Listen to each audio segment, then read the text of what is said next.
Check, check, check. Room Sean. Welcome DCP Karina Powell Hood. Welcome, ma'am.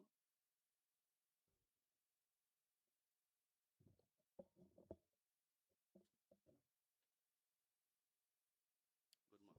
You may be seated. Also, let me welcome.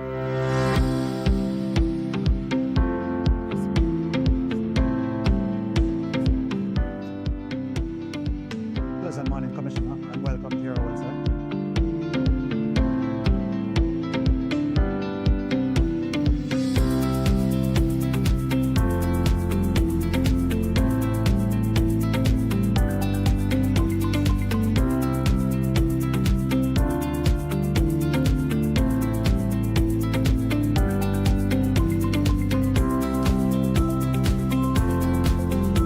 We sound funky.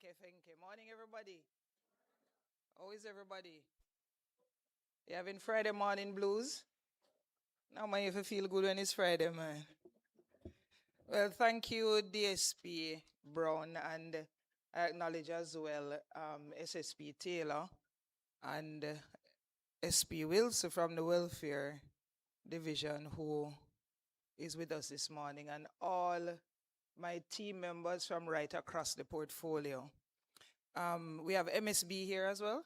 MSB is here. Morning and welcome to you, MSB. Thank you for joining us with this initiative. I want to first extend commendations to DSP Brown and his team for organizing this particular event. You know, it's one of those activities or initiatives that supports our strategic priority of enhancing staff welfare. And it also aligns perfectly, I believe, with our own individual goals and preparing us to be better police officers as we execute on our various tasks. I know this is one in a series of initiatives geared at building the whole individual. And Mr. Taylor, I'm happy to see you at the health and wellness one. You're a poster boy for exercising, right? Good. And Mr. Wilson as well. Yes, so, you know, we're talking about building the complete police officer.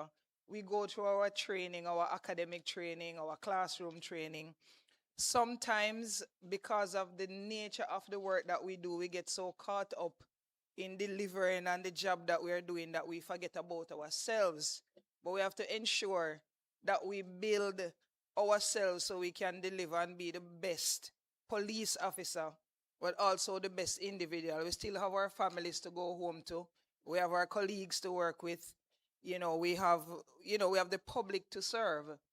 So it really is important that we focus on our health and our wellness, our well-being, and like Mr. Brown said, our wealth. We don't want to be rich, we want to be wealthy.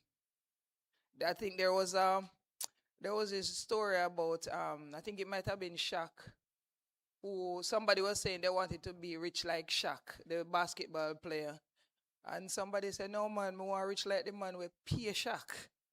So this is where we need to aim, for higher ground, doing legitimate things. We're in an era right now where persons can earn income from multiple sources without compromising yourself.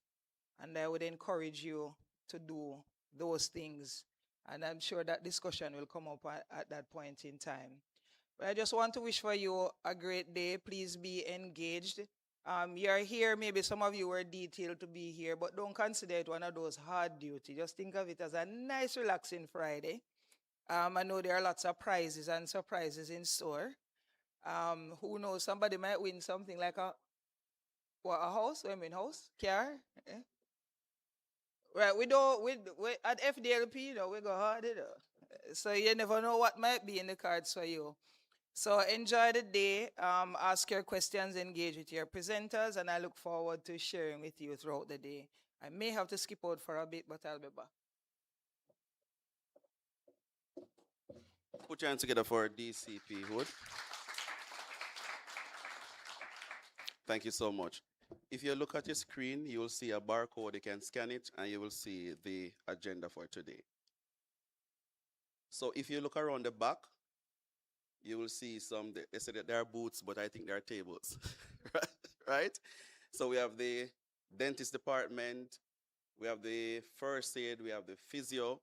So during the course of the day, you can go there and get some checkup and some test to see if everything is in check. Right, Mr. Fagan? Good, good, good. All right, so I'm not going to keep you long. I'm going to welcome the welfare officer for the JCF, SP Raymond Wilson, to just come and talk about some of the different aspects that the welfare department brings to the force. Put your hands together for SP Raymond Wilson.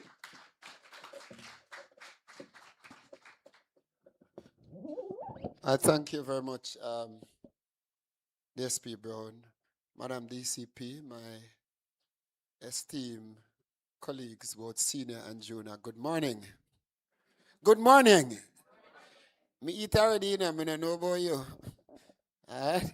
So I am truly happy to be participating in this event this morning.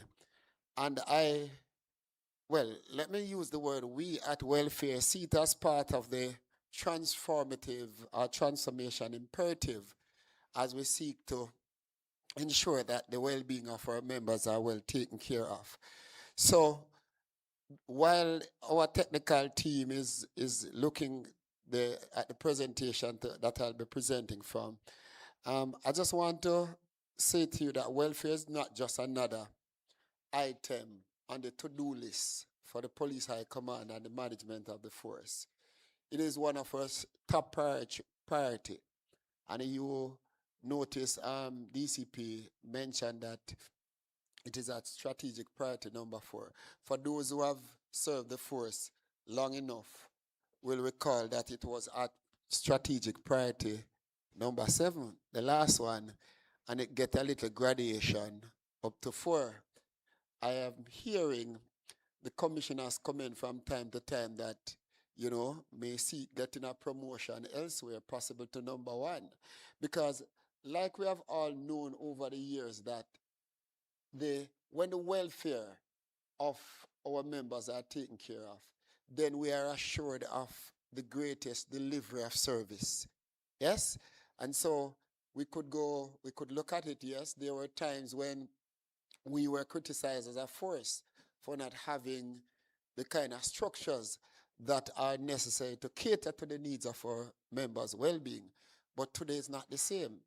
Today we can boast that we have systems and structures that put our members first, that cater to the needs of our most important assets, the members of this Jamaica Constabulary Force. And guess what? This very event is a testament to that fact. So without further ado, I'll just get into a small presentation to give you an idea of the welfare branch, where we are coming from, what we are doing, what we have done, some of our achievements, and where we are now, where we are going. So this is our entire team, right? We started out with myself and one. Well, I made me alone, right, Miss? When I just came in 2018 of June, I was assigned to CP's office, specifically with one of the best boss, but trust me, you have to have very thin skin for work with her. That's when she she lick hard. I'm not calling any name, but she's to my immediate left. Yes, you have to have thin skin because she would tell you what she have to tell you right now, and tomorrow she say, Ray, what going on, all right? And that helped to build your resilience. It certainly helped to build mine. So we started in 2018 with myself. Shortly after, I was joined by Inspector Brown. She was just a corporal. So we started from just a unit till we reach a little department, till we go one division, till you will see the transition as we grow. So right now, this picture that you are looking at is a total of Is this 80, Miss Dixon? This is the entire 80? Plus me make 81. Right. So we have now grown into a branch of 80 persons across the island, serving our members with dignity and, of course, with the kind of compassion that we need to, our members need to experience from our managers. So we, like any other organization, we set out with our own strategic objectives. And the aim was never at any time to say that there was never welfare systems in the forest. The question is how it was managed, how it was delivered, and therefore one of the first things we looked at was how do we recenter and expand the JCF welfare functions. If you understand the history of the JCF, and even by way of the organizational chart, you'll recognize that welfare division was a part of community relations, because under community relations branch then there were three divisions: community relations, complaints, and welfare. As you would have seen over time, especially for those who have some service, you would recognize that community relations over time became community safety and security. Complaints became um, something else until it is now. I think it changed name about 3 times until it is now. What is it, Miss Dixon? Help me, no man. Me holding down Miss Clifford Blake is in charge of. I probe, sorry. His age here, please bear with me. If you notice, it is shown on the gray hair machine. So it's just that there apparently was no placement for welfare in the same way. And so welfare remained on the books, or, as part of just a responsibility, officially, that reports directly to the SYC, um, Community Safety and Security. But that has changed because we recognize that while there were some activities taking place, the impression you got, it never zeroed in. You will have some managers, yes, who understand what must be done and will carry out that according to. But then again, it wasn't based on a a policy or a system that says this is how it should work. The second thing that we looked at, how do we ensure that there's proper oversight for benefits administration? The third thing that we thought was supposed to be one of our strategic objective was to how do we improve and enhance emergency care? That was a sore point. I can tell you now, if a member get injured in Montego Bay, we are learning about it within minutes. And once we learn about it within minutes, we have system in place that ensure that that member gets the kind of care that they need, whether at the public hospital or at the private hospitals, because what we have done, we have established some agreements across the island. Right now, if your foot broke at St. James, we have an orthopedic surgeon to send you to down there. If you're injured on duty and need to have your prescription filled, we have a pharmacy in almost every parish. Not almost, everyone, right, Ms. Dixon? Right, that we have these kind of arrangement with, so that you don't have to come to the pharmacy. We have a Twickenham Park, or we have to run into Kingston. And what was most important was the education element. How do we educate our members about this new way of doing, this new way of doing things? And so to date, I think we have engaged through different mediums and media over 7,000 of our members, both courses, having our own workshops, going around to division, addressing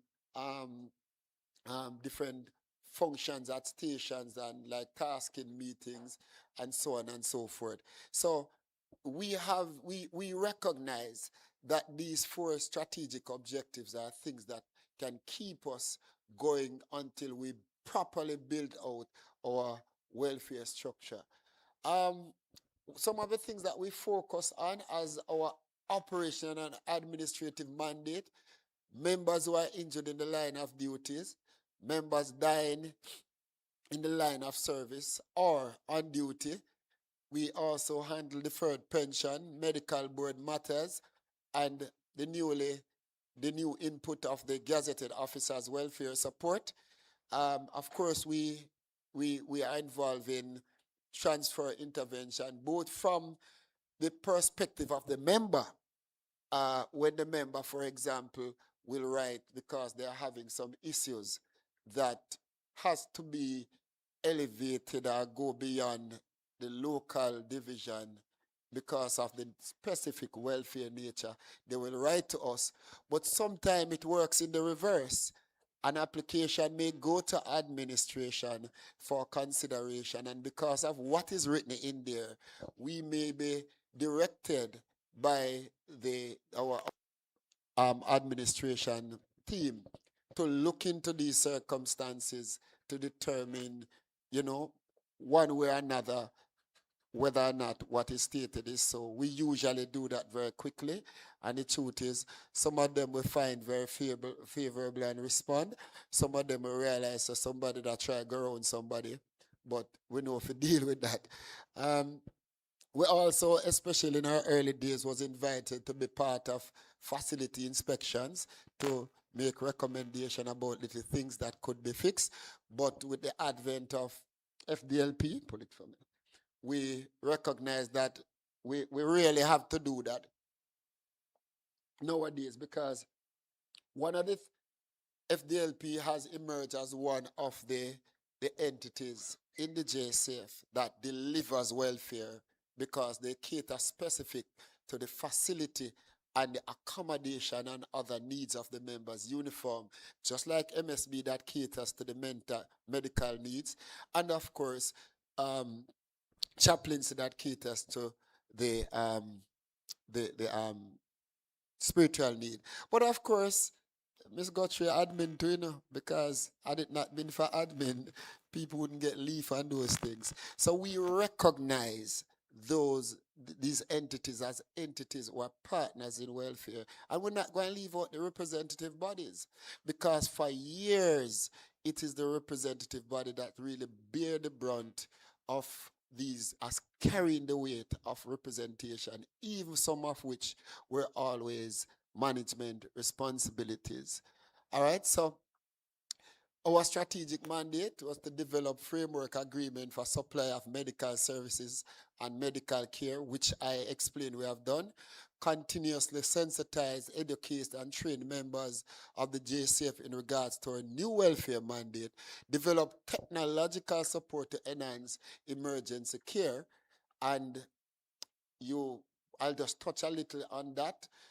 In addition to our WIMS, which is our Welfare Information Management System that we have created to create a technological platform to get information in that is critical for our use, which at our workshop when it was launched, we also indicate to medical services brands that they can have access to it, right? We thought it was important to utilize technology to enhance welfare, and we see where it's working. The other one was the idea that we came up with at a meeting with the minister about 3-4 years ago, where we decided that a medical emergency app was important. Who remember when the policeman ran off the toll and we couldn't find him, but eventually when we found him, he was dead? His name was Corporal Carr. Remember him? Right. So that inspired us, because when we got the entire story, we asked the question, how could this have been different? There was a female in the car with him.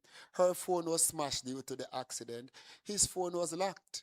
And so it never made any sense. She never knew where she was. So we, in dialogue with the ministry tech team, and to some extent our tech team, we were able to get this app developed that once it is launched, there is a certain protocol to activate a certain signal. So in other words, what it would mean is that the app would be launched on everybody's phone, every policeman's phone. But the responders would be police control, our welfare officers in the field, and medical services branch, and yeah, those people. And once that protocol is established as to how they would become aware, it gives you a pathway. It brings up, because when you're setting it up, it's going to ask you. It's not yet launching, but I know about it, so I can tell you. When you're setting it up, it's going to give you an opportunity to open your mic and your video and your camera. So what it does is that once you press that button and it sends off that signal, it even take pictures and intermittently send them to who is seeing it, so that they can see signs to try and determine where you are.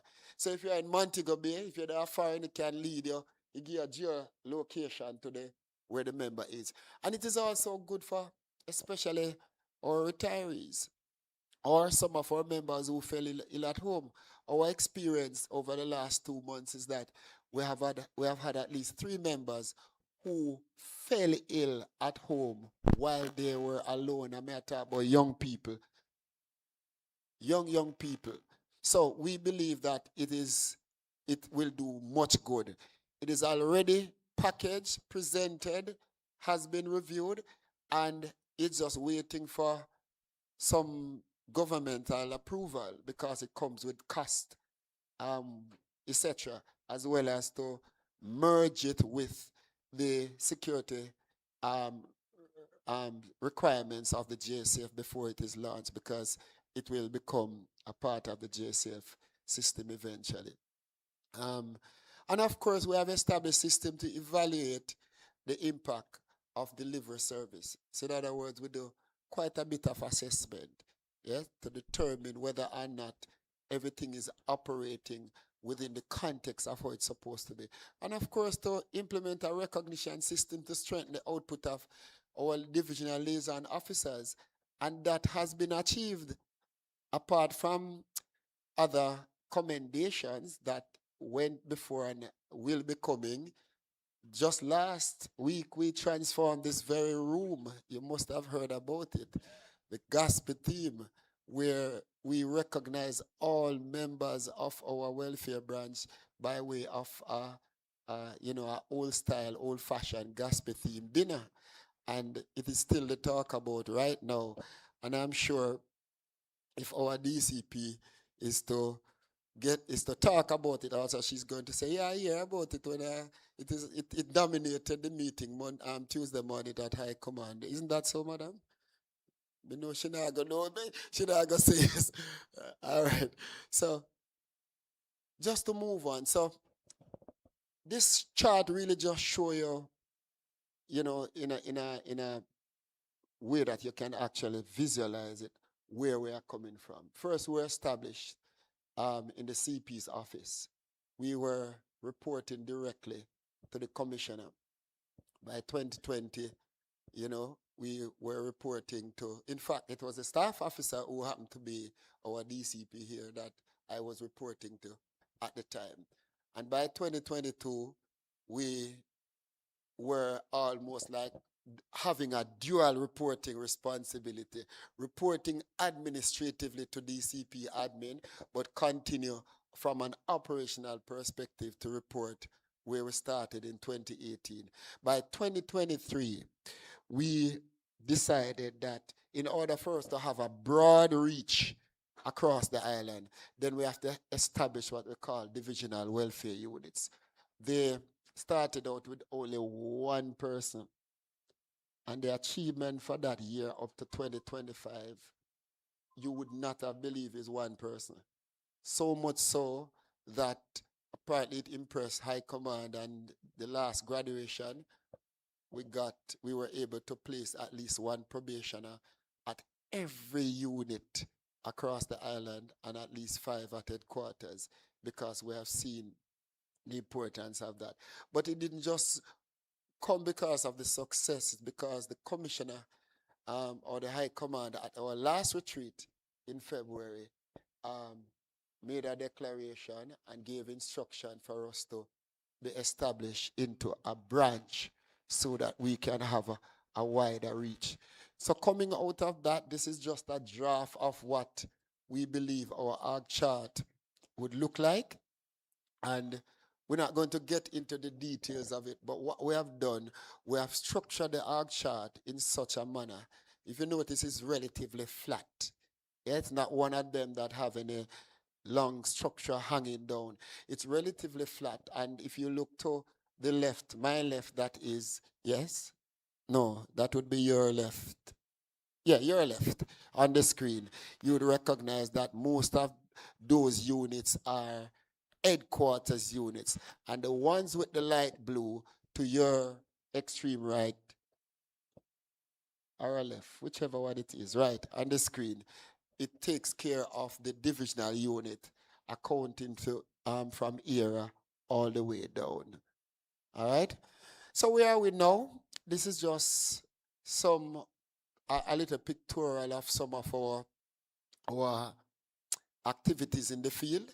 One of the proudest moments is to stand with this group of persons when we negotiated for a house at no cost for this police officer who was injured. Yes, it was testing the water, and we found out that it worked. He was injured on duty in December of 2019. Unfortunately, his colleague died with him. He was only 24, Ms. Dixon, I remember, at the time, and he's injured. He's paralyzed from his waist down.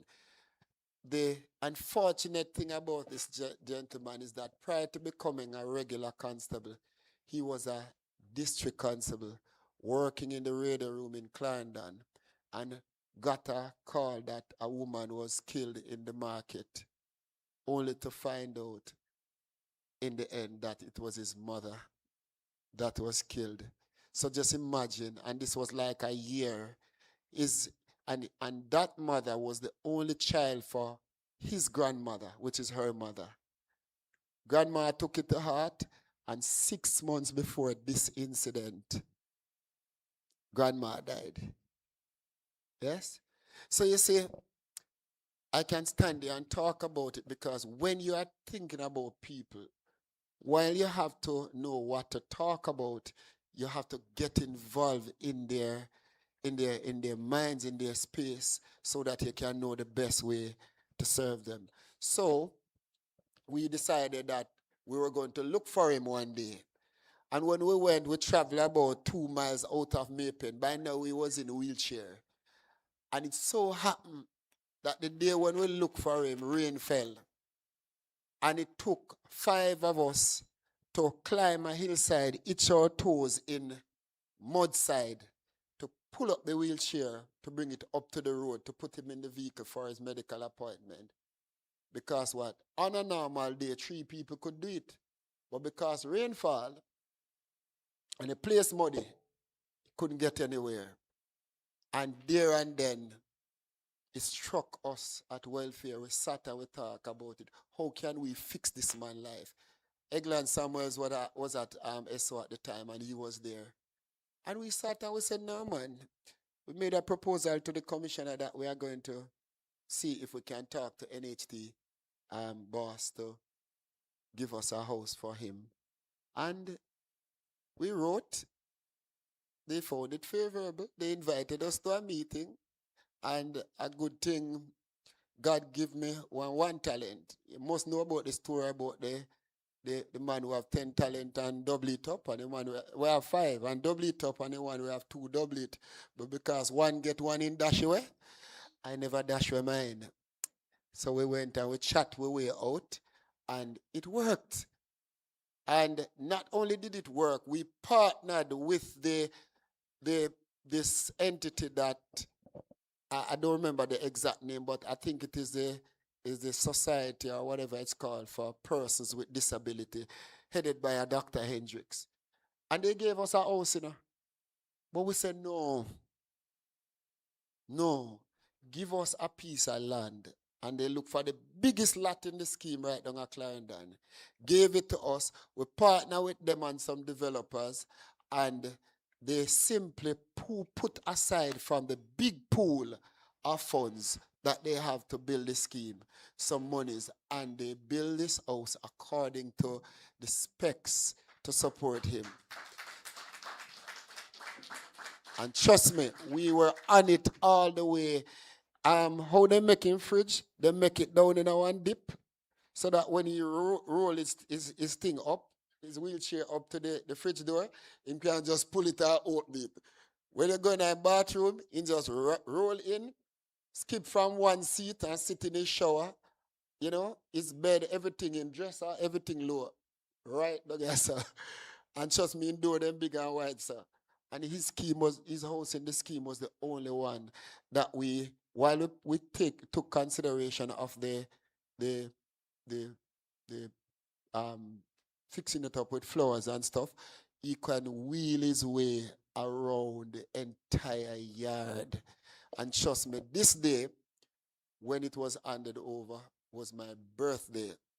And I said, thank you, Jesus. It was the best birthday gift I have ever gotten, because we know how we work hard for this. So when you see me there, sir, I hold it back in. I'm nearly balling. Trust me, I almost balled that day because the Prime Minister himself, the Commissioner, and everybody was there. If you notice, it's a Major General somewhere in a picture. The other people are the partners from the place with disability. So I just had to tell you about that, to let you know that our mind is not just confined to just the basic things. We're looking at welfare. In other words, as I say, we have moved welfare from the mentality of just being a plate of food, a bottle of water, or a box of drink. All right? We have moved it to something that is sustainable, that members can relate to and say, yes, our JCF cares. Because our motto at welfare is that we care at JCF welfare. All right, so I just want to highlight some of our achievements. We have trained, and believe it, we have invested in training, and I'm soon done. We have invested in training. Our first training took place at the National Police College last year. And one of the good things about our training is that our term of reference was determined by us. We had a blank sheet of paper, and we decided that we were going to fill out that blank sheet of paper with what are our own best practices. And so we use those best practices and determine what are the things that we must now train our members, educate them on.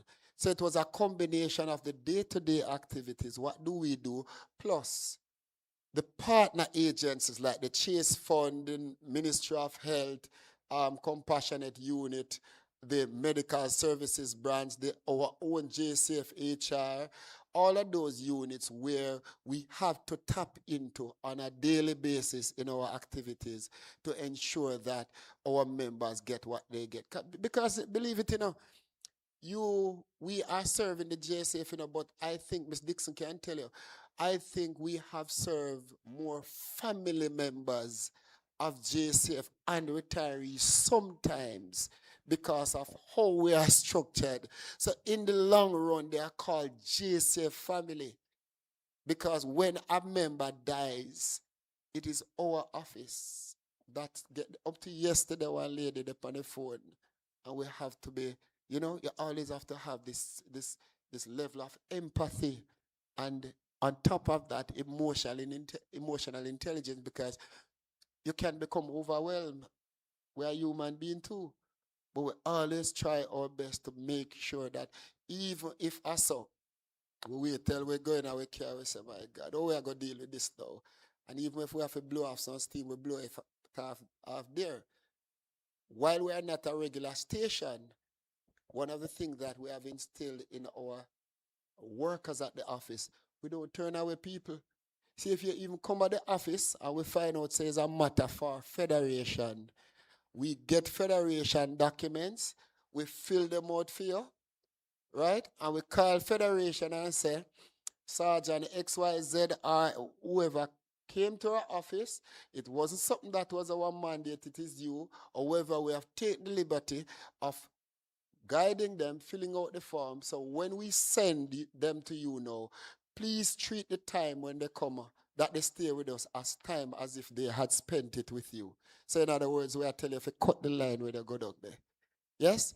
Because we believe that even though we are not a geographic division per se, we must uphold the principles of the JSF. And one of the principles is that when people come our station and have issue, we deal with them, we not turn them back. It can be applied in our situation at welfare, and we have tested it and it has worked. All right? So we're doing another training, which I'll show you at the end, coming right down, just a couple more minutes, Mr. Brown.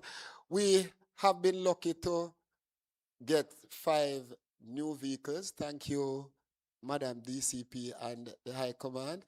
We have given all 5 to our outpost. We not even keep one for ourselves. We did have 2 already, and we really need about 4 at headquarters, but we saw the need and we have shared them up on the outside. We get into that already, I can't just run, but one of the things that we see sports and sporting activity as part of well-being, right? I remember the days when I was struggling with 250 odd pounds, and I'm not saying this to discriminate against anybody, but to say that it was affecting my health, and I had to do something about it. Yes, and I took it on. It requires a certain level of discipline, a certain level of resilience, because I change my eating habits, I do everything. But then again, I saw it fit into our situation at welfare, because it would show that I'm leading from by example, I'm leading from the front, correct? So therefore, we have tried to organize in partnership with CCN, our JCF Fit. It started out, fell by the way a little, but we intend to continue and to make it come alive again. So sporting event is something that we believe is also important. So at a glance, let us look at some of our performances. You can see them for yourself. I won't go through all of them, but just to say, if you look at the one at the left side, members injured on the job between 2018 and the end of June, we were able to handle over 3,360 of those cases. And of course, we were able to spend, even though not we spending it directly, but based on submission made, 392 million plus. And that we believe is a sign, because why? As a man who worked at the Federation, as a good sign, it was the Federation who usually handle these matters. So technically, you contribute to the Federation. So the Federation was using your money to pay for your injury. That was really an employer's responsibility. So with this setup of welfare, I have it as a strategic function to deal with management responsibilities. It was one of the best move I believe has ever been made. And you can look and see the other things that we have been successful in.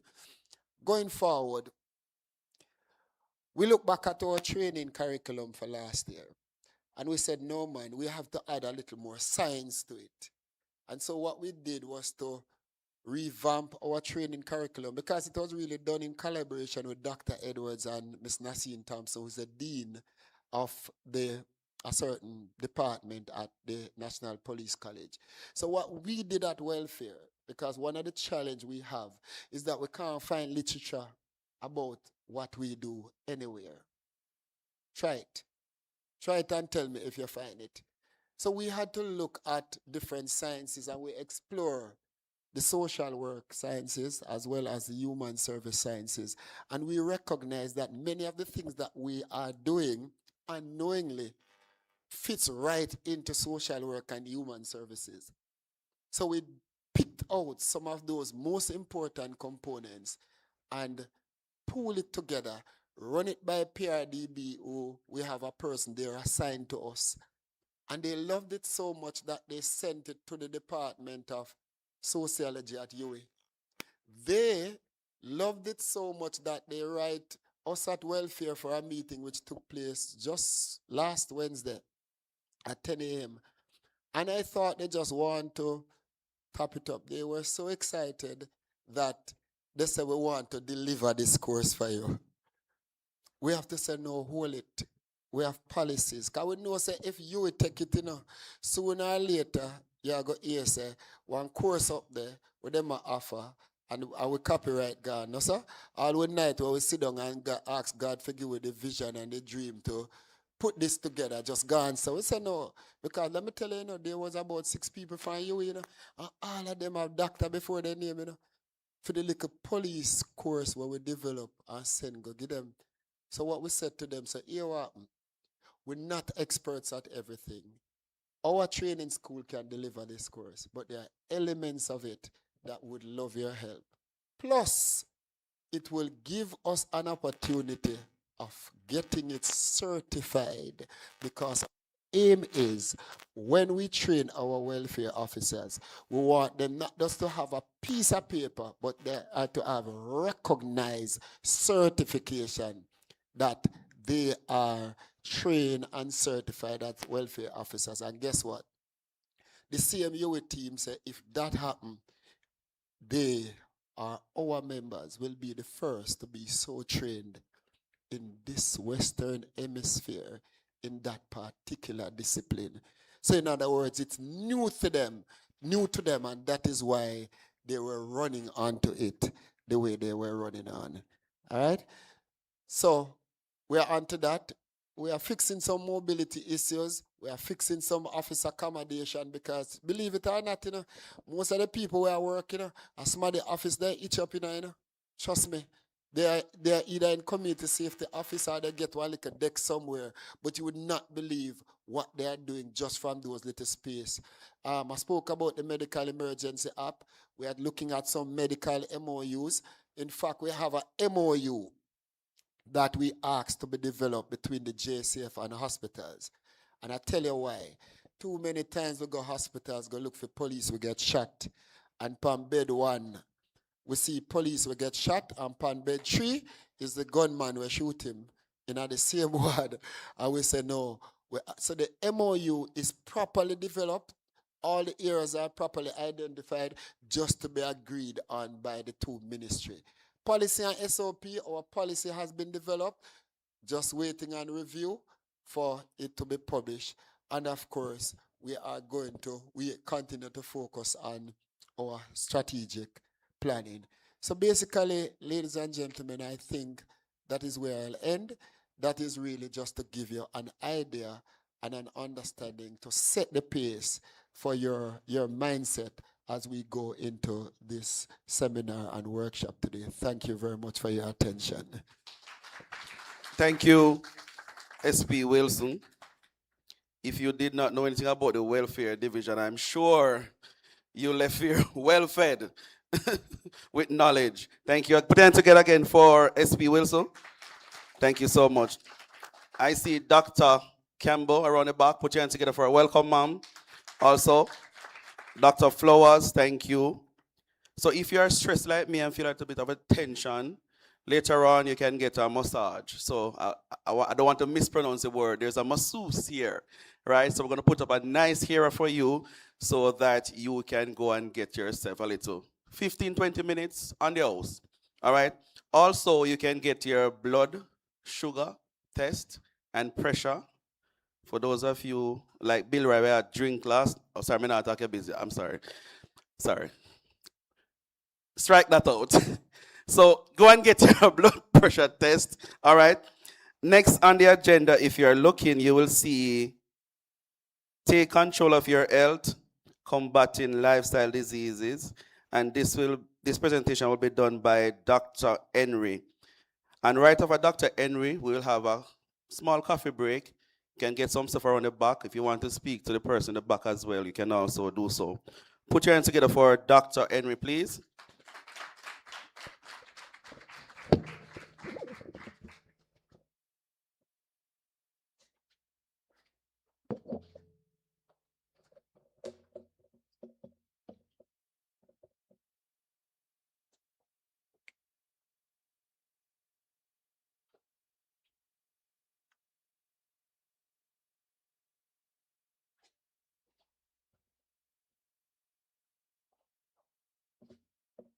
All right.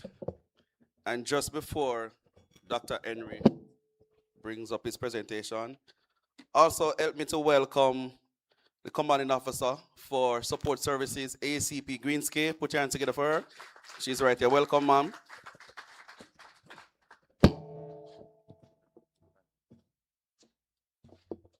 Thank you. Good morning, everyone. Good morning to the high ranking officers and to all the members, both civilian and sworn members. I greet you this morning. I'm going to ask you all to stand. I'm uncertain if we had employed prayer at the beginning, and so I'm just going to do a quick word of prayer, if you don't mind. Just bow your head with me at this time. Heavenly Father, we are eternally grateful to you. We recognize the working of the cross. We recognize the sacrifice that was paid. Lord, we thank you that through many dangers, toils, and snares we have already come. We are here today because of your grace, because of your mercy. God, you have been good to us. Lord, you have been better to me than I have even been to myself. And so, God, I thank you this morning for every life spared. I thank you this morning, Lord, for your hand of protection. I thank you this morning for your guidance. Now, Heavenly Father, I pray for each and every person hearing my voice this morning, that, Lord, your grace that is sufficient will keep them, and that, Lord God, your hand of protection will be upon them. Like Jabez, I pray that you'll keep your hand upon them. Let no evil befall them in the name of Jesus Christ. I thank you this morning, God, that any person right now who is going through a difficult time, that, Lord, you're about to turn it around for their good. These and other mercies I ask in Jesus' name. Amen. You may be seated. So this morning, I'm tasked with just sharing with you about lifestyle diseases, and getting right into it. My objectives are for you to understand lifestyle diseases, recognize occupational risks or risk factors, learn preventative strategies, as well as to walk away creating an action plan. So the first thing I just want to bring to our attention is, how long is it that we live? Psalm 90:10 says, the days of our years are 60 years and 10. And if by reason of strength, they be 80 years. So by scripture, we can see that the average lifespan is 70. And by virtue of strength, we can go to 80. All right? However, because of high stress work, high stress environment, the average lifespan of the general population is 78 to 79. But studies internationally have coalesced and have agreed that the average lifespan of police officers is actually 2 decades less. Alarmingly, that's 58. So it means that there must be some serious attention that should be paid to your health, your lifestyle practices, and how it is that you do your regular health checks. So because the lifespan of officers is 58, these are the broad factors that contribute to your lifespan being 58. High stress, irregular schedules, and that will affect things like your use of your insulin, which will help to break down your sugar, as well as even your sleep cycle. Physical and mental demands, as well as poor eating habits. So these lead to lifestyle diseases, and lifestyle diseases are really chronic conditions that are linked to habits and environment. You do something long enough, it will affect you. It often develops gradually, and it's largely preventable with healthy behaviors. Notice I said largely, because if you look at the pictogram there, under the risk factors, there is one thing there that you have absolutely no control over, and that is genetics. So genetics also play an important role in you developing certain lifestyle diseases. Other risk factors include sedentary lifestyle. Overnutrition suggests eating unhealthy things on a regular basis. The environment and also socioeconomic status. It is said that the lower class struggles even greater with lifestyle diseases such as hypertension and diabetes. Because of these risk factors that you are exposed to on a prolonged basis, it can lead to certain health consequences. The insulin resistance leading to diabetes, cardiovascular diseases, osteoarthritis, certain cancers are also linked, infertility, obstructive sleep apnea, depression, and other medical conditions. But for the time that we have, I just want to zoom in on the more common one. And this is the list of the most common among the plethora of diseases that the stressed individual can get. Hypertension, diabetes, obesity, heart disease, sleep disorders, and cancers. Let's talk about hypertension a little bit. If you look at this, it says 34% of Jamaicans are affected. 40% are unaware that they have the condition. So 2 of every 5 persons unaware that they have it.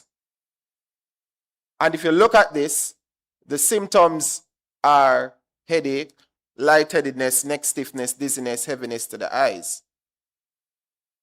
But I want you not to focus on symptoms, because hypertension is a silent killer.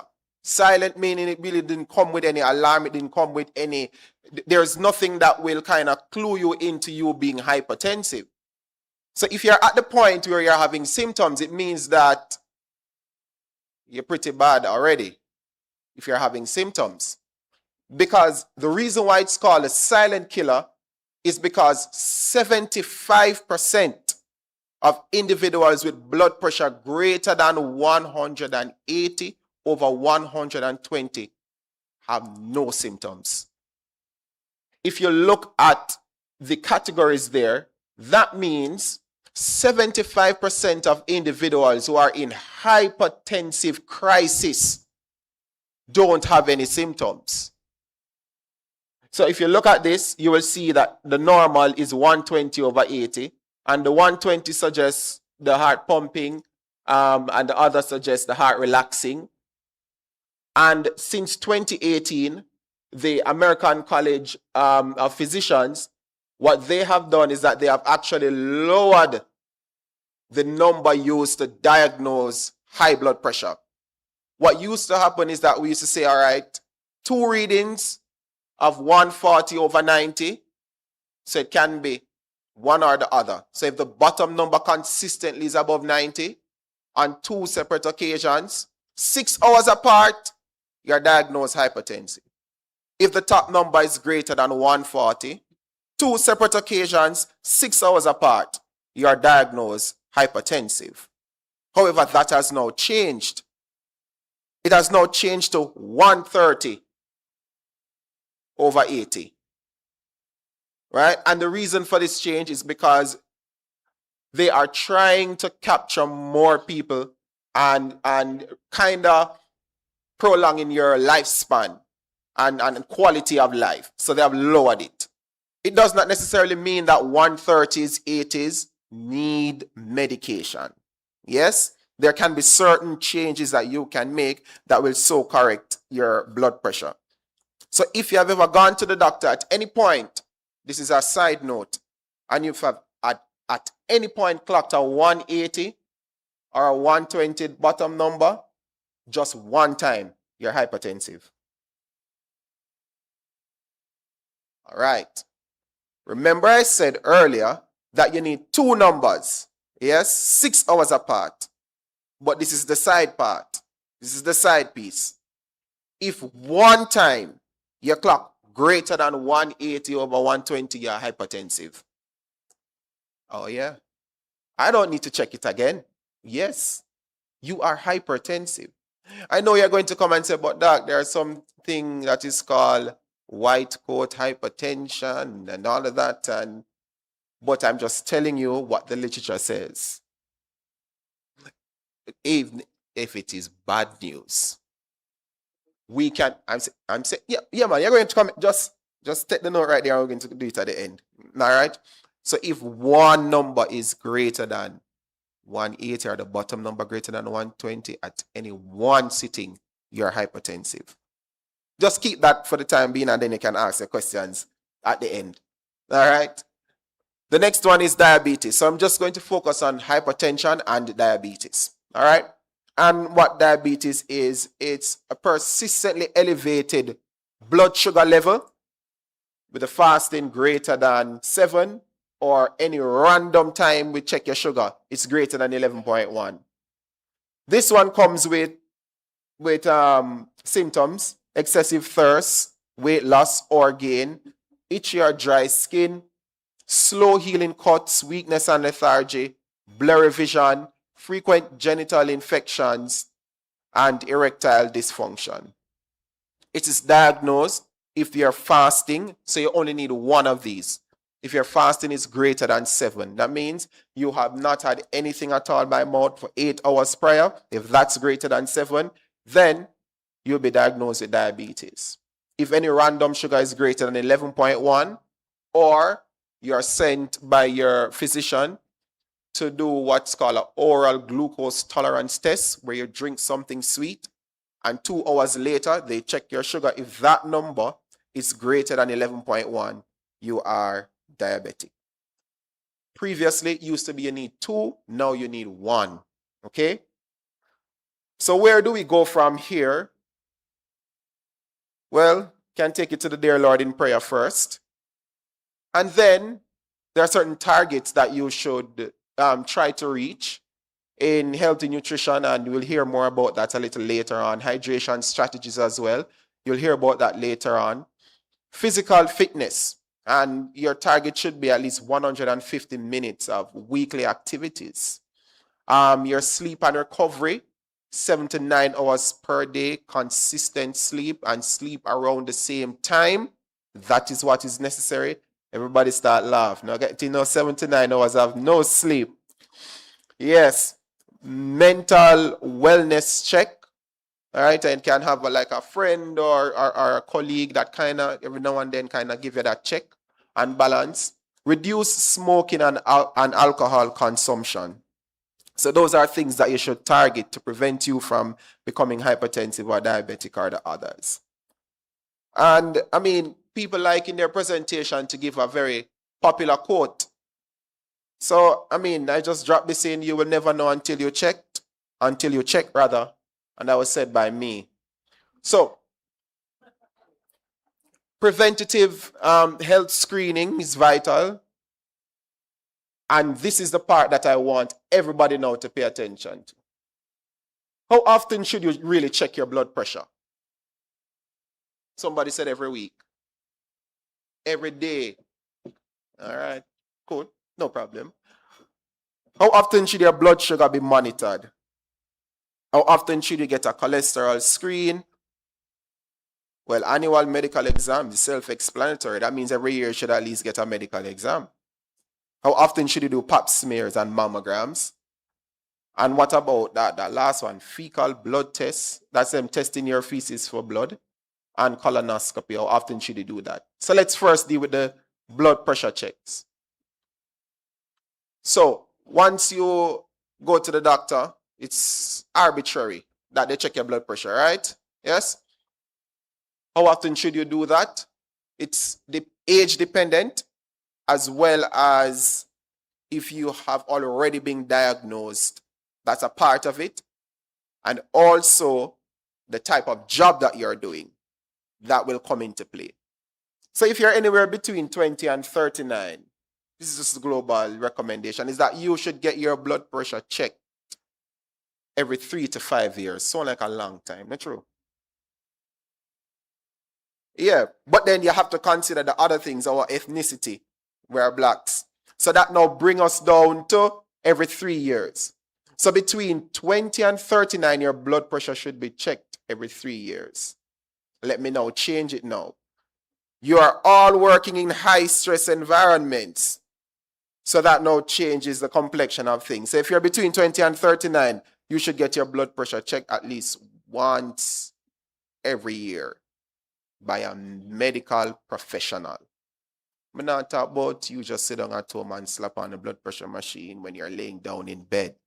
I'm talking about you going to a doctor's office, or if it is that the medical services branch is here, and you come and you get your blood pressure checked once yearly. Now let's change it now. If it is that you have a strong family history, your mother did have it, grandmother did have it, father had it, grandfather had it, then you now need to do your checks twice yearly. Yes? And that is for those between 20 and 29. But if you're now 30 and over, yeah, you need to ensure that you're checking your blood pressure every 3 months if you have a strong family history. All right? And I'm bringing this to the context of police officers in particular. All right? So if it is that you have been diagnosed with high blood pressure, then you should be checking your blood pressure. Somebody said it, I heard it. You're supposed to be checking it every day, immediately after diagnosis. But if now you're well controlled and you're going to the doctor and you're on your medication and you know the doctor has now said that you're doing pretty well, you can now do that every 3 months. All right? If your medication has switched, you should be checking your blood pressure every single day. All right? Until the doctor so says to you that you can now do less monitoring. And the blood sugar monitoring is pretty similar. All right? Cholesterol screening, that is done we generally do it in the executive profile. Anybody in here has ever done an executive profile? All right, every year. Excellent. Somebody say every year. Anybody in their 20s in here has done an executive profile before? Somebody said yes. Anybody in their 30s have ever done an executive profile before? Yes. All right. So for police officers, the recommendation is as soon as you hit 30. I know the book says 40. Yes, that you should do an executive profile. But for police officers, as soon as you hit 30, you should do an executive profile. But between 30 and 40, you do it every 3 years. And after 40, you do it on a yearly basis. Clear? If you're in your 20s and you feel stressed and you feel like you want to do it, you can go to the doctor and request it. Don't let anybody tell you that you don't need an executive profile. Sometimes you'll never know what can be picked up. All right? Now, annual medical exams include the examination of the breast as well. You should do that on a yearly basis. Pap smears, as soon as I hit 21, should be done every 3 years. All right? Your mammogram, that is going to vary pap smear is not every year. Pap smear is every 3 years. All right? Yes, pap smear is every 3 years. I know. And it could be that certain doctors are still employing the yearly mode of doing things because of the risk factor, because of our population. So what we've been finding is that more persons have been diagnosed with cervical cancer in their 20s.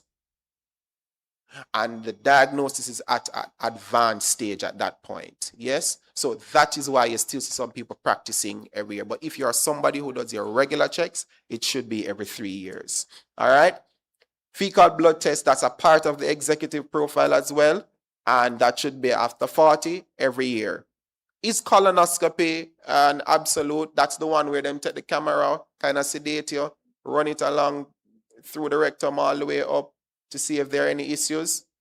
Anybody think that's necessary to do every year? Exactly. That don't necessary to do every year.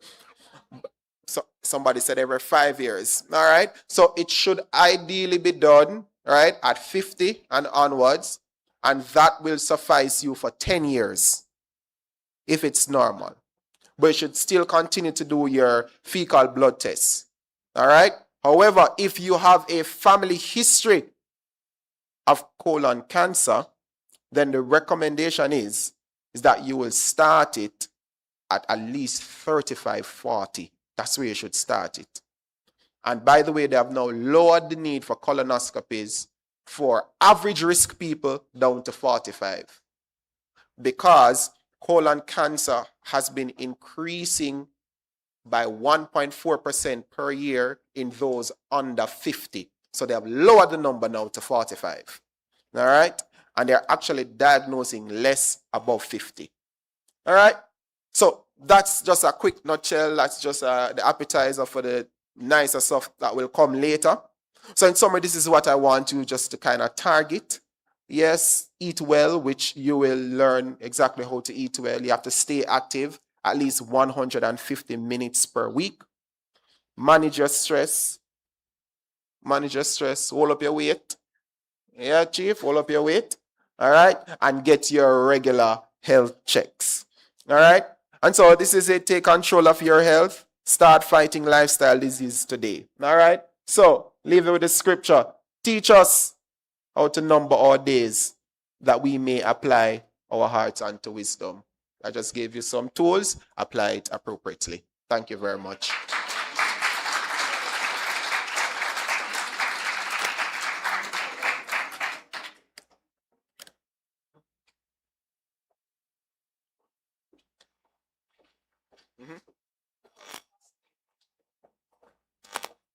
I kind of didn't want to tailor make it to, the male populace. But your prostate, you should ideally start getting that checked at 40. All right.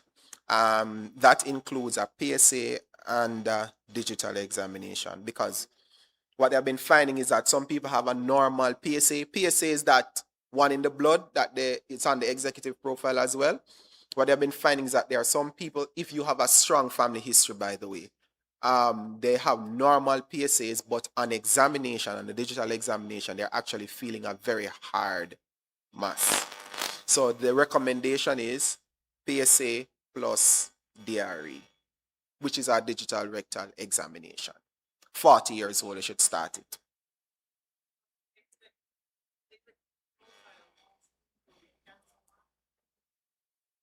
All right? No, it does not necessarily have to include that. You'll have to do that one separately. Which particular cancer marker? I'm not sure. Oh, anyone? No. They'll have to tick that separately. Yes. You're brilliant. Yes, your age actually does affect your blood pressure reading. And yes, it does, but I cannot give you specifically the number as if you're in your 20s, what your blood pressure reading should be, or 30s or 40s. But what I do know is that when you're a child, your blood pressure is going to be way less than when you are now an adolescent onward.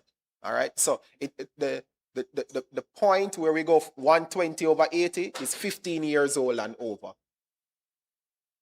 Mhm.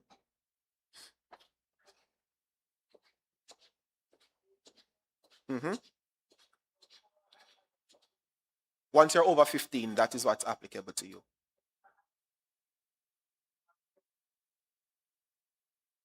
Mhm. Two separate occasions? Yes. Yes.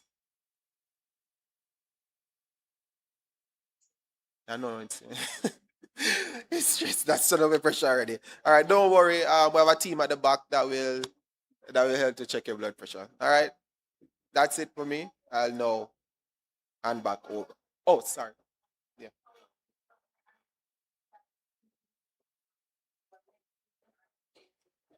Well, so firstly, we would attempt for lifestyle modification practices first, but All right. So in practice, what usually obtain is that once they start hitting greater than 150 and 100, we start medication. Now we have lowered that.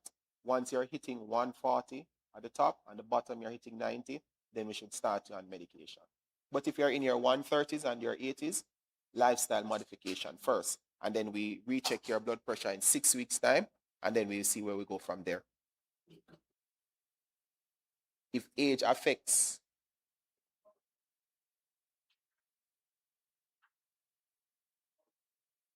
no, man. You could be. I mean, what that will affect is how we investigate you. Because if you're 50 and you have hypertension, then I don't think it's anything happening differently in your body. Versus if you're 18, then there are certain tests that will have to come with that. So, yeah, no problem. Oh, last question. I think I have 5 minutes left.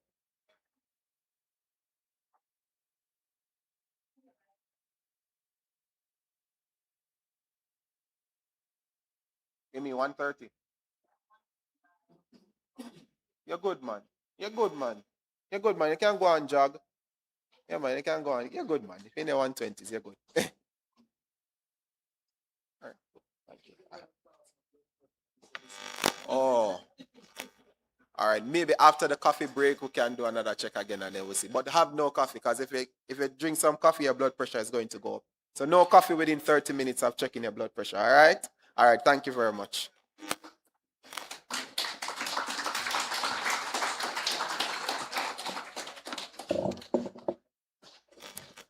A bigger one than that, man, for Dr. Henry. Very informative session. Very, very. All right, so we're going to give you about 2 minutes. 2 minutes?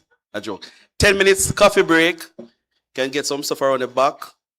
And you can sit. I think we'll do a little coffee break while you're doing the coffee break. We're going to start the session because time is going, right? Agree? So, what time now? Somebody said working coffee break. All right. So my watch is saying 10:23, right? Everybody? So 10 minutes from that is what time?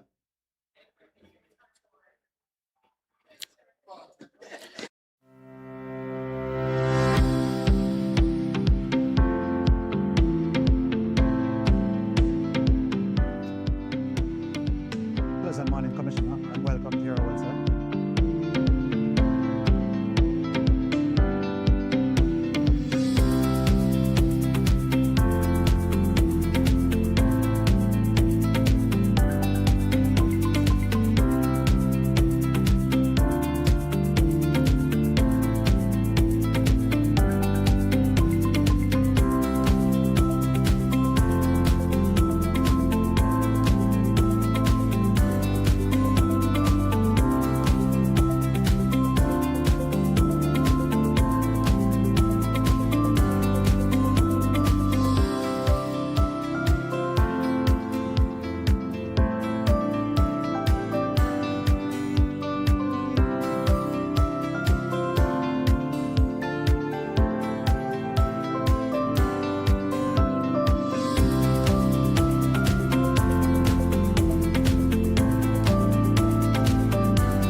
Greetings, I am Corporal Kemar Newman and today we are at the Calabar Infant and Primary School for the annual Kingston Central Summer School program geared towards enhancing interpersonal skills and self-development for children between the ages of 10 and 17. Each day starts with a motivation minute, followed by sessions on decision making, managing peer pressure, and setting goals. Organizers say the goal is simple: give students practical tools, not just lectures. We caught up with Superintendent Mishka Forbes, the commanding officer for the Kingston Central Policing Division, and she shared how this initiative fits in her divisional plans. This initiative falls squarely within one of our divisional priorities, which aligns with the overall JSAFE strategic priority of improving communication and community engagement. And so the 2026 Youth Summer Camp is one such way of engaging with our communities, and more so the youths. We do believe that engaging them and having them in a summer program like this augurs well for better relationship with the police within our communities as we seek to impact their lives from very, very early, and oftentimes see where we can steer them away from a life of crime. So the launch of Operation Iron Shield recently across the Area 4 divisions were very instructive, and it's a part of the wider initiative geared towards crime reduction within the Area 4 space and sustain those reductions. And so engaging the youths in programs such as these is very, very important, as I would have mentioned before, towards crime reduction. During the summer camp, they will be exposed to a range of topics, including how to resolve conflicts and interpersonal conflicts. I do believe that this initiative will do very well in assisting them in identifying conflicts and how they can resolve these conflicts amicably without resorting to violence. We also spoke to Deputy Superintendent Stacey Ann Waldron Jackson, coordinator for this initiative. We realized that having these age group, they notice the age 10 to 17, these years are very critical based on our research and our interventions over the past year and more. We realized that this age group are more at risk, and these are the age group on our mentorship programs. We have 3 such programs, and all 3 programs incorporate those age group, 10 to 17. We hope that the future that will be shaped with this age group, if we capture it from early with our various interventions, will help them and mold them into better citizens in society. Now with Kingston Central focused on sustaining these initiatives through interventions, programs like this aim to invest in the next generation. I am Corporal Kemar Newman for Transformation TV.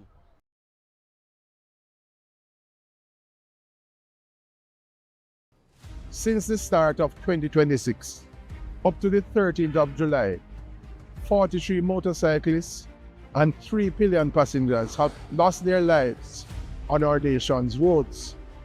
Our records show that only 4 motorcyclists were wearing their helmets.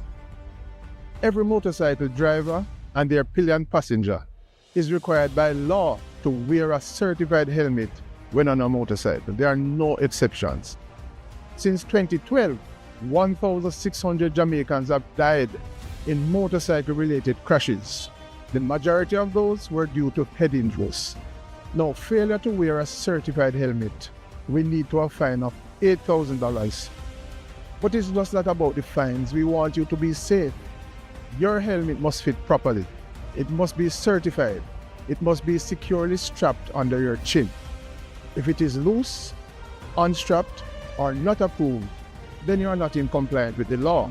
Help us to help you. Wear your helmet, a certified one, and wear it in accordance with the law. Every ride, every time.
on them.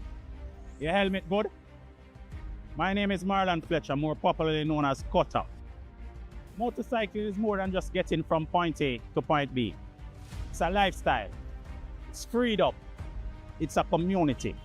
And for many of us, it is how we provide for our families. Every time we get on that motorcycle, we run the risk of not getting home to our family and our loved ones, especially if we are not wearing a certified helmet. Not all helmets are made equal. A good quality helmet can make the difference between life and death. A certified helmet is tested. It is designed and proven to protect your head in case anything goes wrong. It can reduce your chance of death by up to 40% and cut serious head injuries by up to 70%. Bikers, we face enough stigma out there. People already think we are reckless and we are lawless. But we know who we are. We're fathers, sons, brothers, breadwinners, and we take care of our own. So do the right thing, not just for you, but for your family, your friends, and everybody who ride with you. At the end of the day, we all want to reach home safe. So make sure your helmet good. A real one, a certified one. Every ride, every time.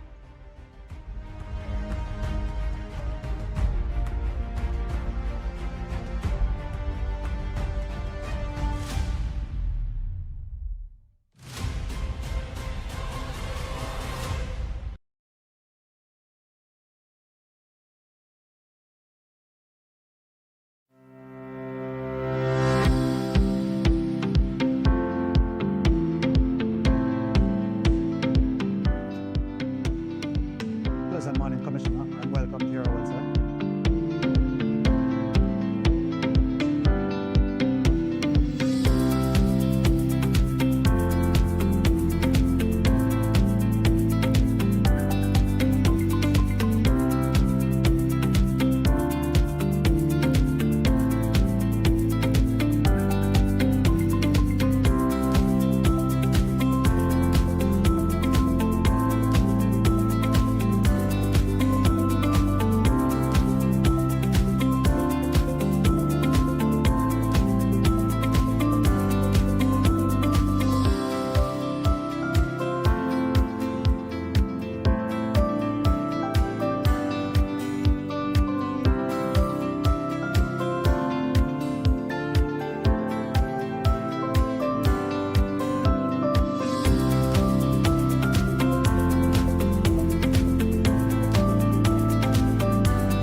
Greetings, I am Corporal Kemar Newman, and today we are at the Calabar Infant and Primary School for the annual Kingston Central Summer School program, geared towards enhancing interpersonal skills and self-development for children between the ages of 10 and 17. Each day starts with a motivation minute, followed by sessions on decision making, managing peer pressure, and setting goals. Organizers say the goal is simple: give students practical tools, not just lectures. We caught up with Superintendent Mishka Forbes, the commanding officer for the Kingston Central Policing Division, and she shared how this initiative fits in her divisional plans. This initiative falls squarely within one of our divisional priorities, which aligns with the overall JSAFE strategic priority of improving communication and community engagement.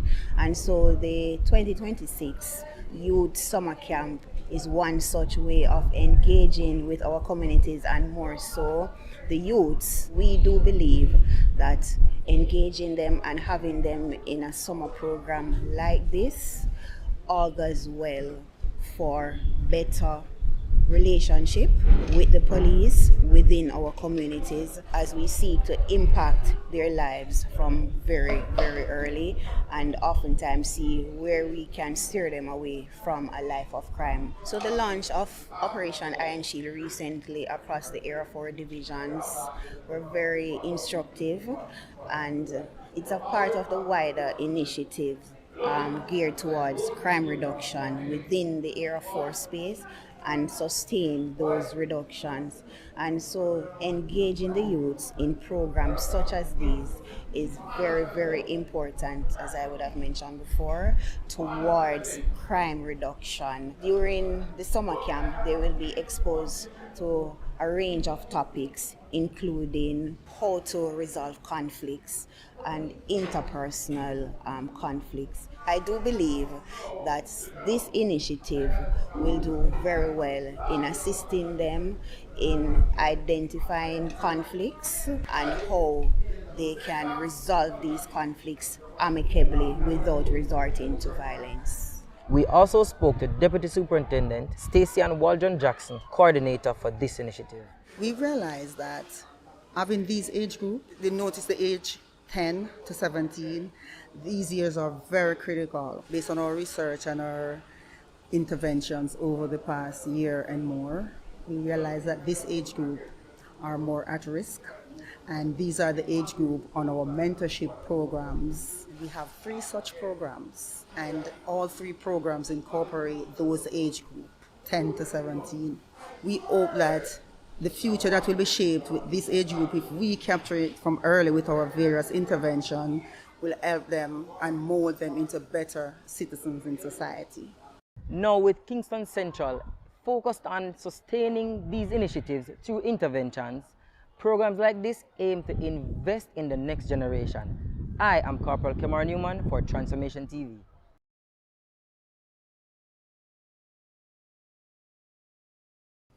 Since the start of 2026, up to the 13th of July, 43 motorcyclists and 3 pillion passengers have lost their lives on our nation's roads. Our records show that only 4 motorcyclists were wearing their helmets. Every motorcycle driver and their pillion passenger is required by law to wear a certified helmet All right. when on a motorcycle. We're ready.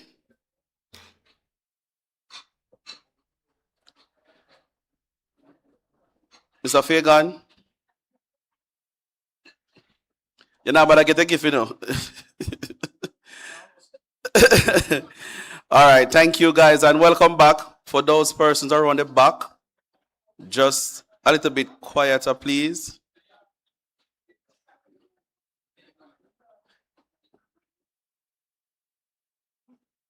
FDLP, Team FDLP, again, Miss Rose White and Company. This side, this side. Thank you. All right. Just a warning. You guys will be butchered for what you're eating now. Not by me. Somebody said you provided it. No, corporate did that, not me. All right. So the next presenter is SP Dr. Campbell. Or is Dr. Campbell SP. Whichever one, you have both titles. Right? Put your hand together for Dr. SP Claudia Campbell. And she'll be talking on the topic physical health, exercise, nutrition, and fitness. I want for, I'll be right here to listen. Put your hands together for her again.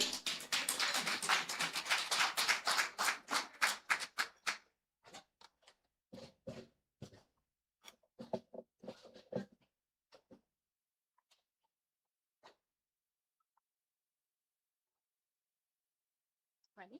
And stick it in. Thank you.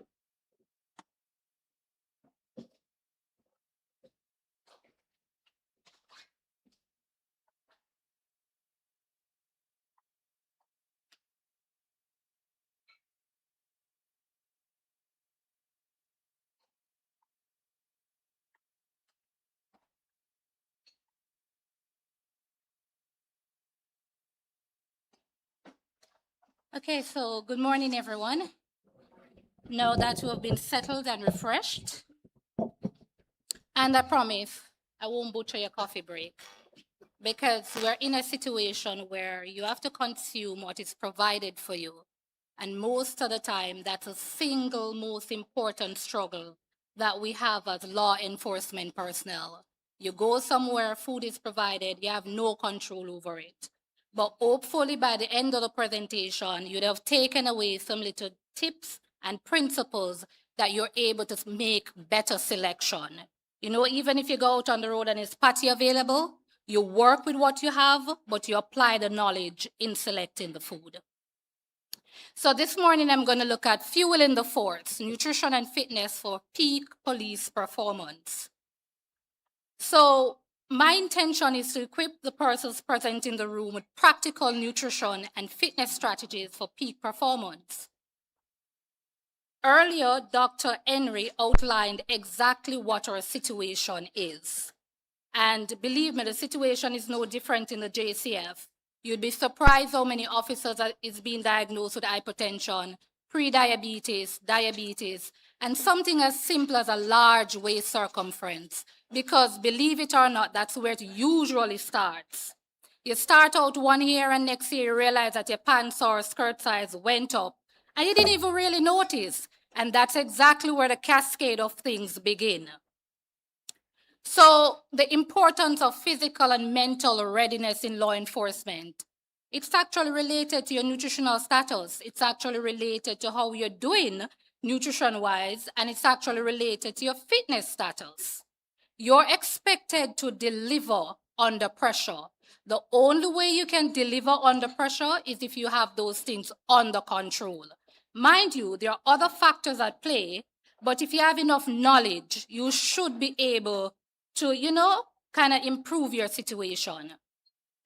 So we're going to briefly look at the following: demands of the job, nutrition basics, meal planning, hydration strategies, fitness fundamentals, shift work challenges, stress management.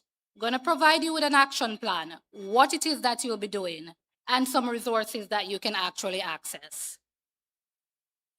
So the demands of the job. Law enforcement is physically challenging. Yes, 80% of the time a police officer sits and do nothing. But at 20% of the time that you're actually required to get up and deliver is very hectic. Yes, you have police officers who primarily do administrative duties, but then you have persons who do operations. You have persons who are required to perform tactically. And even if you're doing administration and you're primarily sedentary, there's a mental component that is required of you. The only way you're able to deliver mentally is if you're fit physically and nutrition-wise. So there's mental stress associated with the job, decision-making under pressure. You're out there in the field, you have to make snap decisions. You should be ready for those. And there's many literature to support the impact of poor health on performance and safety. I always say to myself, the greatest risk to an operation is a police officer that is not fully rested. Is a police officer that is tired. Is a police officer who didn't have a good breakfast. That's a risk to an operation. That's a human resource risk that we have to absorb. That's what we need to address. So yes, you may have all the other tactical gears present, but when it comes to the individual, that's important. So nutrition basics, and I'm sure I'm not going to be saying anything that is new to you. You know about it. We start out with the macronutrients. Those are the big boys in nutrition. We talk about protein. We talk about carbohydrates, fats. They have a particular role in your diet. So protein is primarily, in a simple term, is a building block. It is what is used for building your muscles. It is what is, when you go and work out and you want muscle maintenance, you want bigger muscles, you want quality muscles. Protein plays an important role in that. For example, if you get injured on the job, you get a gunshot wound, protein is very critical in helping with your recovery. Carbohydrate provides you with fuel.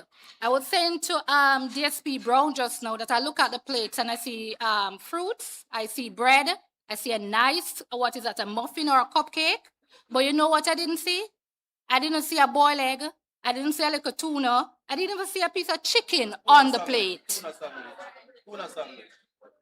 And the tuna sandwich that is there, as my grandmother said, the tubs of tuna that is in there, it's not even a tablespoon. So that's some of the things that we need to look at when we're talking about the quality of our meal selection. And we talk about fats, and persons are usually very afraid of fats, but I'm here to tell you, fats are important. One of the most important roles is hormone production. Fats help with that. There's a particular fat, omega-3, that helps with inflammation. So fat plays a role in your diet. And again, it comes down to quality and quantity. What kind of fats are you having? Is it primarily saturated fat? You know that one that comes from your chicken and your beef and your pork? Or is it another kind of fat that comes from your nuts and seeds? You're encouraged to have almond, pumpkin seed, chia seed, flax seeds. You know why? Because they provide you with what is called good fat. Then we look at the micronutrients. Now, the profile is not complete without these little guys, because these little guys assist with all of those metabolic processes in your body. So let's, for example, look at B12 or the B vitamins, the B complex. You ever wonder why they're included in all multivitamin profile? Because they help you with energy production. They play a role in that particular process. Zinc is another one. So when you're getting sick, zinc helps with your immunity. So if you're recovering from an injury, if you're recovering from the flu, it's important that you have these little guys in the mix. Another vitamin, and I know that we're what I call a dark skin population, right? It's vitamin D. And a lot of persons are now supplementing with vitamin D. That's actually a micronutrient. Do you know why? Because we're not getting a lot of sunlight. We're not getting a lot of natural vitamin D. And to top it off, our diet is not of the best quality. So we end up supplementing. So it's important to note that when it comes to these nutrients, recommended daily intake ranges are going to be different. One, based on your sex. It differs for a man compared to a woman. Also, it's going to differ based on your age. A teenager's intake is not the same as an adult. So, as an adult, you shouldn't be consuming as a teenager, because as you go along that lifespan, your situation changes. Another thing that you need to take into consideration is your health status. Dr. Henry spoke about hypertension, diabetes, cancers. Those are going to affect your nutritional status and therefore your intake. So in order to educate further on what these nutrients look like and perhaps the proportion that you should be having or consuming, how many of you are familiar with the Caribbean food groups? You know that little pretty plate that you learned from primary school? And there's a large component that covers the staples. And in that section, you actually have like green banana, green plantain, cassava, etc.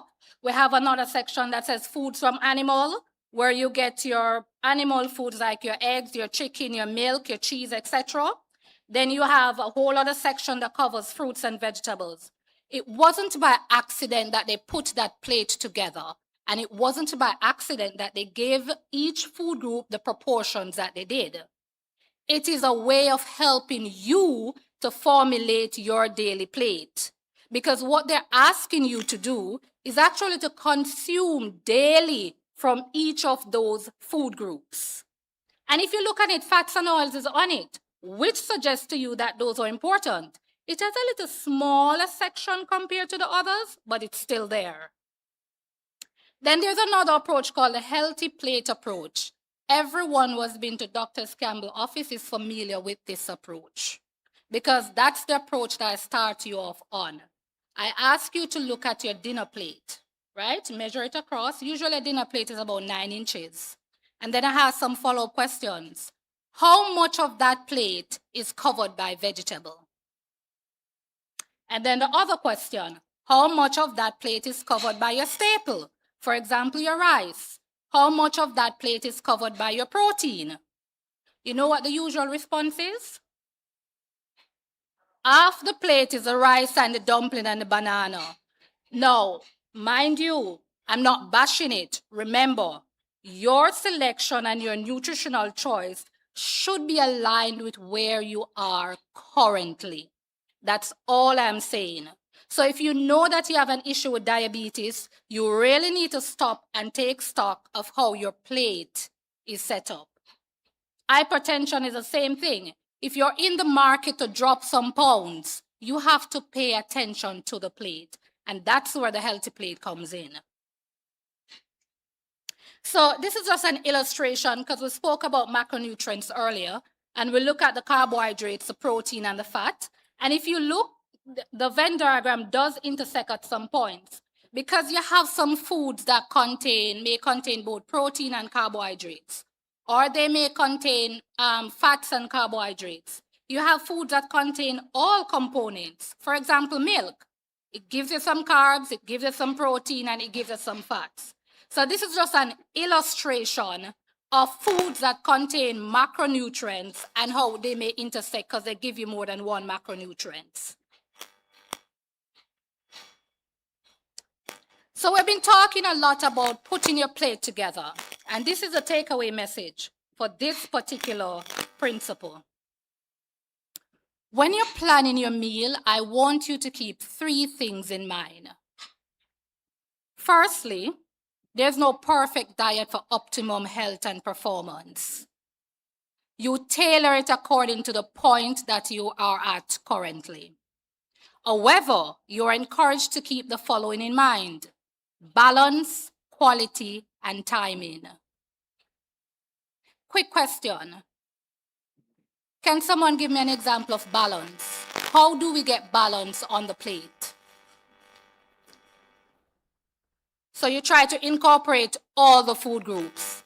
Mind you, you may not get it into one meal, but if you're having 3 meals for the day, it provides you with 3 different opportunities to get those things on your plate. Remember the Caribbean food groups we spoke about earlier? That's all it's asking you to do. The other one is quality. Now, I usually say there's no bad food, And I maintain that, and I'll carry that to my grave. It's just bad choices. And that's where quality comes in. So, I'm not saying you can't have a donut, right? I'm just saying you can't have a donut every day of the week. Because there are other things you should be paying attention to. I'm not saying you can't have white rice. I'm just saying along with the white rice, you're going to try to get some whole grains into the mix. So you may decide to have some bulgur. You may decide to have some brown rice. Or you may decide to mix some legumes with the rice. So your Sunday dinner, rice and peas, that's peas mixed into the rice. The peas actually provide you with some fiber. So you're improving the quality of the meal. That's all quality is speaking to. It's also applicable to fat, as I said earlier. Not saying you can't have fat because fat is good. It plays a role. It's the quality fat that you decide to choose. Saturated fat plays a role, but the recommendation says that no more than 10% of your total fat intake should be saturated fat. That simply means that most of your fat intake should be polyunsaturated fat. Let me put it in practical terms.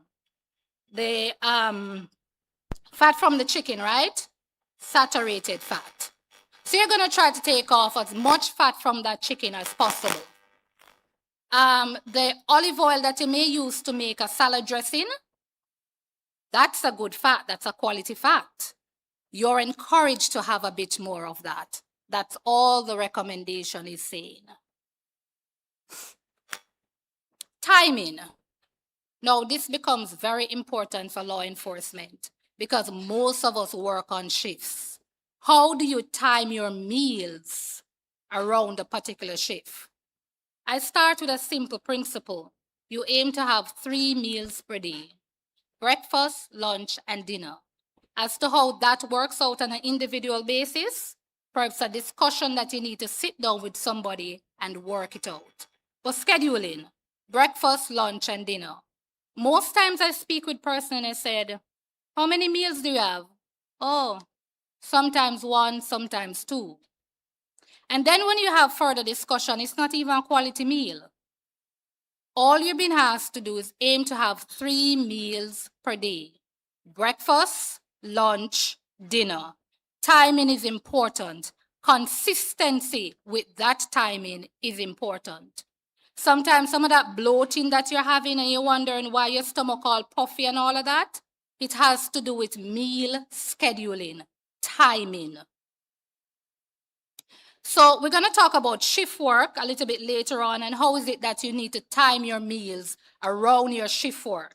Because even though you're working on a shift, you're not expected to be skipping meals. So we're clear on balance, quality, and timing. So meal planning on the go. Usually if you don't plan, you're going to have a problem with your meals. So if you're not planning, you're going to have a problem with your meals. One of the primary problems that people face is that you want to have lunch, but you don't have anything for lunch. You didn't take anything for lunch, you didn't plan for lunch. That means you cannot have lunch. Or you're going to have whatever is available. So bun and cheese out there from the little vendor on the side of the road, you're going to go for that. The fried chicken, you're going to go for that because that is what is available. So it's important for you to plan, especially when you're on a shift work. So when you're on a shift work, like for example, you're working in the night and you're coming off in the morning, I'm taking it that you had the entire day to have breakfast and lunch because you're coming from your house, yes? And before you turn up to work, I'm expecting you to have dinner. So would have covered the 3 primary meals. But then night come. And with the night comes the hunger. What do you do at that point in time? So, because you cannot be sleeping on the government work, because if the prisoners escape, you'll be held responsible, you need to be alert. So you go for the bun and cheese. You go down the road and buy the KFC with a soda, simply because you want to remain awake. A better choice would be choose something that has protein and fiber, that has longevity. It stretches out throughout the night and it gives you the energy that you need. What does that look like? Maybe 3 boiled eggs and some nuts and seeds. That's a better choice. You're coming from home, so you could actually have brought some vegetables with you, with a little dressing, and 3 boiled eggs. Or we could make a shake, but I'll tell you what the problem I have with a shake. You see the healthy plate that I described earlier? Your shake should reflect that. So all I'm saying, if you decide to do a shake, you need a protein in there, you need a carbs in there, you need a fat in there, you need a fiber in there. How many times when you make a shake, you hit those targets? So usually, if I'm going to have a shake, I have a protein source in there. And that's usually whey protein because it's convenient, it's right there. And I use an isolate for that, a whey protein isolate, because it's easy on the stomach, it's quick release. Then you're going to add your carbs. That's where your fruits come in. So it depends on what is in season. Mango is in season now, so I'm utilizing mangoes. So I'm going to have a serving of fruit in there. Then I think about the fiber. So I'm going to put some chia seed in there. If you like oats, you can actually put some oats in there. Then we're going to talk about the fat. Nuts and seeds, some pumpkin seeds, some flax seeds. And you use a liquid to blend that. Okay, so if it's almond milk, if it's low-fat milk, whatever you're working with. And then we come down to the serving size. So that's another problem. So you make the shake and you end up making 2 servings and you drink all of it in one go. Okay? So those are some of the things I want you to pay attention to when you're actually making a shake. So we talk about smart snacking for sustained energy. Remember, I'm not saying you can't snack, Because sometimes you're going long stretch between a meal and you need something to hold you over. It should be smart snacking. It should provide you with some protein, some fiber, and some fat. Now we move on to hydration status. And this is not only important because we're law enforcement personnel, it's important because of the current heat wave that we have going on. Especially when we work in an AC environment, you don't even recognize that you're thirsty because it's cool. And when you go out there and you sweat, you need to replenish because sweat contains electrolytes. You're using things like sodium. You need to replace that. And believe not being properly hydrated, it does affect your cognitive and physical performance. When you're dehydrated, you can't think straight.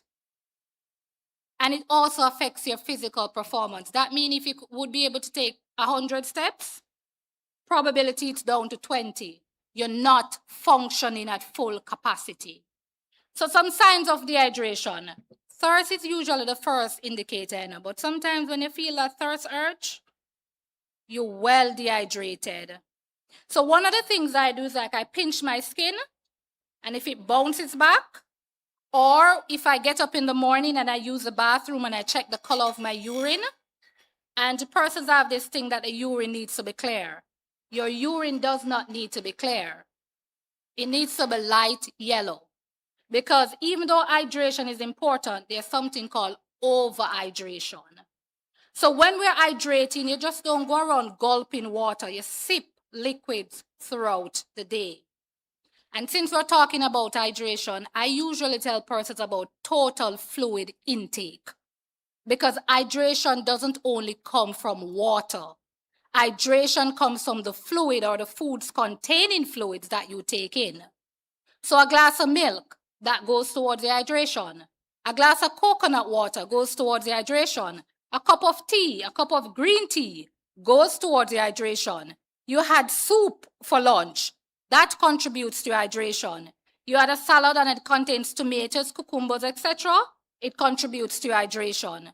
All I'm saying is when you're thinking about hydration, you need to move away from water and include other things because it adds variety to your intake. So this is just an outline of what we spoke about. Just now looking at your urine, kind of gauging the color, what it looks like. And another thing, if you're somebody who does physical activity, another way that you can gauge is taking your weight before you work out. If you had a really intense workout with sweating and everything, you can take the weight after. Usually there's going to be a shift in that weight. It gives you an idea of where you need to start hydrating. So it's important when we think about hydration, we think about the environmental conditions. What are the elements in the environment that's going to affect our hydration? Now, each individual fluid intake is going to be totally different, okay? I know there are guidelines out there, and they're simply that, guidelines. Remember, I started out this presentation by saying that you need to gauge where you are and what works for you, okay? The same thing goes with hydration. So some of the factors that may affect your hydration and how much fluid you need: environment, temperature, humidity, altitude. Your body size, your height, your weight, your body fat, your lean mass. The larger the person is, what do you think? More fluid that is required. The type, intensity, and duration of the exercise. You may actually do an exercise for 60 minutes compared to somebody that did an exercise for 2 hours. Or compared to when we're going on these walks in training. We're doing field craft. The hydration is going to be different. The individual sweat rate. Yes, people sweat differently. Some people hardly sweat or a little sweat, and some just, it's like a waterfall coming off them. Your hydration status will be affected. I spoke about the electrolytes lost in the sweat earlier. Sodium, potassium. We need to replace those electrolytes. And the clothing and equipment worn. We wear a uniform. We have to be mindful that it's going to affect our hydration status, especially when you go in that uniform. I know it's designed to be cool, but with the temperatures that we're having currently, if you're out there doing a foot patrol or any other activity, you need to be mindful of that. So this is just a guideline for exercise, because after this session, we'll all be exercising, right? We'll all be doing something. So we need to hydrate. So you need to have proper hydration before, and this is saying that your hydration status needs to be on par before you start the exercise. You need to be hydrated during the exercise, and you need to be hydrated after the exercise. This guarantees optimal performance. Guidelines that can help: before you start exercising, you drink maybe about 14 to 22 ounces of fluid 2 to 4 hours prior to the exercise. During, you try to sip about 60 to 32 ounces of fluid every 60 minutes during the exercise. After, you aim to drink 20 to 24 ounces of fluid for every pound lost during the exercise. Remember that weighing before and after, this is where this principle comes in. So, fluids are exercise. Now, if you're exercising for less than 60 minutes, your best choice is plain water. That is usually readily available. If you exercise for greater than 60 minutes, or if your exercise environment is particularly hot and humid, you need to take in a fluid that contains electrolytes. And you can actually mix that fluid at home, you know. You can get plain water, you can add salt to it. You can add a bit of sugar to it. You can add some fruit juices to it. You can make your own electrolytes. So you don't need to go out there to buy anything expensive. And they sell now little sachets of electrolyte. You simply dissolve it in the water. So in the military, they have a general guideline. And this was the closest thing I could actually get to law enforcement. So men are encouraged to drink 12 to 18 cups daily, and women 8 to 12 cups. Remember again, it depends on what you're doing. It depends on what your primary task is. Somebody who is sedentary, works in admin in the AC all day, every day, it's going to be difficult for them to hit this target. But it would not be difficult for somebody from DWTT that has a different exposure to hit this target. So we get to my favorite place. Yes, I love food, but I am addicted to what exercise actually does to my body. And I've been addicted to it for quite a number of years now. And I want you to get to that place of addiction. So if it's even something as getting 10 more minutes of walk, you'd be surprised how that changes the perspective. So it's important, strength training for injury prevention and power. And I'm going to tell you this. You see, there's a body of literature out there that says once you hit 30, muscle mass start trending down. And if you're a female, the odds are against you. The trend is even steeper. So that's why we encourage strength training, because it helps with injury prevention and power. When you're 80 years old and you need to sit on that toilet and have nobody to assist you, if you are consistent with your strength training, you should be able to get up off that toilet seat. It's also important for cardiovascular training, and this is endurance and recovery, and then flexibility and mobility exercises for agility. You need to move quickly, that's agility. You need to bend over, agility. You need particular exercise geared towards that. So physical fitness is generally, you're able to function effectively in physical work, training, and other activities. All we're saying to you is that you should be at a point where you're physically fit, you're able to carry out the tasks that you're assigned to. If it happens that you have to pursue a criminal unexpectedly, you should be able to engage in that and not huffing and puffing at the end of the pursuit. Yeah, okay? You'll be breathing hard, but you shouldn't be huffing and puffing like you're going to keel over, okay? So we talk about cardiorespiratory endurance. You're going to need this for foot pursuit. You're going to need this for brisk walking. Muscular strength and endurance. You're going to need that for lifting. There are sometimes you're placed in position. I remember Hurricane Melissa, our police officers were out there lifting trees and carrying on.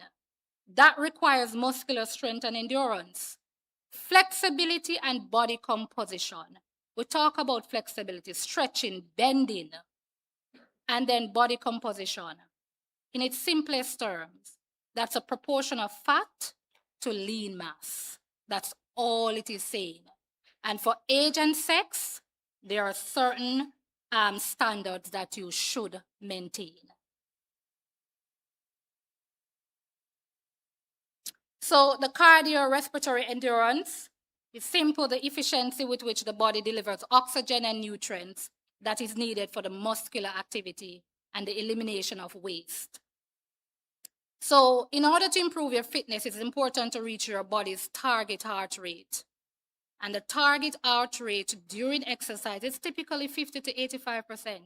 So you have a maximum heart rate, right?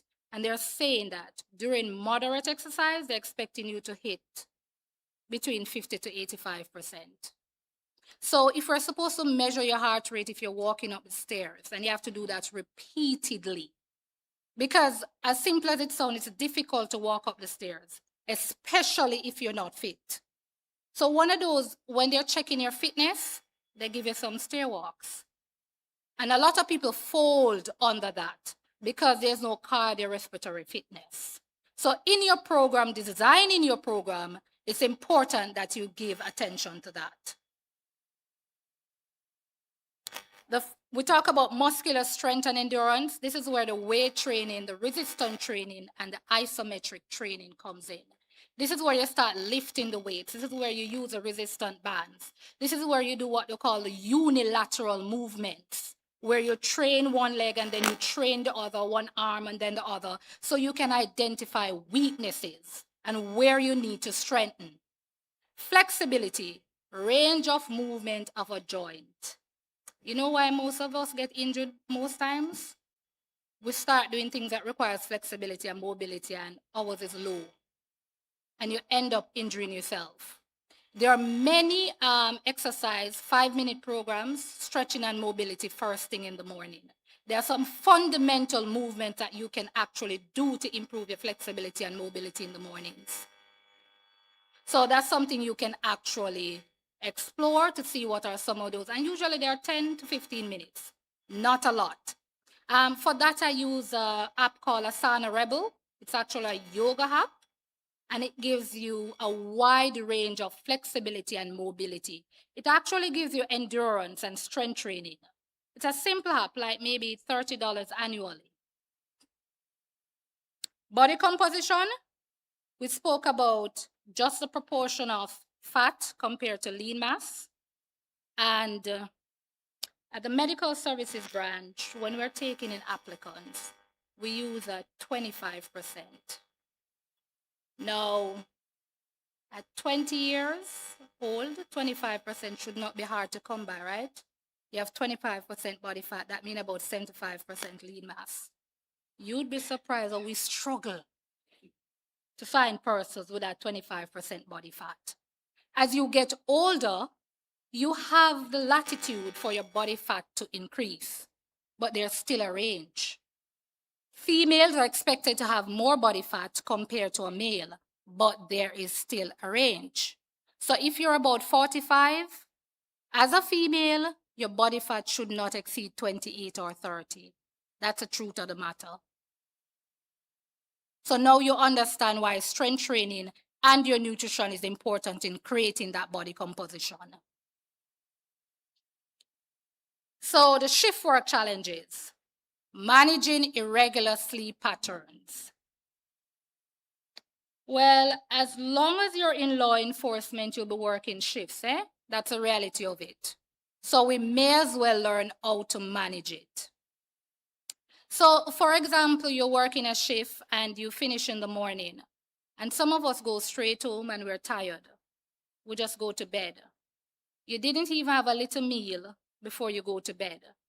When you get up from that sleep, you're going to be extremely hungry and you're going to eat everything in sight. One way to minimize that is to have a quality small meal before going for that sleep. And remember the small meals we spoke about what they should contain? Your protein, your fiber, your good fat. If you're going to report for a shift, you should have had breakfast, lunch, and dinner, and you take a snack that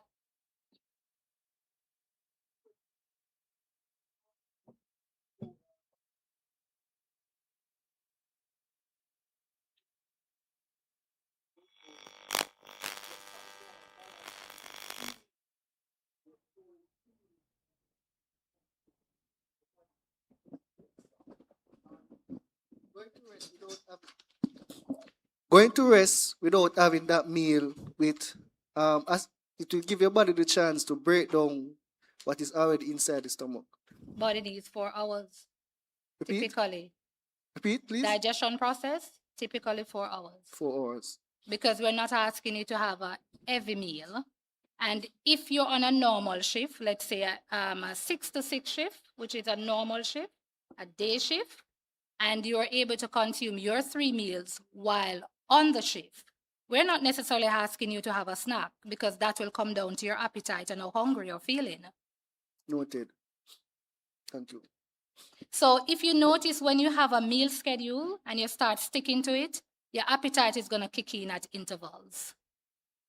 After like a month on that schedule, you realize that your body responds accordingly.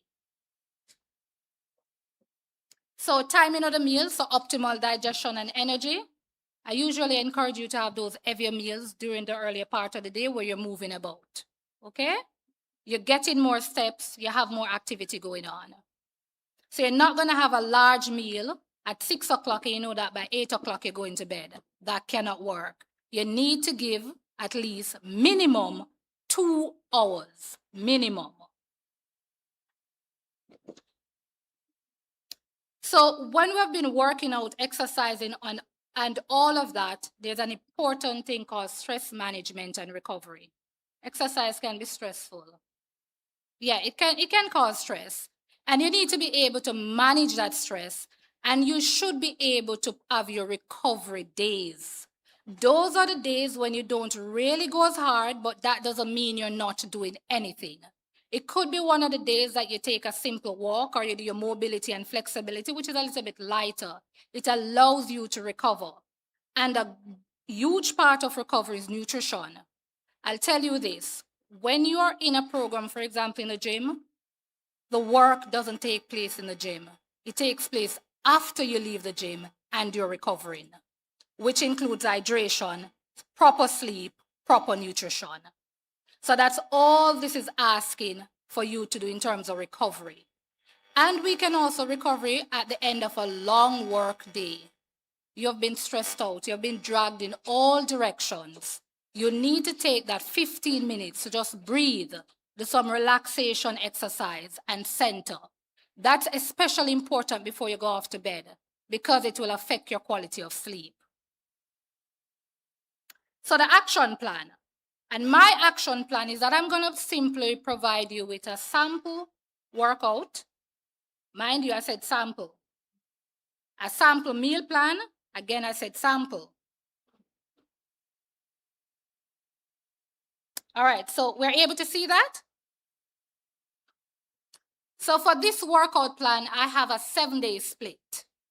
And if you notice, I focus on some core things. Remember the things we spoke about that's important in your physical fitness, like strength and power, cardiovascular health and agility. So if you notice, day 1 is strength and power. You're doing a lot of lifting. You're doing what is called box jumps.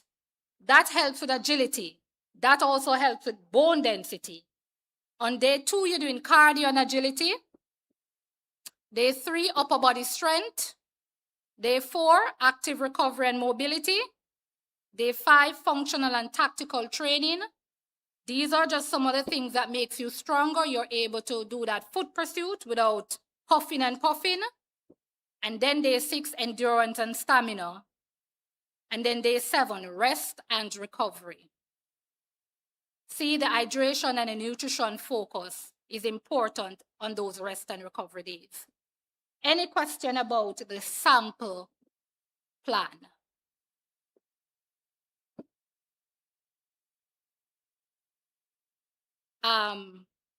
you know what's a shuttle bus? It goes short distances, then turn around. It's the same concept, yeah. Any questions about this program? I'm not asking you to have such an elaborate program. I'm going to ask you to do one thing though. We spoke about having 3 meals per day. I'm asking you to take a 10-minute walk after each meal. That's easily done, right? So you have breakfast. You have breakfast. After the breakfast, you're going to take a 10-minute walk. That helps with your glucose metabolism. You have lunch, you take another 10-minute walk. You have dinner, you take another 10-minute walk. You got 30 minutes of movement without actually putting an effort in it. Remember, Dr. Henry spoke about at least 150 minutes per week. If you're able to eat 30 minutes per day, 7 3 is 21, you'd have done 210 minutes by simply taking what we call those post-meal walks. All right. So this is a little bit small. Sorry about that. And this is just a meal plan to go with the exercise program that we had earlier. And I tried my best to use local foods, foods that we are very much familiar with. So you notice the first one was ackee and saltfish with boiled green bananas. And callaloo, we have that all the time. And we're having things like bami, we're having things like fish. I even have banana fritters on there because you can actually change the ingredients in the banana fritters and improve the quality of the banana fritters. Remember, guys, I don't have portions on this, but portion control is important. So let's go back to the ackee and saltfish. You can't be having 6 green bananas. Just saying, because breakfast is not the only meal you're going to have for the day. So we understand what this is trying to communicate. It's just an idea of how you can put your meals together. Remember, there are some key principles. You prioritize protein. All meals contain protein. All meals contain a source of fiber. All meals contain a source of fat. And especially for perimenopausal and menopausal women, that fiber and protein intake is paramount. So moving on, the resource and support. Medical services branch is always open to each and every one of you. We have skilled staff, persons with different expertise. If you need the help, we're there to help you. We can also help you in putting your department wellness programs, which is something to keep you accountable, which is something from the departmental level. There's also local fitness facilities. They may be expensive, but if you're considering strength training, you could perhaps join a gym. Or you could perhaps get in touch with a trainer who will help you to build a program. And also at Medical Services Branch within my department, there are nutritionists and dietitians. We work with you on an individual basis to build your individual plan. And because we're in the days of technology and apps, I actually compiled a list of apps that you can use to track your nutrition and fitness.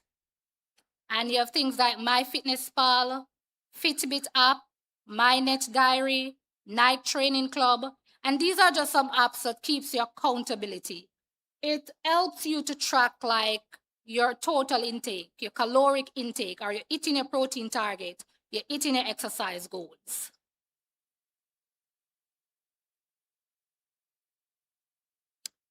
And finally, the key takeaway, be mindful that there is no magic diet. You tailor your nutrition and fitness to meet you where you're at. The only thing you all have in common right here, well, a couple of things, you may be a male or a female. Secondly, you're in law enforcement. And that's the part that's the riskiest part of it all. because of the stress associated with law enforcement. You're 10 times at risk for certain things. Your mental health is at risk. Your physical health is at risk. And your diet and nutrition and your physical fitness is just one of the few things that you actually have control over, that you actually can implement, that can actually make a change. So I'm asking you kindly to prioritize health for career longevity. Dr. Henry said earlier, law enforcement personnel, average age 58. Just think about that. There are things you can do to extend that. There are things you can do to improve the quality of life. Okay? Any questions? And I did the presentation without bashing anybody. Proud of myself. Any questions? So we're clear. It was good talking to you.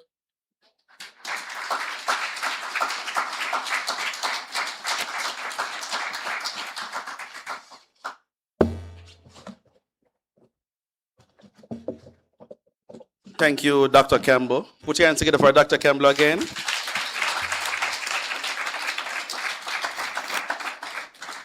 Dr. Campbell, just to say that for the coffee break, they brought a piece of lettuce and a tomato, and I added, right? So, with that said, I'm going to invite Dr. Thomas, and he'll be speaking on mental health, a very important topic that I think most of us need to hear, right? I think I went to a session some time ago and I said that majority of us have some mental issue and they wanted to kill me. But having mental issue doesn't mean that you're a mad person. It means that you have some things that you need to sort out and get it resolved. So with that said, put your hands together again for Dr. Thomas.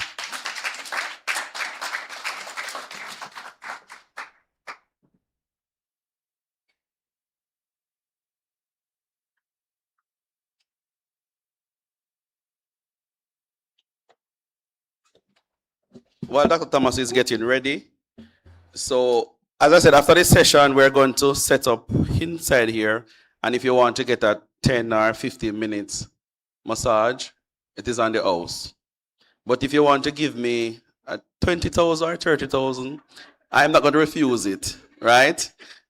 So, and also, you can get your blood sugar and pressure checked. Please make use of the availability of these different areas because we want you to know what is happening inside your body, as well as the newest department to the medical services branch is a dental department, right?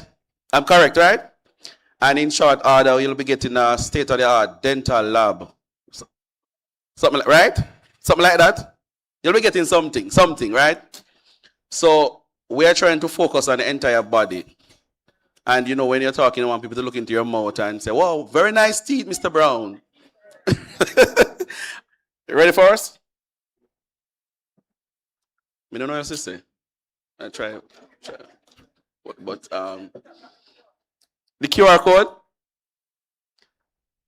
All right, let me thank our sponsors.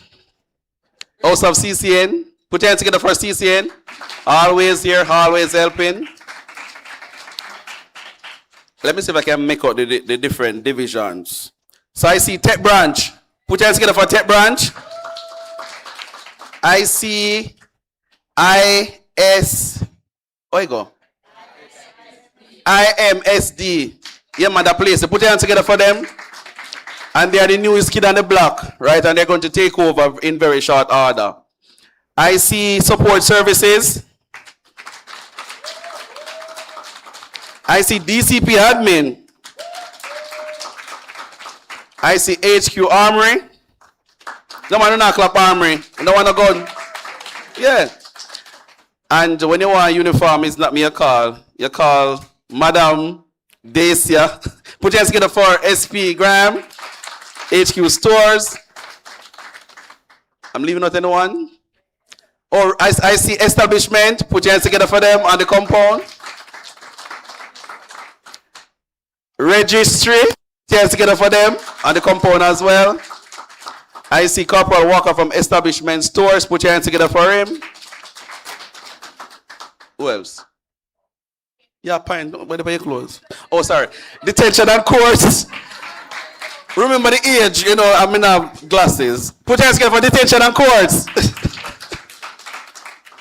ACP admin. Sole person, but put your hands together for her as well. And, oh, they said, where's Telecom? Welcome, Telecom. All by yourself, but still welcome. Force Development and Logistic Portfolio. Bigger clap than that, man. Who else? Who missing? Who missing anyone? TMMD. Put your hands together for them. Who? Who is that? A joke. Property Management and Maintenance Division. Welcome, welcome, welcome. Where are they? Next door. PRDB, newly promoted inspector, Keisha Garden. Welcome, welcome. Mr.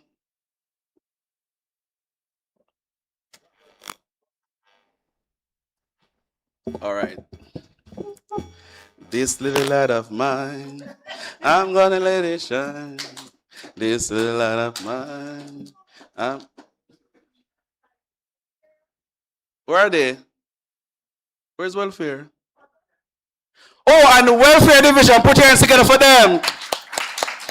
After SP Wilson gave that brave speech and long speech, I tell you, that's SP Wilson.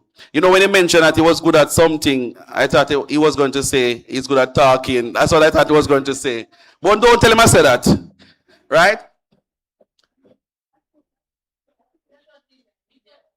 Oh, I never said it? Okay. All right, good.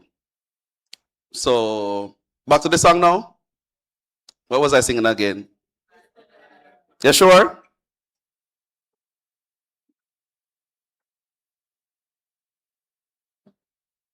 That lady, she's okay. You're okay, mom? You're okay? What's your name, mom?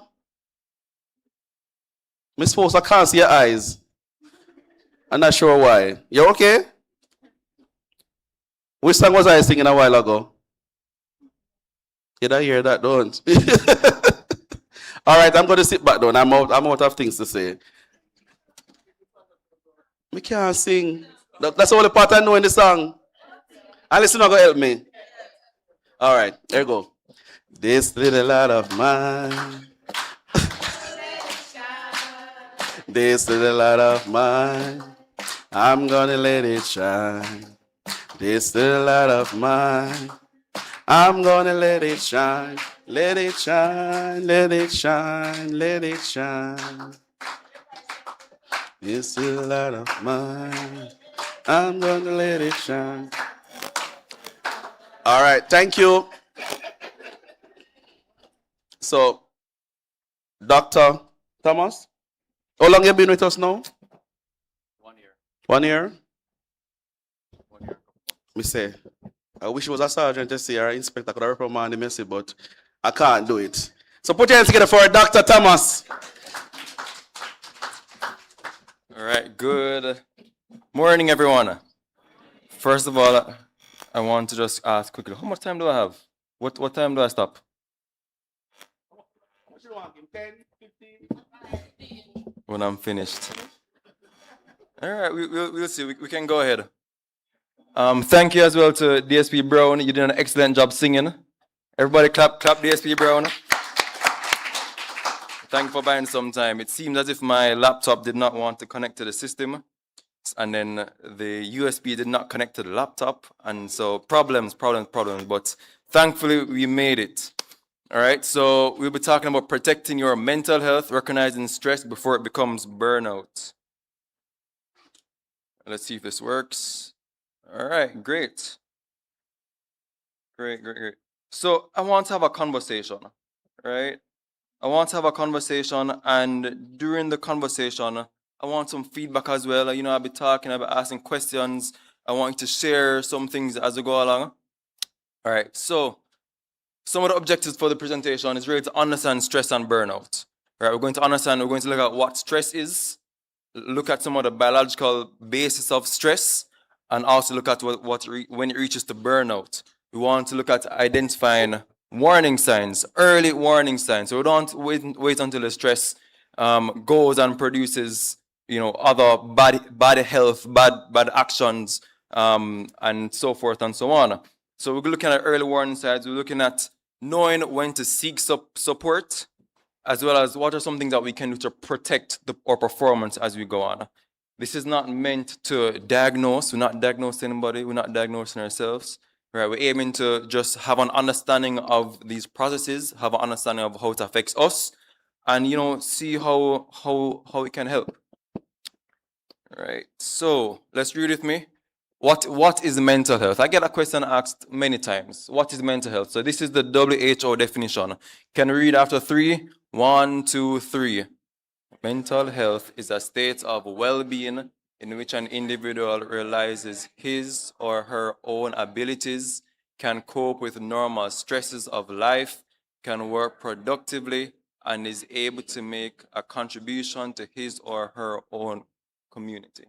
All right, great. So we're seeing that mental health is a state of well-being, right, in which persons can realize their own potential, they can cope with normal stresses of life, and that is what we're going to be focusing on a lot today. Being able to cope with normal stresses of life and can work productively and make a contribution to his or her community. Right, I'll say I'm doing a bit of an introduction, and another colleague of mine, Ms. Fuller, will come afterwards and give some more practical tips as to how to manage stressors when they come up. All right.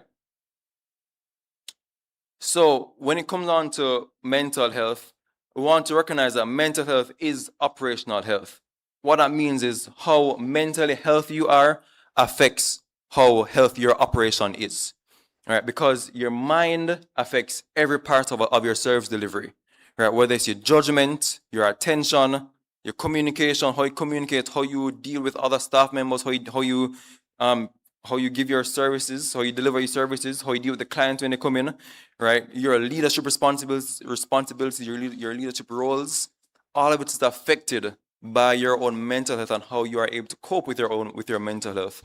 And at the bottom is your family life. And I want to stress this because stress or mental health or whatever you call it, it doesn't just affect you and your workplace culture, right? Many times it goes home, you bring it home with you, and it affects your children, right? And it affects your partners, it affects your relationships. And, I joke about it and say it affects your dog, right? Because what happens? Your boss shouts at you. Right? You have a tough day at work. You can't shout back at your boss, right? You have to hold it, right? And so what happen? You displace. You don't release. You don't exercise. You don't eat well. You don't do no stuff. You don't find a way to channel it, right? Your boss shouts at you. You internalize it, and what happen? You go home and you shout at your wife or your husband, because them, is your family. They will take it. Unfortunately, for a period of time, they take it, and then what happens? Your wife shout at you, children, right? And then who does your child shout at? Your dog, right? And so the point I'm making, the point I'm bringing across though is that displaced stress, right, affects not only your workplace, but it affects your family life. And when it affects your family life, it not only affects your immediate surroundings, it affects your community, and also your generations to come. All right, there's a thing about generational health. We're talking also about physical health, lifestyle diseases, nutrition, right? Generational health is a big thing, right? But then we're looking at generational mental health, right? I'm a product, to be honest, I'm a product of how my parents raised me. All right, my parents, we had a good family house, a good family setting, and my mom's a psychologist, and we talk through things, we work things out, and it influenced me. All right, that's the truth. It influenced me. It wasn't the sole thing, right? But it influenced me, and now I get to build on what they've built in me, right? And so I want to think about, what are you building? That's a question I want to ask yourself. What are you building? right, in your own sphere. All right, let's move on. We have a lot to cover. All right, so stress is the body and mind response to demands, pressures, or change. Right, another definition I want to say it is the physiological and psychological responses to a perceived threat. Right, and when it occurs at a short period of time, it sharpens attention. Right, so think with me. Let's have this thought experiment with me.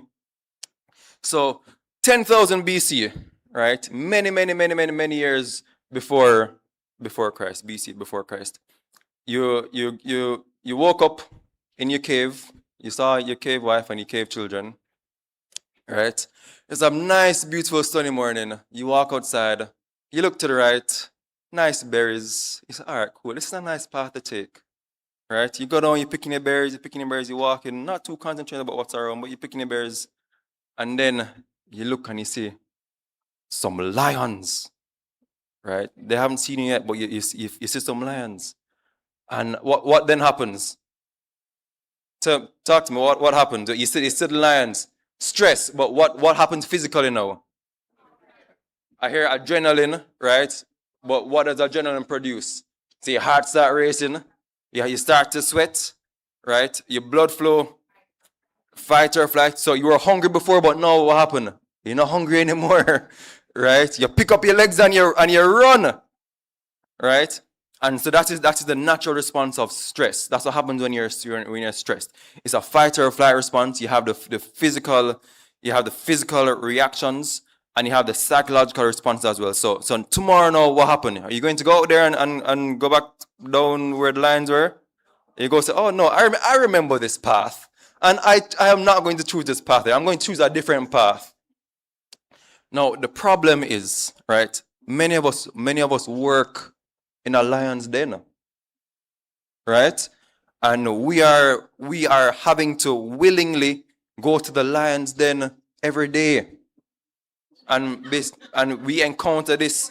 And so we have the physical responses similar to what happened before 10,000 BC is similar to what we are experiencing. I'm not saying everybody, right? But I'm saying many times that is how it is. And so we have to find a way to manage the stress. We have to find a way to manage it because let's look at the next slide now. What are some types of stress? So we have eustress, right? Anybody know that word eustress? Right? So it's good stress. You know the word eulogy, right? When you talk something good about someone that passed, right? So EU means good. And so there's something about eustress, right? So if you can read that, so what it means is a positive, motivating stress, right? My boss likes to say, we're just stretching you, right? We're going to stretch you and basically see he wants to get the best out of you, so you're going to stretch you. You'll see it on the next slide. We're going to stretch you a bit. So that is him saying he wants to give some eustress to optimize functioning as best as possible, right? And what does it look like? Can you see it over there? Force relevant example. But you tell me, what does eustress look like? Anybody can read it for me? All right, so I've seen preparing for an inspection, promotion, interview, or major presentation, right? It's good stress. On a normal basis, I'd go to my bed 10 o'clock, but I have a presentation today that I didn't get to finish up. Going to bed at 2 o'clock, right? Wide awake, finishing up presentation, right? And so it's the same kind of thing where your body responds to it, right? It pushes you to your limit. All right. So acute stress. So it's a normal short-term response to an immediate demand or a threat. And a force-relevant example. Can you read that? After 3, 1, 2, 3.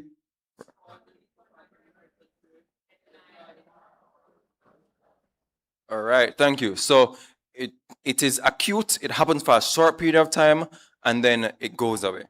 All right. But when that continually happens, right, you get chronic stress, ongoing pressures over weeks or months without enough recovery. And give the example there is what?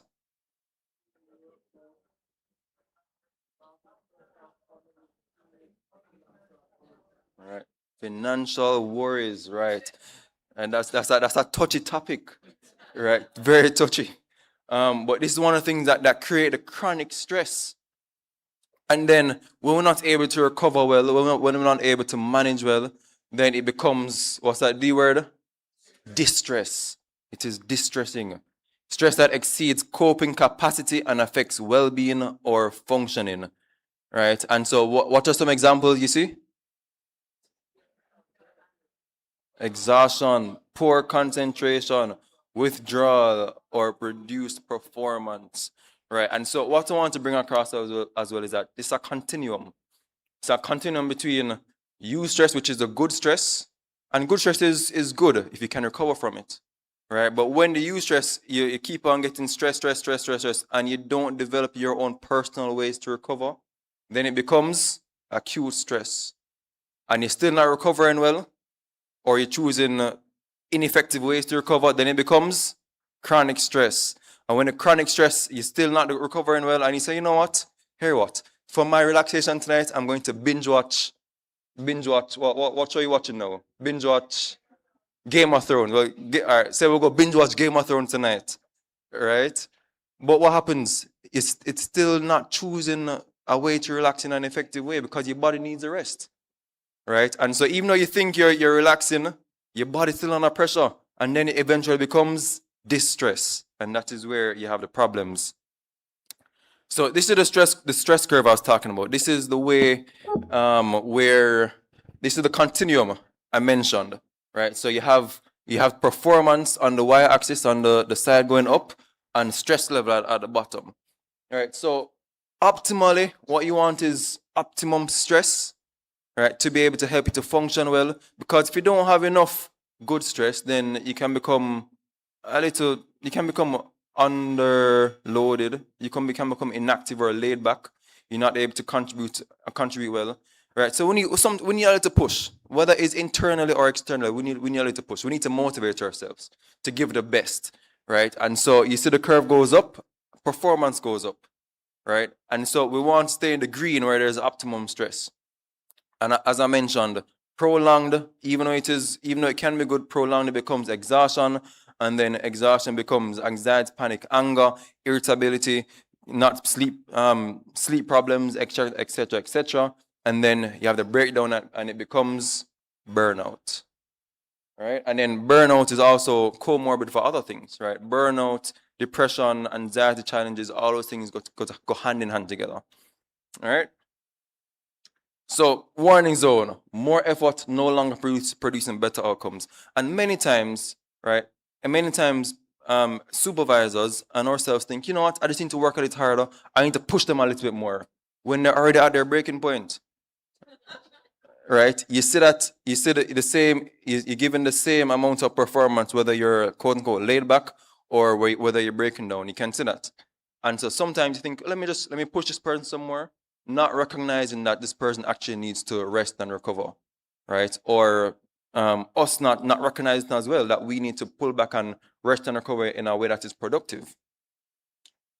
All right, so this slide is probably one of the most important slides thus far, right? This slide helps us to understand everything that has gone on before, and it transitions into what will come after. This is the biological basis of stress, right? So I mentioned earlier, you saw the line, you have somebody mentioned this, but we'll talk about it soon. You have the activation of the sympathetic and nervous system,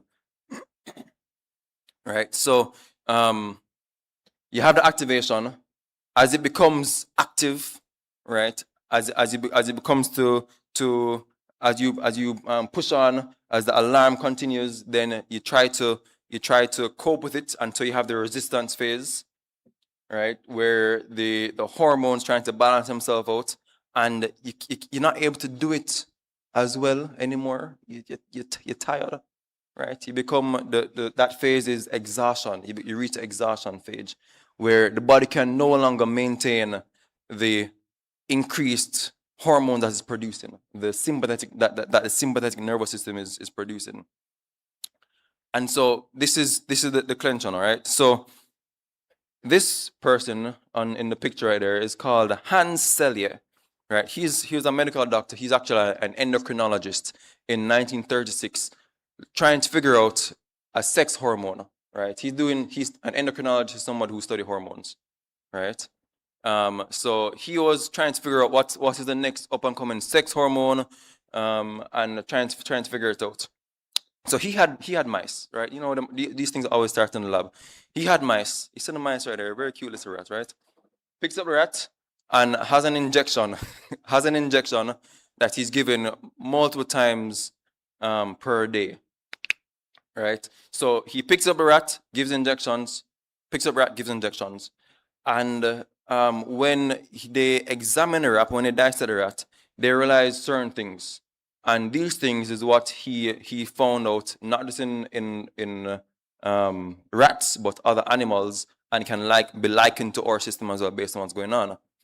So he saw that there were increased sizes of the adrenals, right? That's adrenal glands. I'm going to get into it, right? There were decreased thymus and lymph nodes, and there was also stomach ulcers, right? So after the injections, he decided to, after he saw that happening, he decided to make a more large scale research. So he created conditions for these rats. So sometimes he kept them up late, the lights on for a long time, whether it was too hot or too cold, and he created stressors for them, not injections, right? Stressors for them. And all the time he found this thing that he termed the general adaptation syndrome. It's how we adapt to stress, how our bodies adapt to stress. And how does it react? How does it adapt? Increased size of the adrenals. What does the adrenals produce? Adrenaline, right? Adrenaline. You have epinephrine and norepinephrine, and that's the same fight or flight, right? It brings blood flow to the muscles and it gives you the energy to run or to fight, right? There's freeze as well, but we'll put that aside, right? But it's fight or flight, and so that hormone, adrenaline, it also causes you need to run. So what is it going to do? It's going to increase your heart rate, right? It's going to increase the pressure which your blood is pumping, right? And so what that happens is over time, if that continually happens, what do you get? Hypertension, right? Remember, Doc mentioned it earlier. Hypertension. This is the link now, you know, right? Sustained amounts of adrenaline, that's norepinephrine and epinephrine, right? Through the stress that is creating, then leads to hypertension, right? And so the norepinephrine, epinephrine, they're causing your body, you're giving your body the ability to respond. Another thing that your adrenals produce is what? Cortisol, right? Cortisol, many persons call it the stress hormone, right? But what it actually does, right? Cortisol goes into your cell and allows the production, or it allows glucose to be available for usage. So when you need it to respond, right? Because if you don't have the glucose, if you don't have the food, if you don't have the intake, you can't respond well, correct? And so cortisol gets glucose active, and excess glucose leads to diabetes, right? Excess glucose leads to diabetes. And so these are some of the things that he was finding is that the adrenals are increased. And then some things that you wouldn't necessarily expect. You have the size of the thymus and the size of the lymph nodes decrease. The thymus and the lymph nodes are a part of the immune system, right? And so now when you reach the exhaustion stage, right, because this is essentially is the exhaustion stage. When you reach the exhaustion stage, you realize you cannot fight infections as easily, right? You get sick easy. You're calling to work many times. Your child sneezes and you get sick. Every little thing gets you sick, right? Because your immune function is not working well, because you're stressed out, because you're not taking the time to relax and recover and do things that are healthy. You're stressed out, leading to health challenges. All right. And then stomach ulcers. So think back with me. Do you remember when you were running from the lions and you forgot about food? You weren't hungry anymore, right? So the body shunts the blood from the organs which are not needed at that point in time to organs where it's needed, like your muscles, big muscles, right? So it moves the blood flow from your body, from your belly, and put it to your legs, right? And so your stomach not able to get the blood flow that it normally gets, leading to stomach ulcers. Everybody with me so far? All right. Have I gone too deep? We understand the connection? All right, we're moving on. So this is really the importance, right? So we're not just talking from a mental health and psychiatrists and all these things, but we're talking about what it means practically, right? What it means for my mental health, but also we realize that mental health affects my physical health, right? So we see the importance. All right, we're moving on. So as time goes on and reach the exhaustion stage, this leads now to burnout. And burnout is actually one of the things that is classified in WHO,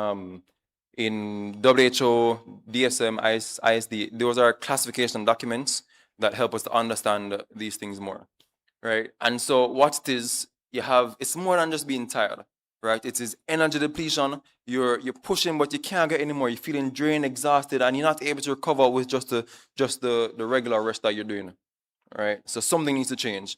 It's a mental distance, meaning you got to work, but your body's here, but your mind not really there, right? You're just kind of zoning out. You're trying to do it, but you're not really doing it well, and you have no desire to be there. You just want to go home, and even when you're home, you're feeling burnt out. All right, so something needs to change. Yeah, that is detachment, that is the irritability, feelings of disconnected from work, and then you also have the reduced efficacy, the effectiveness, right? So you're not motivated, you're not being productive, and the quality of your service decreases. All this happens from stress, but also not managing stress adequately. So there was a study which was done by, I believe her name is Isabel Correa, right? In 2023. You guys follow World Cup and remember that guy CR7? Yeah? Ronaldo? Cristiano Ronaldo? All right. We're moving on. So this was in his country, Portugal. So they did a study looking at police officers and trying to find out ways we can protect officers against burnout, right? And so what came out of the study, this was over 500 participants in an anonymous study, and some of the risk factors they found that you can understand, right? It's pretty straightforward, right? We have the affective empathy. So you have affective empathy and you have cognitive empathy. Affective empathy is identifying. So you're talking to somebody, you've seen their emotions, and now you kind of take it on yourself and you feel what they're feeling. Like they're crying, you crying, right? They're in distress, you are in distress, and so there's that affective empathy, which is somewhat good, but to an extent it is in our service profession. We need to understand a better way how to manage or empathy, or how to manage our emotions so we don't get caught up in everything that happens, correct? So if you have high on the affective empathy, you're more likely to experience exhaustion, more likely to experience burnout, right? And so there's the cognitive empathy is really understanding what this person is going through, but you're not affecting your own emotions, right? So there's also then the quantitative demands, workload increase, you have stress, it leads to burnout. All right, so those are some of the risk factors. And then some of the protective factors now, you have meaningful work, meaning that you feel like you are making a difference where you are at. You feel like you're contributing, you are playing your part to advance the welfare of the whole human race and of your community, right? So you have meaningful work. There's organizational justice, meaning that things that happen when they're discussing things, if someone needs to be reprimanded, if someone needs to be transferred, there's a way that it is done that it feels equitable, meaning everybody is on the same level, equitable, right? So those are protective factors. And then there is organizational identification, meaning that I feel like I am contributing well. I'm a valued member of my force. I'm a valued member of my department, and I'm taking on a lot of the values that they have as well, and I want to give my best. And so those are some of the protective factors. So when you look at our context now, right, we have challenges, many challenges.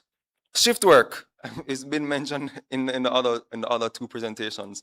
Shift work is going to happen, but it's also a challenge, and so we need to find a way to manage the stressors that come with shift work. Right? It wasn't said, but it's probably alluded to earlier. Right? Just there are studies now that show that shift workers have a decreased life expectancy, as was mentioned. But it's also a carcinogen, right? Meaning that it increases the risk of cancers, right? And so it's a way to understand that, that we need to be mindful of these things as well. So shift work is challenging. Critical incidents. So many times what I've heard, right, just by the wayside, is that we don't debrief after critical incidents. It's in the SOPs that you should debrief. But many times everybody just wants to go home, right? You had a long day, you want to go home. But sometimes it's important to debrief. And sometimes even if it does not happen in that setting, right? We have persons at the medical service branch who are willing to assist and help process various exposures that have happened. But it's important that we debrief after critical incidents. Right? We come together and we have a discussion, and we get to unload some of that burden. It's important, right? There's a public scrutiny, right? That we're always under watch, right? There's the administrative load, the family strain, and also the culture of toughness, right? We're officers. We don't need to seek help, right? We will go until we can't go anymore, and then when we can't go anymore, we just say we're good. We go to the bar, we have a drink, we go home, right? And so that's a culture that really delays help seeking, and then just continues to worsen our own mental health and physical health. So we're looking at some of the early warning signs. So emotionally, you have the irritability, the increased irritability. Things that wouldn't affect you as much, you start to affect you, right? The things that you're not getting anxious about, you start to become anxious about it. You don't have any motivation. You don't have any feeling. You just don't want to be there, right? These are some early warning signs that it may not be occurring every day, but it is for you to really think through, right? Sometimes when I am feeling irritable, I think to myself, all right, what is happening? Why am I feeling irritable? Then I realize, oh, I never got enough sleep last night, right? Or I recognize I'm irritable, and so I'm trying to understand that I feel irritable. I have to choose my words more carefully when I deal with people, right? But if you don't know it, well, sorry, Dr. Henry, what was the saying again? If you don't, your popular saying, if you don't check, you won't know, right? If you don't check yourself, you won't know, and you won't be able to make any change, and your other persons in your work or your family gets the blunt of it. If you don't check, you won't know. Then you have the physical aspects. You have the poor sleep, the fatigue, the headaches, the body tension, just feeling on edge, you're feeling restless, you feel like you can't, just something is off. All right. Then there's the cognitive aspect of it. You have the poor concentration, forgetfulness, indecisions, meaning you're taking a long time to make decisions and you're making more mistakes. And then behaviorally, you are withdrawing, you're having more conflicts, you're going to work late, and you are not coping well, such as using substances. Police officers are the general population in regards to substance use is 10%. Police officers is 30%. So 1 in 3 police officers have issues with substances, right? And this is a way that they cope, but it is unhealthy coping. And even like alcohol affects sleep and affects different things. It worsens the problem, but you feel like it's helping you right now, but it worsens the problem. Right. So we want to have quick personal check-ins, right? You're asking yourself these questions. What has changed in my mood or patience? What is causing the way how I'm feeling? We are checking in with ourselves, right? Is stress affecting my work, relationships, or decisions, right? If it is, what do I need to do, right? Because we're talking about now, but also talking about the future.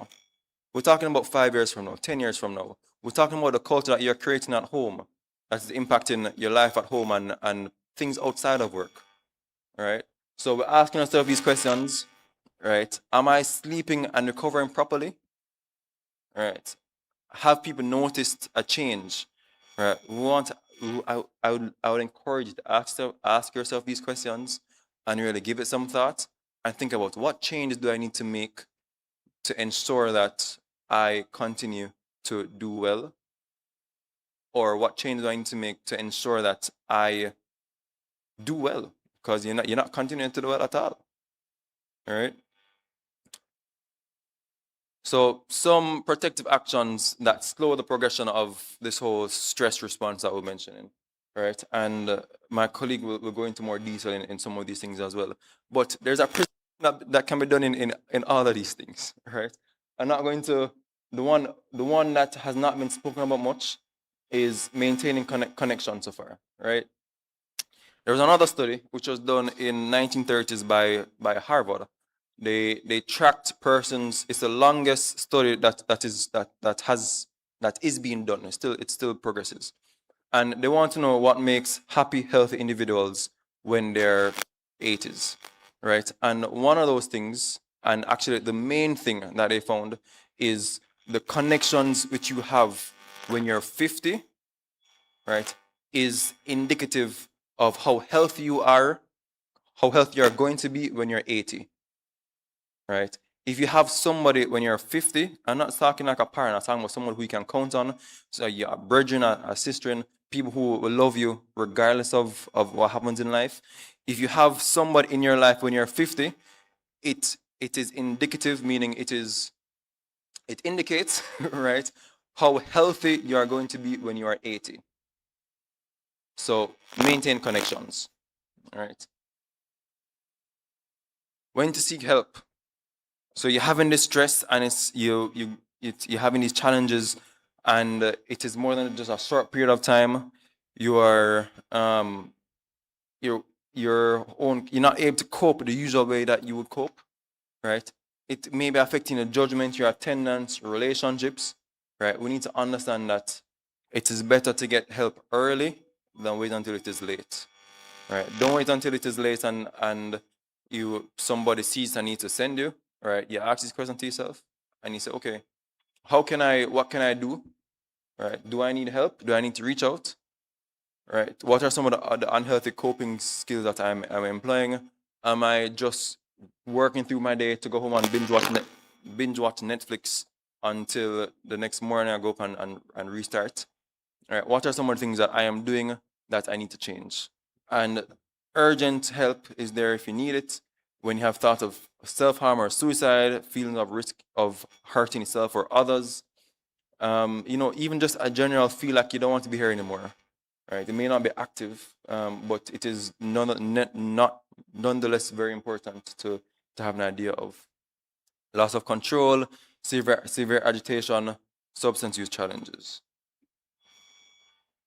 And in wrapping up, I want to just mention about supporting a colleague, right? When it comes down to burnout, right, a lot of the studies also mention that there's a big role in which the organizational heads play, but also in your own subgroup. We spend most of our time at work, and if we can create a workplace culture that is healthy, that we can understand, okay, that we can navigate the stresses together. We know that we're going through this, but we're going through this together. It plays a big difference than when you feel like you're alone and isolated at work. True or false? So we want to create a supportive culture in the environment that we do our checks internally before we even have to refer the person, or before we even need to reach out, right? But we want to create a supportive, healthy community. That's what helps to create the change. And so we are noticing when something occurs, right? We're asking, but we're asking a private way. We pull the person aside. We don't say, Miss so and so, I hear say why you always reaching work so late, right? Or whatever it may be. Pull the person aside and have a personal conversation, or one-on-one. And that personal conversation, you don't go back into the office and spread people business, right? A lot of this is what we get, A lot of it is just the distrust from colleagues as well, right? Because you have this one-on-one conversation, and then you go share this business, or in church setting, you say, you say, I want to pray for Dr. Henry because he's struggling with XYZ, right?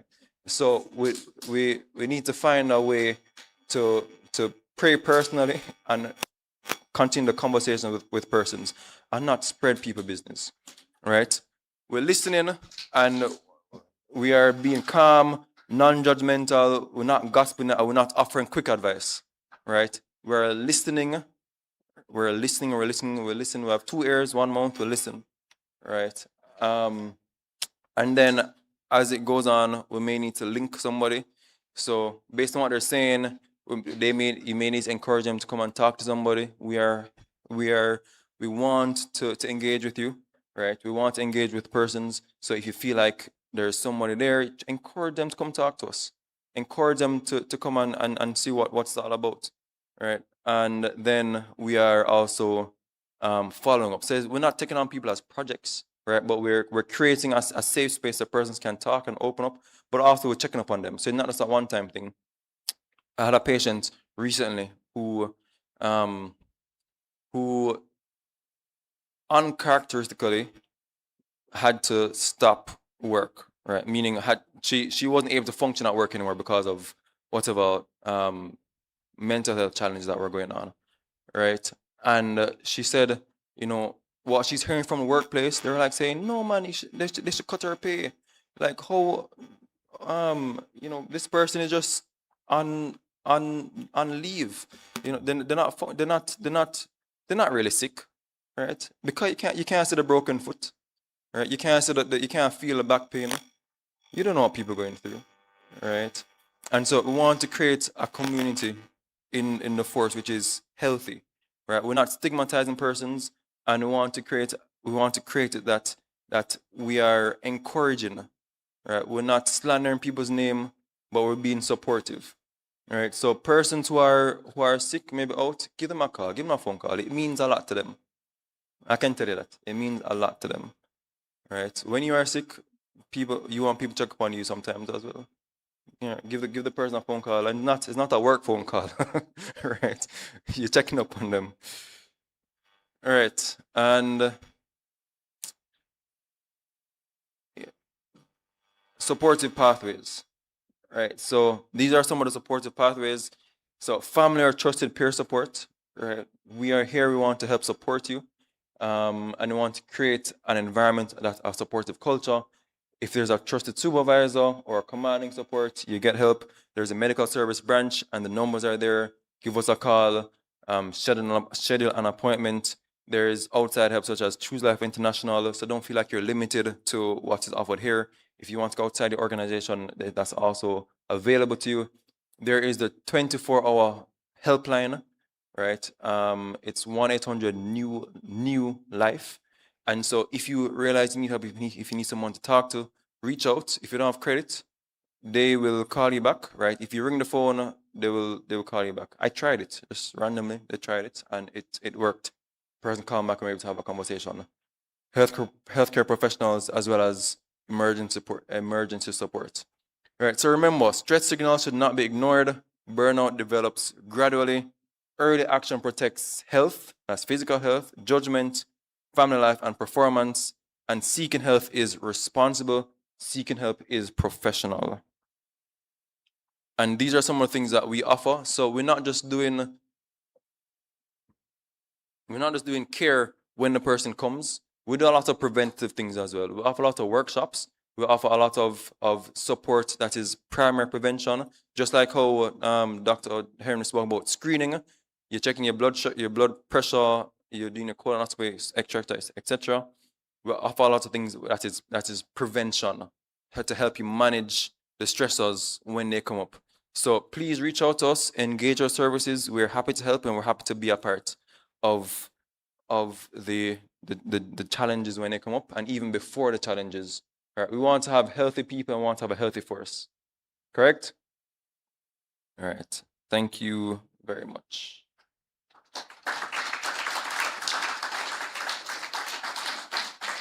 I see a question. Is there a question?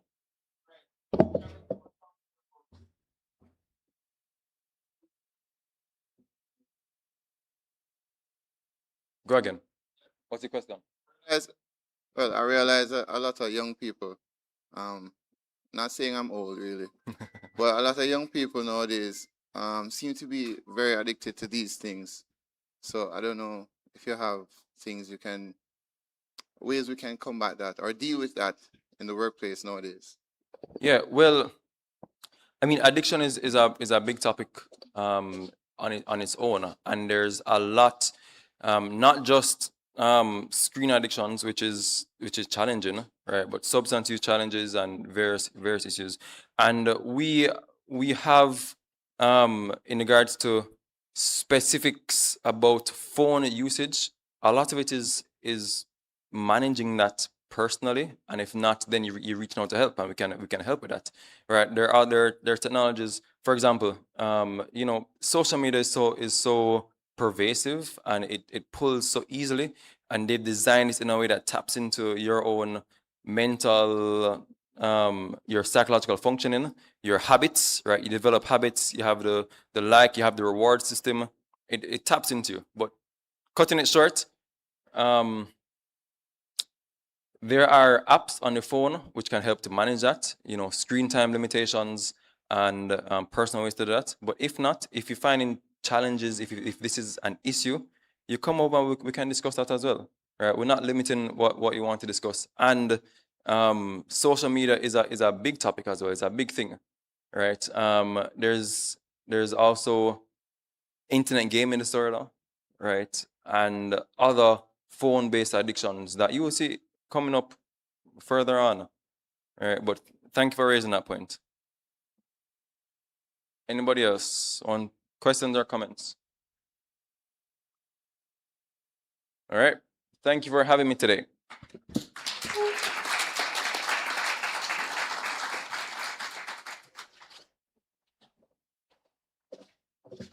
Put your hands together again for Dr.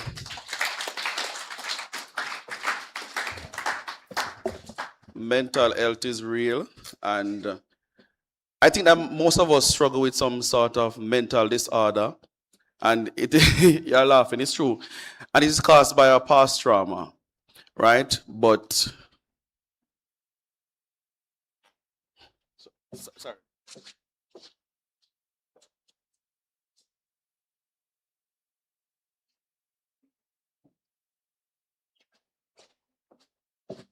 Right. So I was told that there's no lunch because they were going to send some fatty food, and there was, a lot of starch and stuff. So it wasn't balanced. So I felt guilty. So I told him not to send any lunch. So Dr. Campbell is going to swipe the black card and provide us with something that is more balanced than what we're going to get. All right. So we are going to break for lunch now, and then we'll ask Dr. Fuller to resume because there's some persons looking a bit not hungry, sleepy. So we're going to give you about 30 minutes, and we're going to have a working lunch this time. So once you get your lunch, make your way back to your seat, and we'll start the presentation. All right? So who's going to say prayer?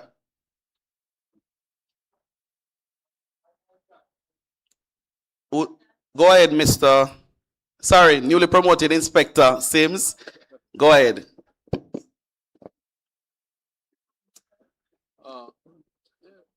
We can sit. Lord, as we're about to partake in the lunch that All you right. have provided, we ask you to bless and sanctify our meal and also bless the persons that have provided it. In Jesus' mighty and precious name I pray. Amen. Thank you, Inspector Sims. So take a walk. The persons are coming up to share the food. Stretch your legs. Remember, we're talking about health, right?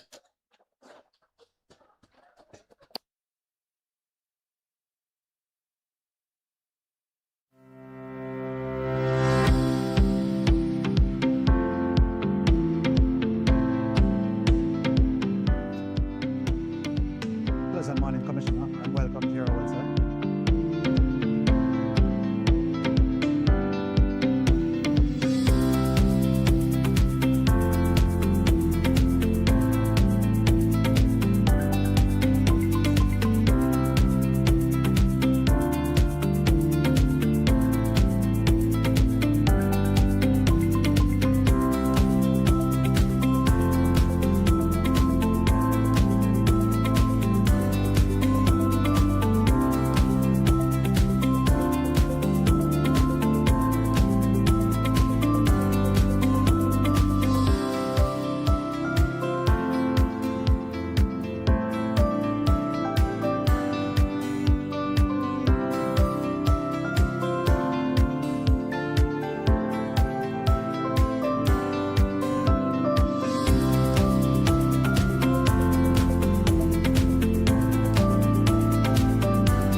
Greetings, I am Corporal Kemar Newman, and today we're at the Calabar Infant and Primary School for the annual Kingston Central Summer School program, geared towards enhancing interpersonal skills and self-development for children between the ages of 10 and 17. Each day starts with a motivation minute, followed by sessions on decision making, managing peer pressure, and setting goals. Organizers say the goal is simple: give students practical tools, not just lectures. We caught up with Superintendent Mishka Forbes, the commanding officer for the Kingston Central Policing Division, and she shared how this initiative fits in her divisional plans. This initiative falls squarely within one of our divisional priorities, which aligns with the overall JSAFE strategic priority of improving communication and community engagement.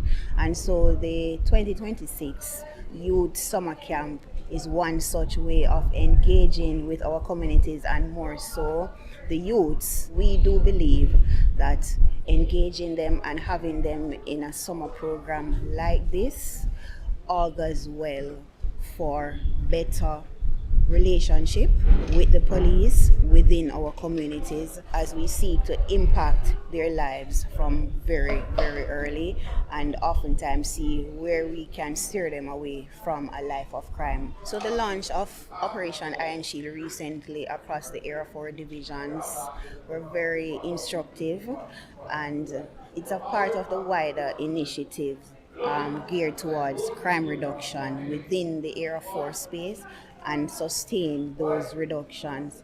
And so engaging the youths in programs such as these is very, very important, as I would have mentioned before, towards crime reduction. During the summer camp, they will be exposed to a range of topics, including how to resolve conflicts and interpersonal conflicts. I do believe that this initiative will do very well in assisting them in identifying conflicts and how they can resolve these conflicts amicably without resorting to violence. We also spoke to Deputy Superintendent Stacey Ann Waldron Jackson, coordinator for this initiative.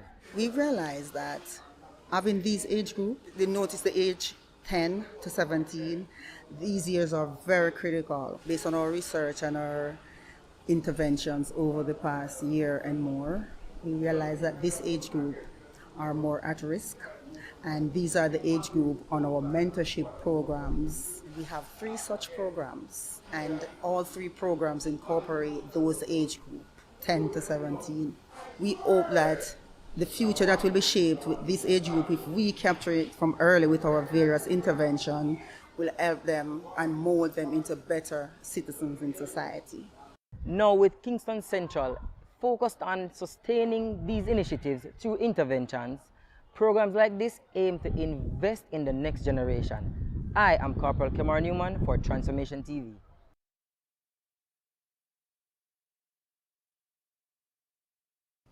Since the start of 2026, up to the 13th of July, 43 motorcyclists and 3 pillion passengers have lost their lives on our nation's roads. Our records show that only 4 motorcyclists were wearing their helmets. Every motorcycle driver and their pillion passenger is required by law to wear a certified helmet when on a motorcycle. There are no exceptions. Since 2012, 1,600 Jamaicans have died in motorcycle-related crashes. The majority of those were due to head injuries. Now, failure to wear a certified helmet will lead to a fine of $8,000. But it's just not about the fines. We want you to be safe. Your helmet must fit properly. It must be certified. It must be securely strapped under your chin. If it is loose, unstrapped, or not approved, then you are not in compliance with the law. Help us to help you. Wear your helmet, a certified one, and wear it in accordance with the law. Every ride, every time.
Man them, your helmet good?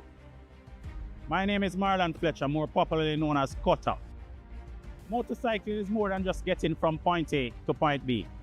It's a lifestyle. It's freedom. It's a community.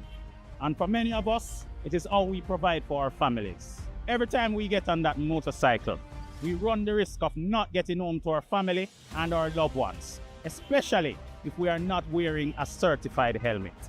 Not all helmets are made equal. A good quality helmet can make the difference between life and death. A certified helmet is tested. It is designed and chosen to protect your head in case anything goes wrong. It can reduce your chance of death by up to 40% and cut serious head injuries by up to 70%. Bikers, we face enough stigma out there. People already think we are reckless and we are lawless. But we know who we are. We're fathers, sons, brothers, breadwinners, and we take care of our own. So do the right thing, not just for you, but for your family, your friends, and everybody who ride with you. At the end of the day, we all want to reach home safe. So make sure your helmet good. A real one, a certified one. Every ride, every time.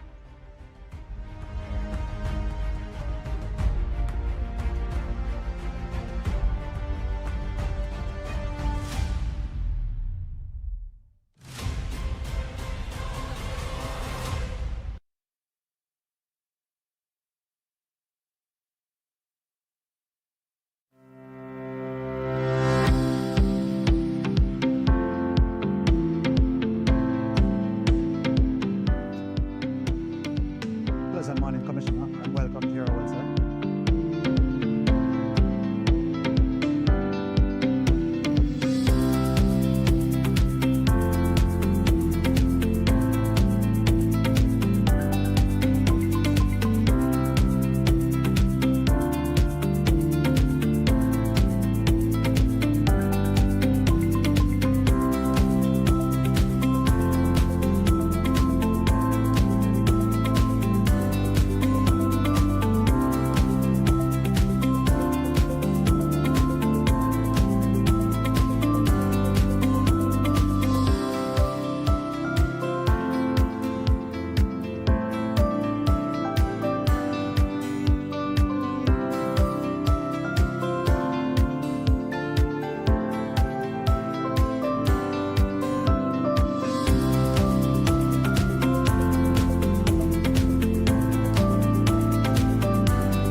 Greetings, I am Corporal Kemar Newman, and today we're at the Calabar Infant and Primary School for the annual Kingston Central Summer School program, geared towards enhancing interpersonal skills and self-development for children between the ages of 10 and 17. Each day starts with a motivation minute, followed by sessions on decision making, managing peer pressure, and setting goals. Organizers say the goal is simple: give students practical tools, not just lectures. We caught up with Superintendent Mishka Forbes, the commanding officer for the Kingston Central Policing Division, and she shared how this initiative fits in her divisional plans. This initiative falls squarely within one of our divisional priorities, which aligns with the overall JSAFE strategic priority of improving communication and community engagement. And so the 2026 Youth Summer Camp is one such way of engaging with our communities, and more so the youths. We do believe that engaging them and having them in a summer program like this augurs well for better relationship with the police within our communities as we seek to impact their lives from very, very early, and oftentimes see where we can steer them away from a life of crime. So the launch of Operation Iron Shield recently across the Area 4 divisions were very instructive, and it's a part of the wider initiative geared towards crime reduction within the Area 4 space, and sustain those reductions. And so engaging the youths in programs such as these is very, very important, as I would have mentioned before, towards crime reduction. During the summer camp, they will be exposed to a range of topics, including how to resolve conflicts and interpersonal conflicts. I do believe that this initiative will do very well in assisting them in identifying conflicts and how they can resolve these conflicts amicably without resorting to violence. We also spoke to Deputy Superintendent Stacey Ann Waldron Jackson, coordinator for this initiative. We realized that having these age group, they notice the age 10 to 17, these years are very critical based on our research and our interventions over the past year and more. We realized that this age group are more at risk, and these are the age group on our mentorship programs. We have 3 such programs, and all 3 programs incorporate those age group, 10 to 17. We hope that the future that will be shaped with this age group, if we capture it from early with our various interventions, will help them and mold them into better citizens in society. Now with Kingston Central focused on sustaining these initiatives through interventions, programs like this aim to invest in the next generation. I am Corporal Kemar Newman for Transformation TV.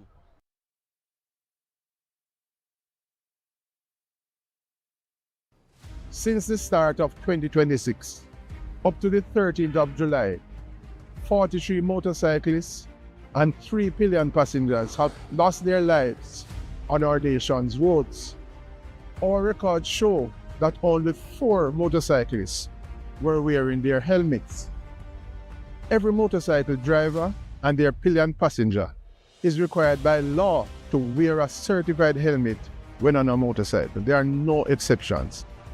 Since 2012, 1,600 Jamaicans have died in motorcycle-related crashes.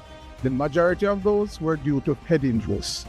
Now, failure to wear a certified helmet will lead to a fine of $8,000. But it's just not about the fines. We want you to be safe. Your helmet must fit properly.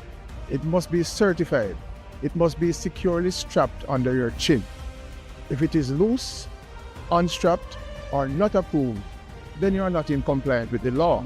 Help us to help you. Wear your helmet, a certified one, and wear it in accordance with the law. Every ride, every time.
Man, them. Your helmet good? My name is Marlon Fletcher, more popularly known as Cutter. Motorcycle is more than just getting from point A to point B. It's a lifestyle. It's freedom. It's a community. And for many of us, it is how we provide for our families. Every time we get on that motorcycle, we run the risk of not getting home to our family and our loved ones, especially if we are not wearing a certified helmet. Not all helmets are made equal. A good quality helmet can make the difference between life and death. A certified helmet is tested. It is designed and chosen to protect your head in case anything goes wrong. It can reduce your chance of death by up to 40% and cut serious head injuries by up to 70%. Bikers, we face enough stigma out there. People already think we are reckless and we are lawless. But we know who we are. We're fathers, sons, brothers, breadwinners, and we take care of our own. So do the right thing, not just for you, but for your family, your friends, and everybody who ride with you. At the end of the day, we all want to reach home safe. So make sure your helmet good. A real one, a certified one. Every ride, every time.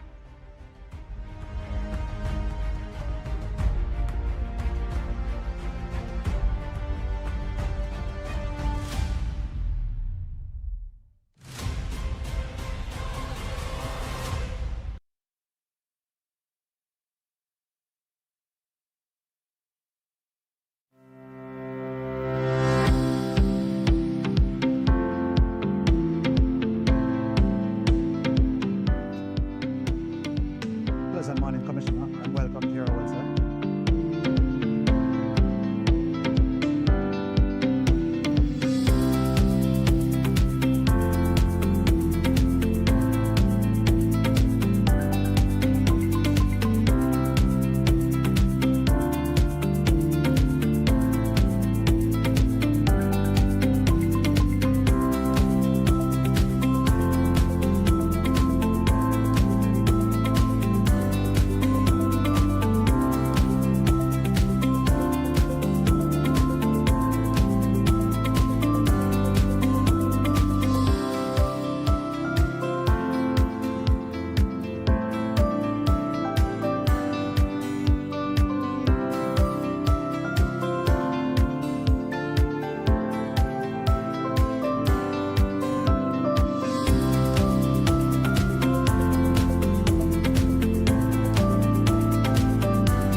Greetings, I am Corporal Kemar Newman, and today we are at the Calabar Infant and Primary School for the annual Kingston Central Summer School program, geared towards enhancing interpersonal skills and self-development for children between the ages of 10 and 17. Each day starts with a motivation minute, followed by sessions on decision making, managing peer pressure, and setting goals. Organizers say the goal is simple: give students practical tools, not just lectures. We caught up with Superintendent Mishka Forbes, the commanding officer for the Kingston Central Policing Division, and she shared how this initiative fits in her divisional plans. This initiative falls squarely within one of our divisional priorities, which aligns with the overall JSAFE strategic priority of improving communication and community engagement.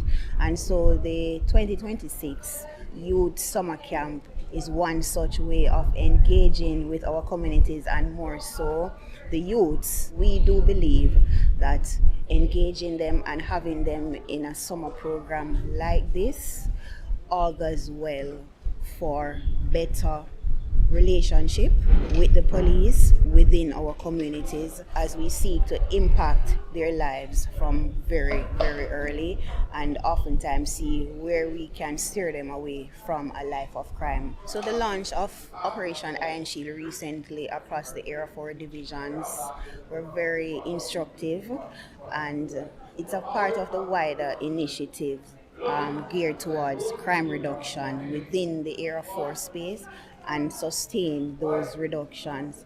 And so engaging the youths in programs such as these is very, very important, as I would have mentioned before, towards crime reduction. During the summer camp, they will be exposed to a range of topics, including how to resolve conflicts and interpersonal conflicts. I do believe that this initiative will do very well in assisting them in identifying conflicts and how they can resolve these conflicts amicably without resorting to violence. We also spoke to Deputy Superintendent Stacey Ann Waldron Jackson, coordinator for this initiative. We realized that having these age group, they notice the age 10 to 17, these years are very critical based on our research and our interventions over the past year and more. We realized that this age group are more at risk, and these are the age group on our mentorship programs. We have 3 such programs, and all 3 programs incorporate those age group, 10 to 17. We hope that the future that will be shaped with this age group, if we capture it from early with our various interventions, will help them and mold them into better citizens in society. Now with Kingston Central focused on sustaining these initiatives through interventions, programs like this aim to invest in the next generation. I am Corporal Kemar Newman for Transformation TV.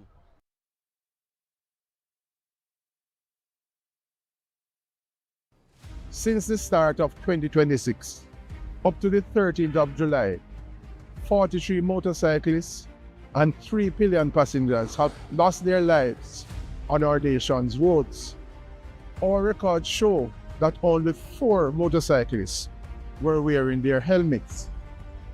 Every motorcycle driver and their pillion passenger is required by law to wear a certified helmet when on a motorcycle. There are no exceptions. Since 2012, 1,600 Jamaicans have died in motorcycle-related crashes. The majority of those were due to head injuries. Now, failure to wear a certified helmet will lead to a fine of $8,000. But it's just not about the fines. We want you to be safe. Your helmet must fit properly. It must be certified. It must be securely strapped under your chin.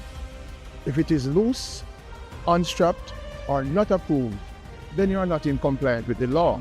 Help us to help you. Wear your helmet, a certified one, and wear it in accordance with the law. Every ride, every time.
Man them, your helmet good? My name is Marlon Fletcher, more popularly known as Cutter. Motorcycling is more than just getting from point A to point B. It's a lifestyle. It's freedom. It's a community. And for many of us, it is how we provide for our families. Every time we get on that motorcycle, we run the risk of not getting home to our family and our loved ones, especially if we are not wearing a certified helmet. Not all helmets are made equal. A good quality helmet can make the difference between life and death. A certified helmet is tested. It is designed and proven to protect your head in case anything goes wrong. It can reduce your chance of death by up to 40% and cut serious head injuries by up to 70%. Bikers, we face enough stigma out there. People already think we are reckless and we are lawless. But we know who we are. We're fathers, sons, brothers, breadwinners, and we take care of our own. So do the right thing, not just for you, but for your family, your friends, and everybody who ride with you. At the end of the day, we all want to reach home safe. So make sure your helmet good. A real one, a certified one. Every ride, every time.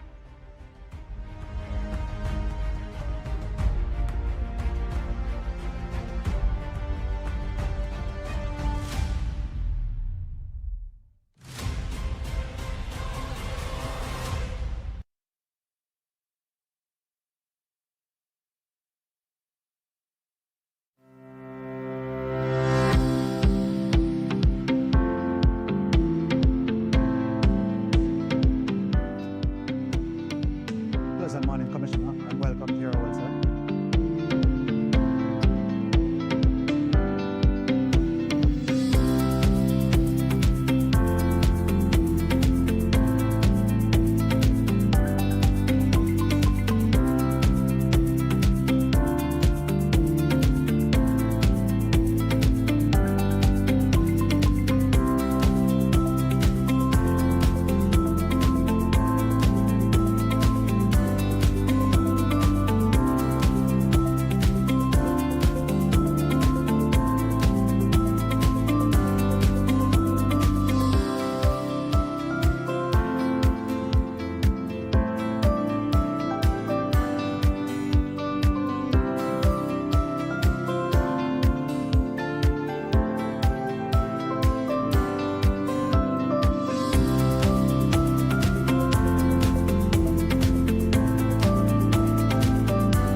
Greetings, I am Corporal Kemar Newman, and today we are at the Calabar Infant and Primary School for the annual Kingston Central Summer School program, geared towards enhancing interpersonal skills and self-development for children between the ages of 10 and 17. Each day starts with a motivation minute, followed by sessions on decision making, managing peer pressure, and setting goals. Organizers say the goal is simple: give students practical tools, not just lectures. We caught up with Superintendent Mishka Forbes, the commanding officer for the Kingston Central Policing Division, and she shared how this initiative fits in her divisional plans. This initiative falls squarely within one of our divisional priorities, which aligns with the overall JSAFE strategic priority of improving communication and community engagement. And so the 2026 Youth Summer Camp is one such way of engaging with our communities, and more so the youths. We do believe that engaging them and having them in a summer program like this augurs well for better relationship with the police within our communities as we seek to impact their lives from very, very early, and oftentimes see where we can steer them away from a life of crime. So the launch of Operation Iron Shield recently across the Area 4 divisions were very instructive, and it's a part of the wider initiative geared towards crime reduction within the Area 4 space, and sustain those reductions. And so engaging the youths in programs such as these is very, very important, as I would have mentioned before, towards crime reduction. During the summer camp, they will be exposed to a range of topics, including how to resolve conflicts and interpersonal conflicts. I do believe that this initiative will do very well in assisting them in identifying conflicts and how they can resolve these conflicts amicably without resorting to violence. We also spoke to Deputy Superintendent Stacey Ann Waldron Jackson, coordinator for this initiative. We realized that having these age group, they notice the age 10 to 17, these years are very critical based on our research and our interventions over the past year and more. We realized that this age group are more at risk, and these are the age group on our mentorship programs. We have 3 such programs, and all 3 programs incorporate those age group, 10 to 17. We hope that the future that will be shaped with this age group, if we capture it from early with our various interventions, will help them and mold them into better citizens in society.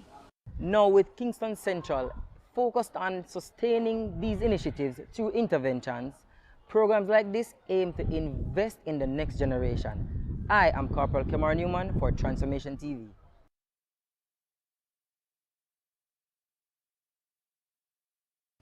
Since the start of 2026, up to the 13th of July, 43 motorcyclists and 3 pillion passengers have lost their lives on our nation's roads. Our records show that only 4 motorcyclists were wearing their helmets. Every motorcycle driver and their pillion passenger is required by law to wear a certified helmet when on a motorcycle. There are no exceptions. Since 2012, 1,600 Jamaicans have died in motorcycle-related crashes. The majority of those were due to head injuries. Now, failure to wear a certified helmet will lead to a fine of $8,000. But it's just not about the fines. We want you to be safe. Your helmet must fit properly. It must be certified. It must be securely strapped under your chin. If it is loose, unstrapped, or not approved, then you are not in compliance with the law. Help us to help you. Wear your helmet, a certified one, and wear it in accordance with the law. Every ride, every time.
Man, Deb, your helmet good? My name is Marlon Fletcher, more popularly known as Cutter. Motorcycle is more than just getting from point A to point B. It's a lifestyle. It's freedom. It's a community. And for many of us, it is how we provide for our families. Every time we get on that motorcycle, we run the risk of not getting home to our family and our loved ones, especially if we are not wearing a certified helmet. Not all helmets are made equal. A good quality helmet can make the difference between life and death. A certified helmet is tested.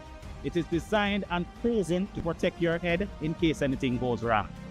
It can reduce your chance of death by up to 40% and cut serious head injuries by up to 70%. Bikers, we face enough stigma out there. People already think we are reckless and we are lawless. But we know who we are. We're fathers, sons, brothers, breadwinners, and we take care of our own. So do the right thing, not just for you, but for your family, your friends, and everybody who ride with you. At the end of the day, we all want to reach home safe. So make sure your helmet good. A real one, a certified one. Every ride, every time.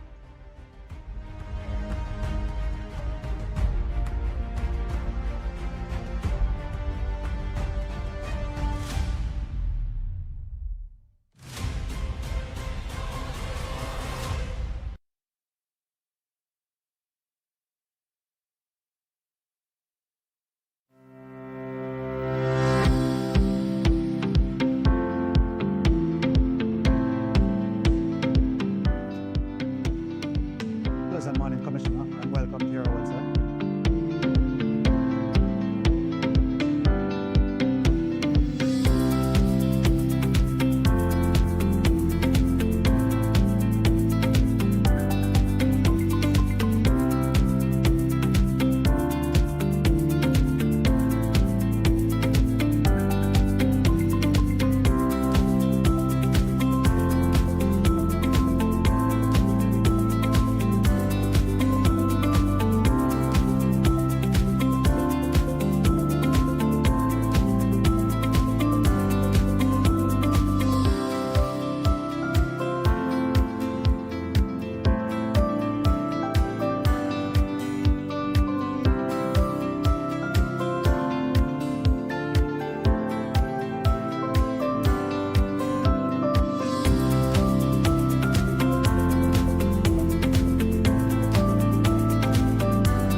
Greetings, I am Corporal Kemar Newman, and today we are at the Calabar Infant and Primary School for the annual Kingston Central Summer School program, geared towards enhancing interpersonal skills and self-development for children between the ages of 10 and 17. Each day starts with a motivation minute, followed by sessions on decision making, managing peer pressure, and setting goals. Organizers say the goal is simple: give students practical tools, not just lectures. We caught up with Superintendent Mishka Forbes, the commanding officer for the Kingston Central Policing Division, and she shared how this initiative fits in her divisional plans. This initiative falls squarely within one of our divisional priorities, which aligns with the overall JSAFE strategic priority of improving communication and community engagement. And so the 2026 Youth Summer Camp is one such way of engaging with our communities, and more so the youths. We do believe that engaging them and having them in a summer program like this augurs well for better relationship with the police within our communities as we seek to impact their lives from very, very early, and oftentimes see where we can steer them away from a life of crime. So the launch of Operation Iron Shield recently across the Area 4 divisions were very instructive, and it's a part of the wider initiative geared towards crime reduction within the Area 4 space, and sustain those reductions. And so engaging the youths in programs such as these is very, very important, as I would have mentioned before, towards crime reduction. During the summer camp, they will be exposed to a range of topics, including how to resolve conflicts and interpersonal conflicts. I do believe that this initiative will do very well in assisting them in identifying conflicts and how they can resolve these conflicts amicably without resorting to violence. We also spoke to Deputy Superintendent Stacey Ann Waldron Jackson, coordinator for this initiative. We realized that having these age group, they notice the age 10 to 17, these years are very critical based on our research and our interventions over the past year and more. We realized that this age group are more at risk, and these are the age group on our mentorship programs. We have 3 such programs, and all 3 programs incorporate those age group, 10 to 17. We hope that the future that will be shaped with this age group, if we capture it from early with our various interventions, will help them and mold them into better citizens in society. Now with Kingston Central focused on sustaining these initiatives through interventions, programs like this aim to invest in the next generation. I am Corporal Kemar Newman for Transformation TV.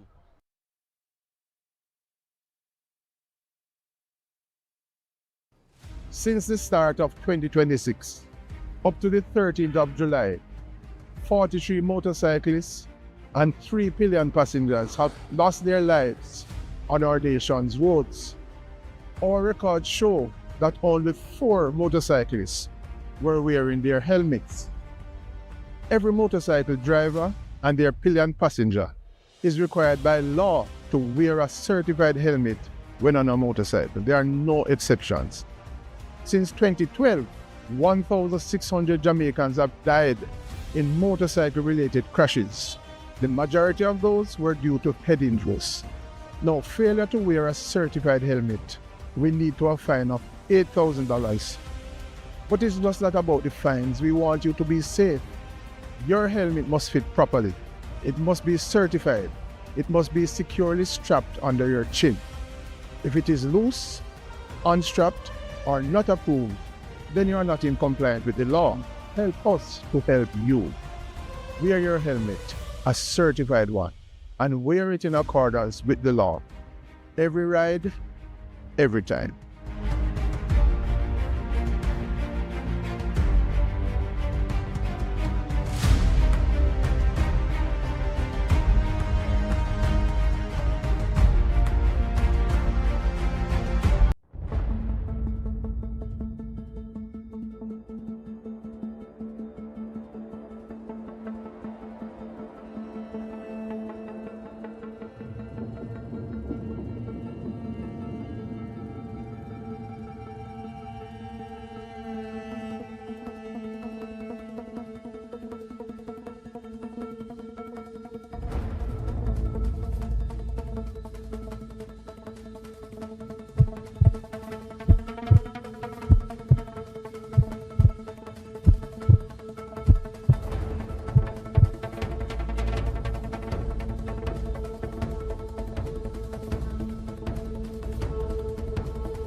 on them.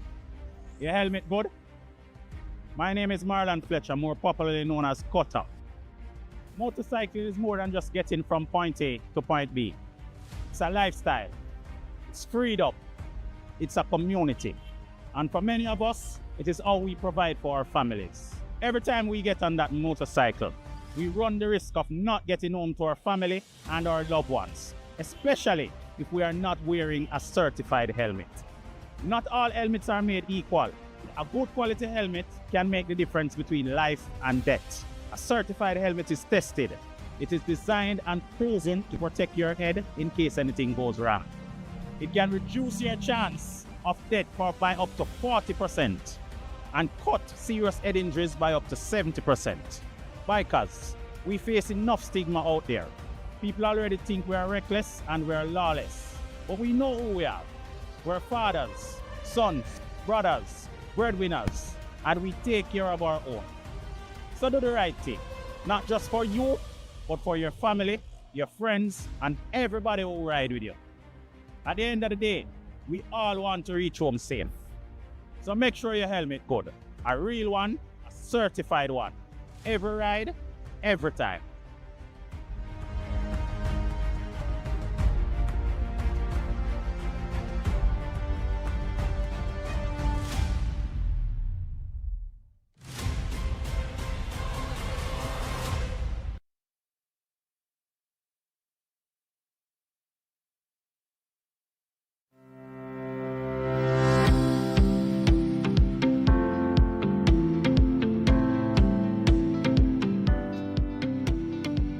Pleasant morning, Commissioner, and welcome to your role, sir.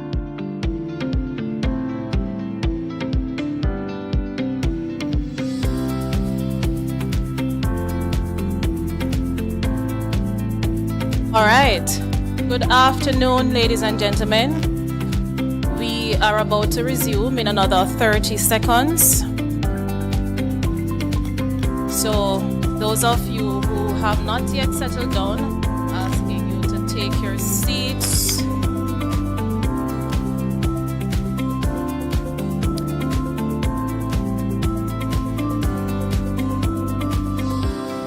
All right, so coming to continue the presentation is Miss Fuller, who will present on mental health.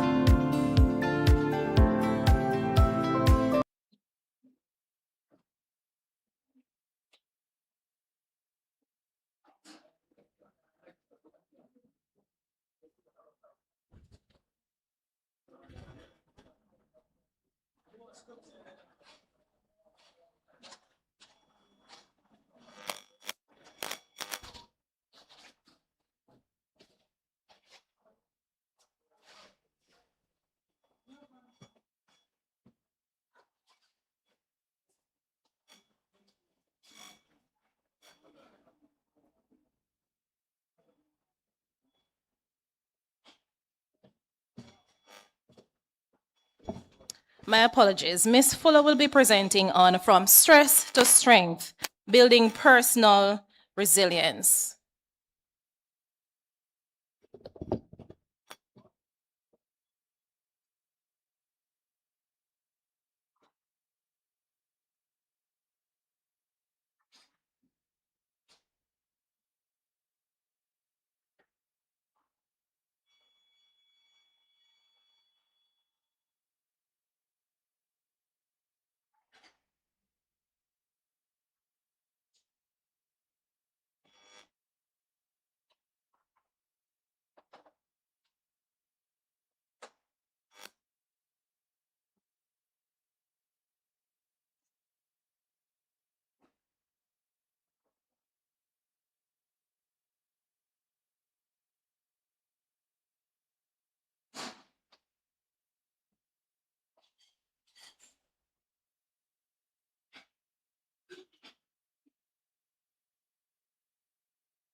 Yeah, that's good.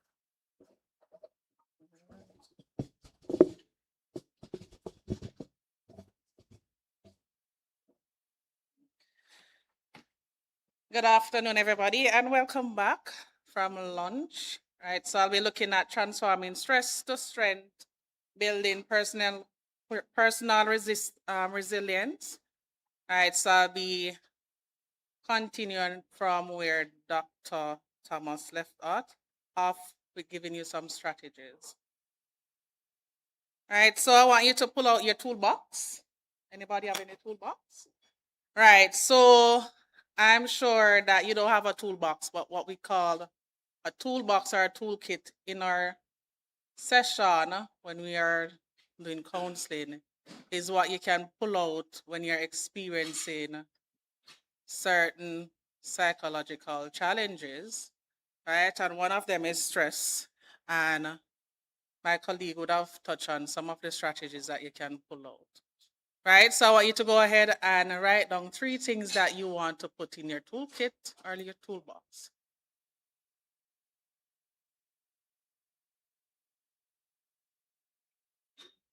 Right, write it down. Right, so if you're experiencing stress, what are some of the things that you can pull out to assist you?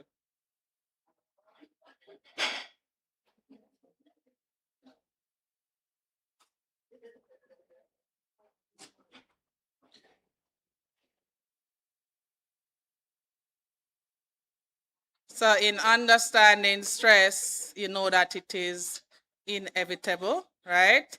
So it's something that you can't go on and not experience. So one of the things is to ensure that you prepare for this thing, right? Because at some point, you're going to need something to lean on, right?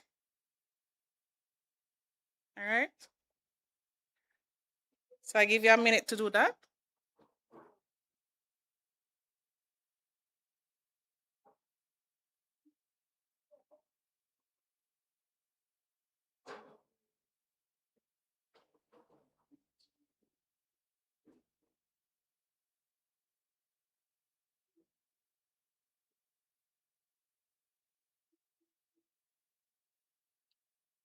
So I'm looking forward to see what you have written down.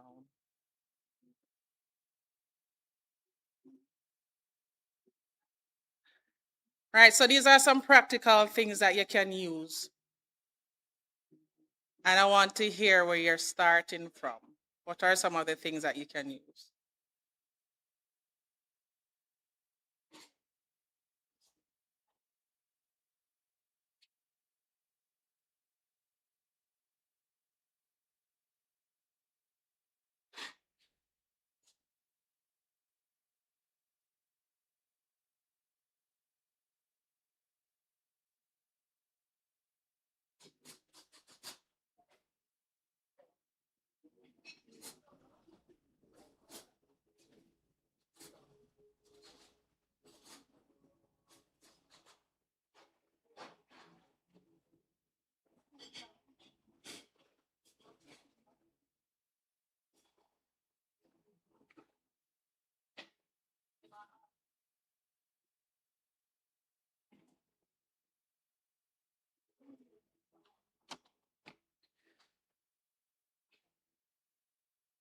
Are we finished? All right, I want you to hold on to those and then I go into this presentation. Right, so in understanding resilience, it is a process and outcome of successful adapting to difficult or challenging life experiences, especially through mental, emotional, behavioral flexibility and adjustment to external and internal demands. So when you're experiencing any stressful events, it challenges not just your physical, but also your cognitive or your psychological aspect, as well as your physiological, which is your physical. Right? So one of the things is to survive throughout this process, right? And become resilient, being able to bounce back from any situation.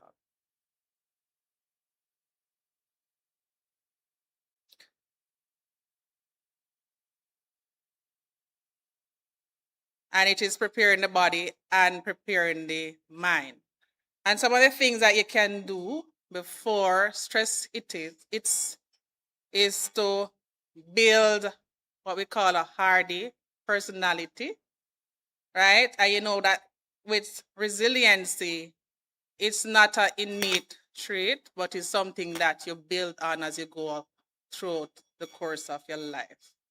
And it comes with a series of events and experiences, right? So when you look at the hardy personality, according to the psychologist Salvador Madi, suggests that hardy people seem to be unusually resistant to stress.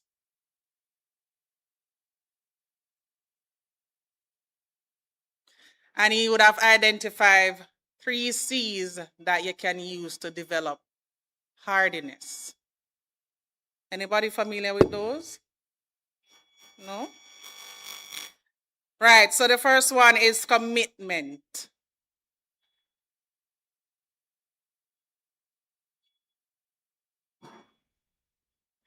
And this is the sense of personal commitment to self, work, family, and other stabilizing values, right? So creating a balance, right, with your work life, your family life, and your social life, right? A lot of times as police officers, we know that the work can be very stressful, right? And we might, not deliberately, but we might ignore some of the other areas or systems in our lives, right? And one of the things to do is to ensure that there is balance, right? Because what if something happen at work? Who can you lean on if the other systems are affected?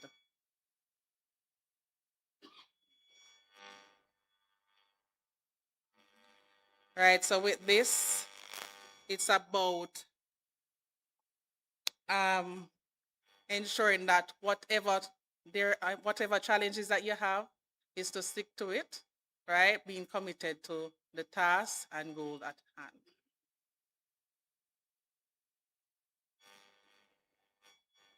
And the other C is, what's that? Right, so feel they have control over their lives and their work.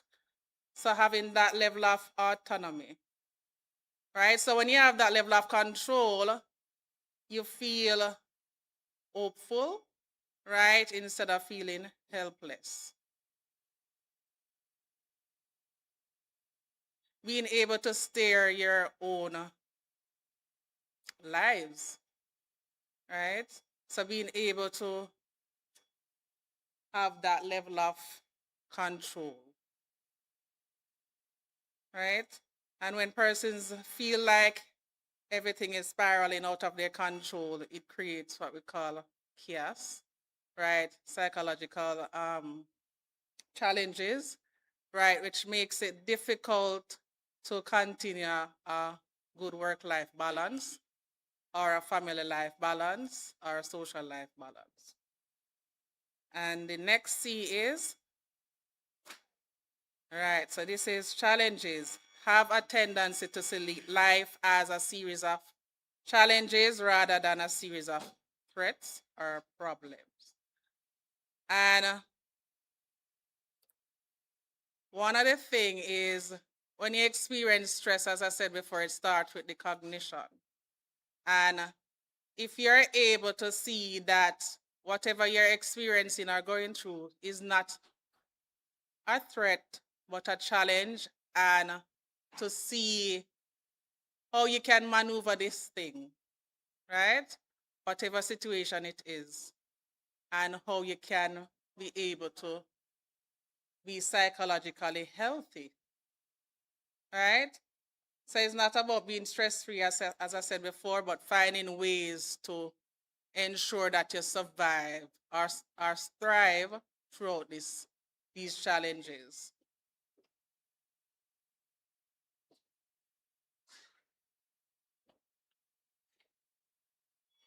So the first step is to restructure your cognition and reframe negative thoughts to positive ones. Saying to yourself, I can manage this, right? I just need to go through the process. And there's a saying, grow through your challenges.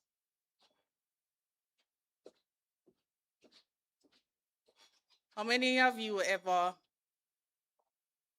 got a task to do and it's like, oh gosh, how am I going to complete this? Right, boy, I mean, I know if you do this, you know.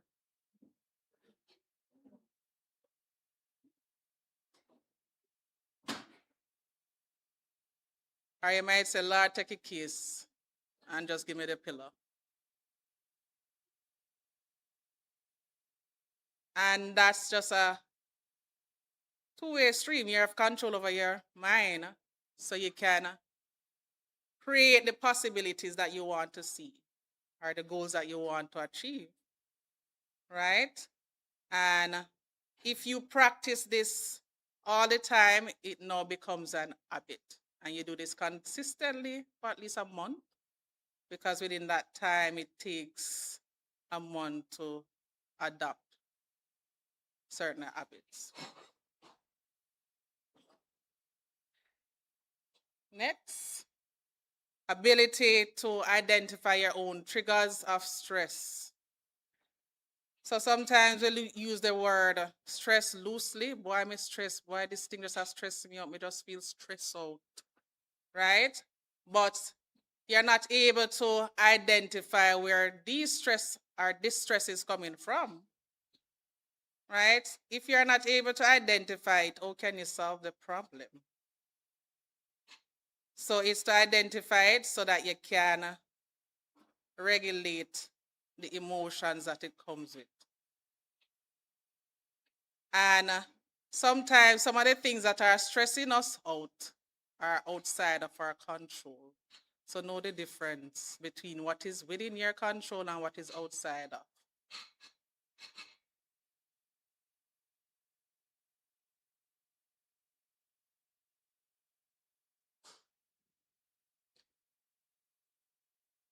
Adopting what we call problem-focused coping. So a lot of time persons like to complain and about issues, right? Instead of complaining, find how I can resolve this issue. And the first step is to take accountability. What are some of the things that I can do to resolve the problems? So aim at managing or correcting the distressing situation itself. And one of that is to make an action plan.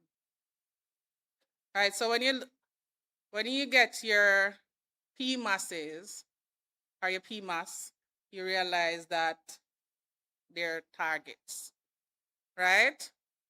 And out of those targets are outcomes, right? And what are the resources that you need to meet these targets and you have the challenges. So just as how you have your problem, you create what we call a treatment plan for it. Right, so you identify the problem and try to resolve it. And you do it in a way that you say, what if this goes this way? What can I do? So you're preempting things that might happen, but if it do happen, this is how I'm going to fix it. And I'm sure you might be saying, when me I go through my problem, I not even remember about nothing, me just.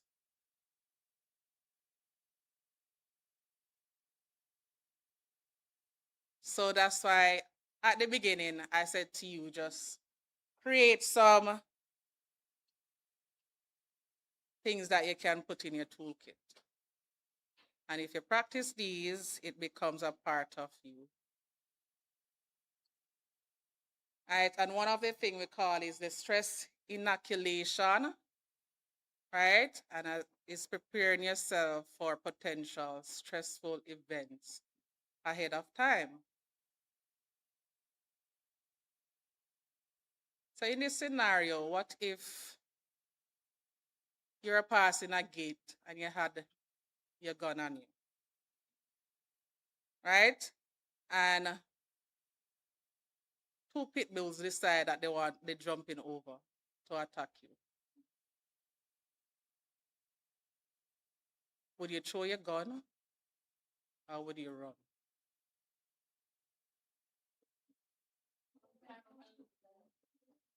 Huh?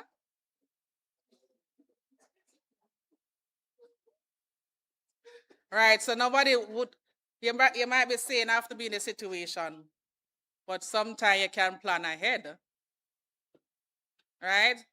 Persons might say, I probably seen Mr. Brown come in and I just box him down.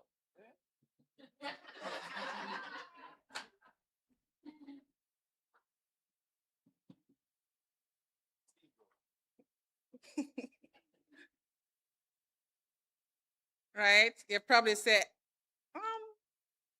I didn't plan to. It just happened. Right?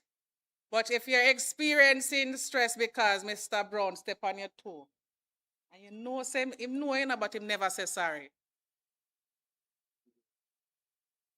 Right? And you just box him down. But what if you plan for these things to say, okay, if Mr. Brown step on my toe or if I feel angry, this is what I'm going to do. I'm going to regulate my emotions, right? I'm just going to take some deep breaths in. And your thoughts, I said, just box him down. And on the other hand, it's saying, just leave him alone. God will deal with him. But because you already created a plan in your head before to say, if I'm feeling angry, I'm going to count from 1 to 10 because you already work on yourself, right? And then you're going to say, okay, let me restrain myself. That's not the right thing to do. If Mr. Brown hurt me, when I already regulate my emotions, I will tell him how I feel, right? Instead of acting on impulsive.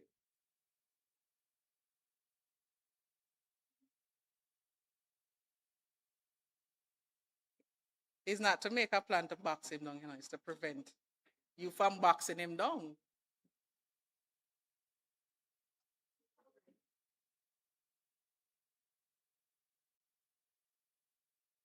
How many of you ever got some impulsives, and then you know say you should do certain things, but you just feel the emotion and you just ignore it and you just do it anyhow. You got the restraint before in your head, but you just do it anyhow. But we're changing that narratives, right? After today, we have control over our what? Emotions and our minds.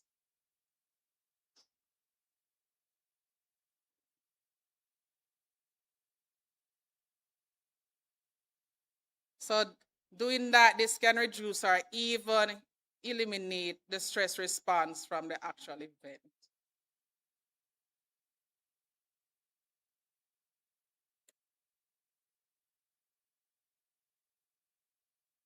Police work is a serious job, right? And it can, as I said before, stressful. So one of the things you can do is laugh. Laugh about certain things, right? Create humor. Use humor to lighten the situation. Laugh at yourself sometimes. So laugh at yourself before somebody else laugh at you. And don't take life so seriously. And practice mindfulness techniques. Let's see how many of you have logged on to our Mindfulness Tuesdays. A raise of hands? No, man. 1, 2, 3, 4. What happened to the other rest of persons? How many participants we have again? How many participants? 60. All right, so since the remainders have not logged on, I want to see all the faces, and I'm sure I remember all the faces. Logging on to our Mindfulness Tuesdays is between 12 to 1, where you have different clinicians sharing on different topics and some mindfulness techniques that you can use to get you throughout your day or difficult circumstances. So you can't say nothing out there for help while it is being sent out every week. Or you can't say, oh, we never know about MSD. We never know, so them did have that. Them did have massage too. So when I go through my work situation, could have did come talk to persons at the psychology department or to a social worker. So the thing to do is not wait until you have problem to seek help. All right, so seek help while you're already strong, right, so that you can get tools to assist you as you go along. Because as I said, you never know when life can throw things at you. Let me see a raise of hands of all those persons who are prepared for Melissa. Mentally, you might be preparing physically, socially. What about mentally? Financially. When you say you're prepared and then you look, your rooftop a blow off. Right? Or your fridge end up over Mr. Brown's. Actually,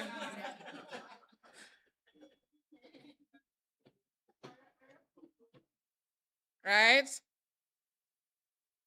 Or trying to help and you realize that while helping your rooftop blow off.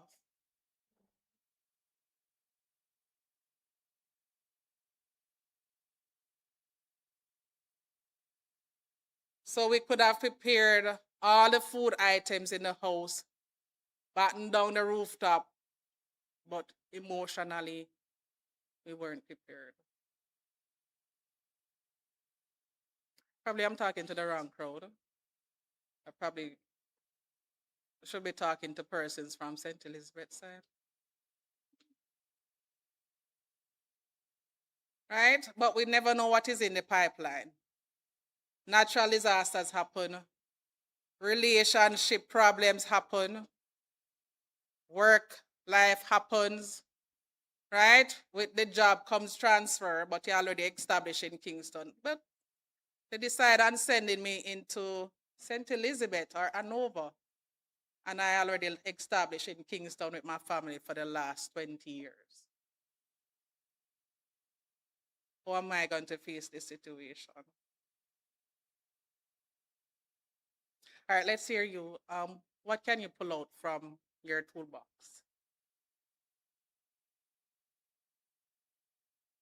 Right, so talking with somebody, connecting. Sometimes we need to get the thoughts out of our heads. And when we are able to hear the thoughts out, we are able to analyze it, right? And sometimes we need somebody to talk to so that they can give us some feedback. Anybody else? Exercising. Right, so you know when you exercise, person said, I don't have the time, but Dr. Campbell gave you some strategies. So in between meals, you can do a 10 minutes walk, right? And what that does, it releases what we call endorphins, all right? So the feel-good hormones. Anything else? Prayer and journaling.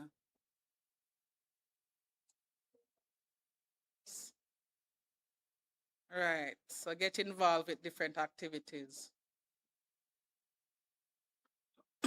Participating with social activities at work.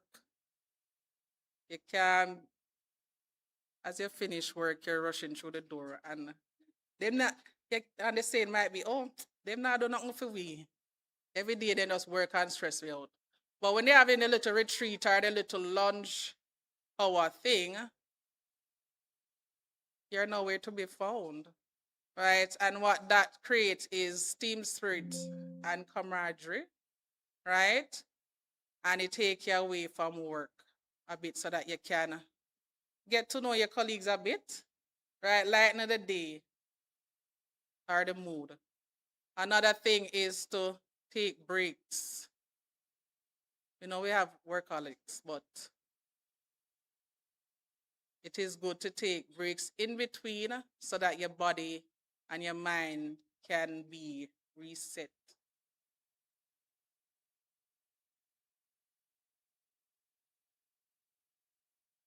Repeat that again for me.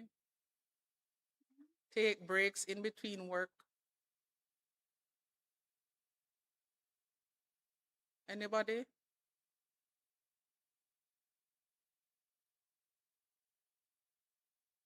If my work colleague was here, the physiotherapist, she'd probably tell you that to get up every 15 minutes to from your desk to stretch for ergonomic health. Right? So sometimes some of the pains that you're feeling is because of long sitting or standing. And some of them is the sciatic nerves. So you realize that after a while you're unable to move as flexible as you want to. Right? And some of the other things that you can do, what I do in the morning if I want to get that energy up is to water my plants as early as 5 o'clock or 6. I'll be outside watering. And especially this time that is so hot, I just want to water my plants. Right, talk to them. And with plants, you get the oxygen, right, and the energy. Right, so some of these things you have in your disposal, right, but you're not using them up. So these are mindfulness techniques that you can utilize, right? Have you ever drive past a place for the past couple of months or years and you never noticed that there was a fountain over there? But when you slow down the pace and you start paying attention, it's like, wow, this is beautiful.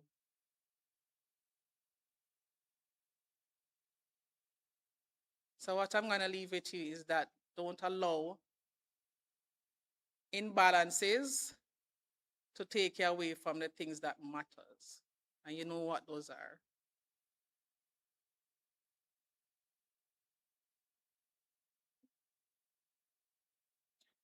All right, so I'm going to do this exercise with you. It's more practical, and I want you to identify 5 things that you're seeing.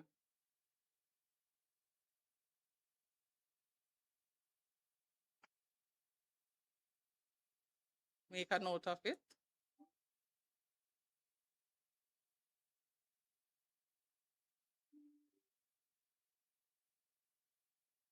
So you can make a mental note of it.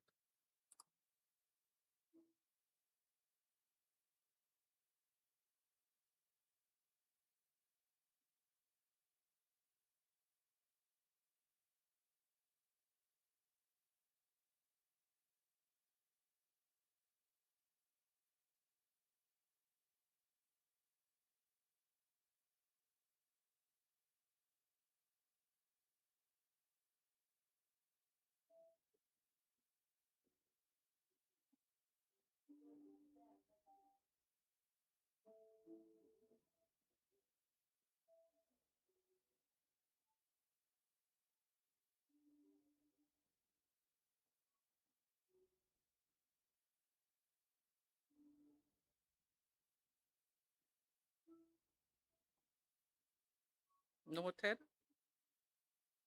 We all did that?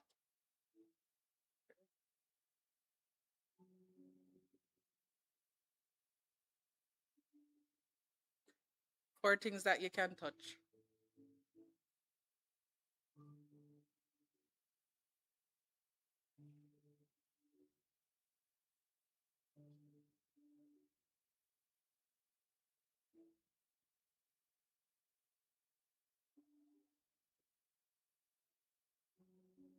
Noted.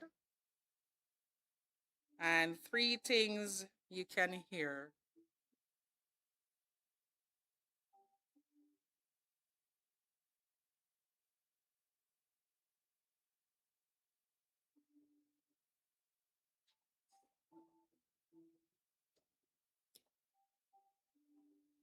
Two things you can smell.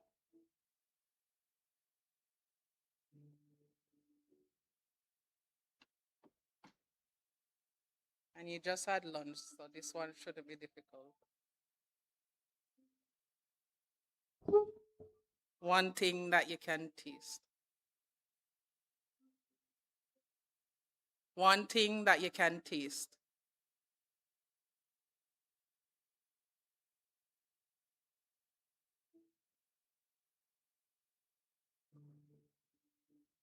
So now we are increasing our tools.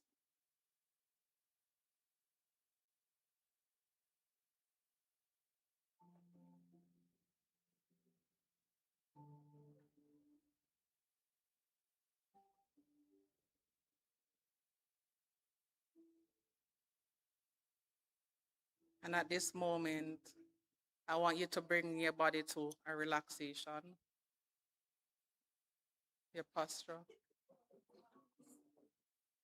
All right, I'm sure you're not going to sleep after I'm finished because you'll be keeping it fit. And one of the things is to ensure that your body is relaxed. And if you can close your eyes, you may. I promise you'll wake up after this.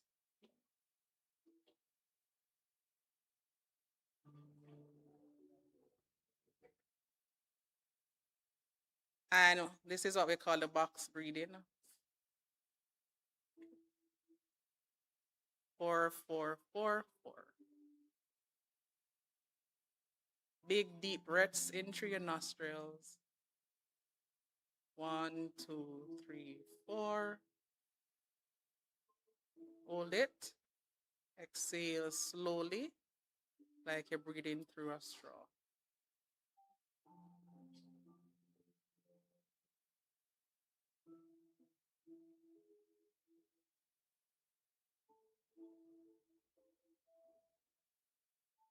Try that again for me. Deep breaths in through your nostril. And I want you to pay attention to your breathing techniques. Exhale.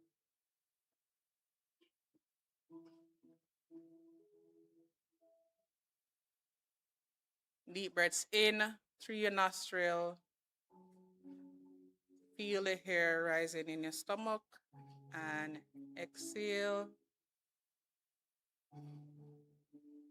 And we do that 2 more times and then we close off. Deep breaths in.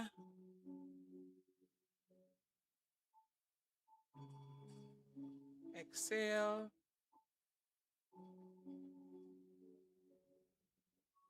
Try this one on your own. 1, 2, 3, 4.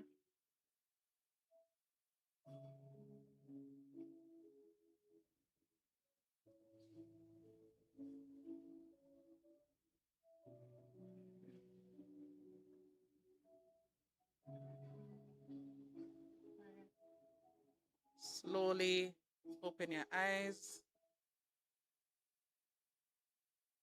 and relax.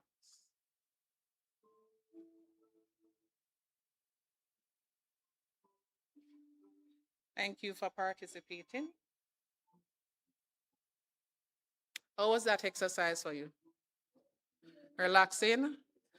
Right, you think you can pull that out when you're feeling stress?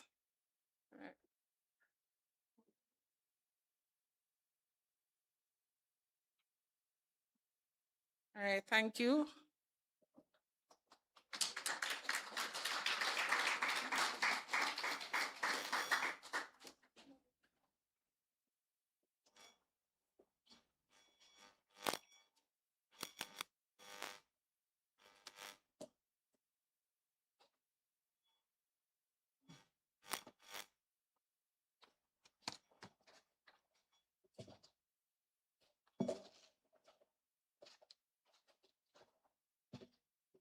How many of us really benefited from that short exercise?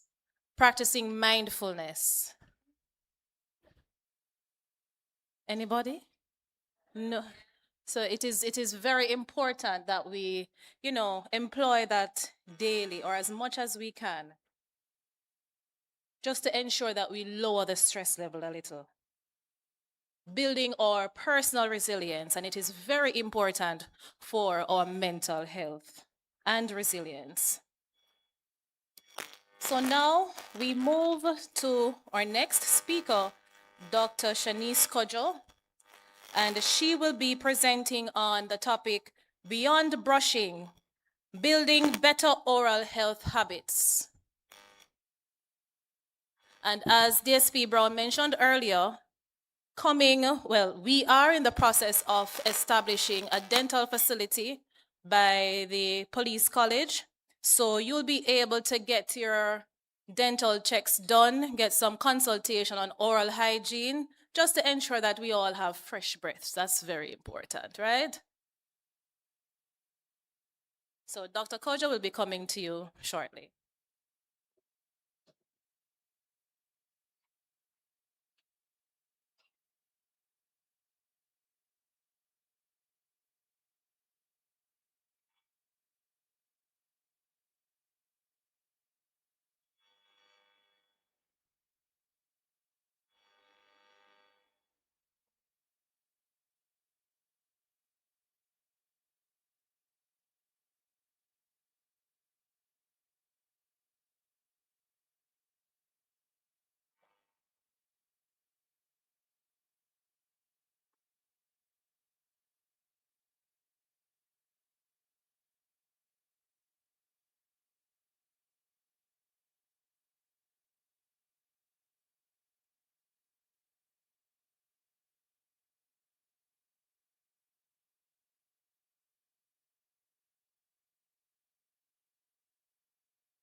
Good afternoon, everyone. I am honored to be here presenting to you today. My name is Dr. Shanice Kajo, and I am the dental surgeon for the JCF Medical Services branch. For those who have noticed, I have an accent. I'm originally from Trinidad and Tobago. However, after living in Jamaica for well over a decade, I consider myself a true Trinidad, bringing a little bit of Trinidadian flavor while being proud to serve and be a part of the Jamaican community. With all that being said, I am honored to now be part of the JCF family and committed to serving our officers, staff, and their family members. I am pleased to introduce my dedicated and hardworking dental team. To the back, Ms. Shoshana Hoslin, she's our dental nurse, and Ms. Kadian Bright, our dental hygienist. Together, we are working towards building a dental service that focuses on prevention, education, and accessible quality care. The development of the JCF dental unit is well underway. We look forward to becoming fully operational and providing essential dental services to JCF staff and their immediate family members. These services will include preventive care, professional cleanings, fillings, and extractions. Currently, our team is actively conducting oral health educational promotions island-wide through the MSB divisional clinics, with the goal of empowering officers and staff to take a more proactive approach towards their oral health. We are excited about this new chapter and look forward to protecting smiles throughout the JCF community. Today, we'll be looking at beyond brushing by building better oral health habits.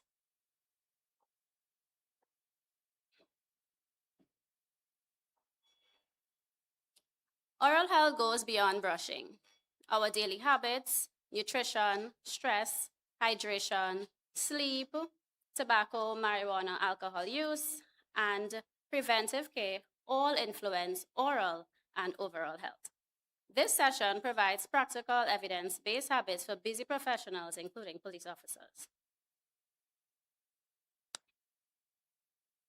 So, you all would have been relaxing, doing all stress management and all calm. So now I want you to get active again. So I want you to raise your hand. Oops. Raise your hand if you brush today. Me too. Okay. Keep it up if you flossed. All right, good. Now, keep it up if you cleaned your tongue, whether it be with the brush or a tongue scraper. All right, good job. So this is to show beyond brushing starts here. Brushing is important, but brushing alone cannot overcome poor habits. So we have these 7 pillars of oral health. Pillar 1 is to brush properly. It's not how hard you brush, it's the technique and how you brush. So after the presentation, you could take a visit to the booth and we'll actually teach you how to brush properly, not hard. So we want you to actually use a soft toothbrush, right? So the hard one you're using now, keep it for your shoes or your edges, all right? Pillar 2, clean between the teeth. Flossing isn't optional. So many people brush perfect and you look in your teeth and you look in your mouth and you say, oh, I don't have any cavities. But when you visit the dentist, you hear, we take x-rays and you hear, oh my gosh, Mr. Brown, you actually have 3 cavities. Because the cavities in between the teeth we're unable to see. So we might think everything is okay, but to prevent that, we have to floss. Flossing removes the plaque, the bacteria, and the food from in between the teeth. And how often we want to floss? At least once daily before bedtime. But if you could floss after every meal, then perfect, all right? Pillar 3, we want to make healthier food choices. And Dr. Campbell would have already taught you about this. You want to snack healthy. I heard a lady say, every day I drink in Lucozade when I come to work. No, we want to make better choices. In terms of Oops, hold on.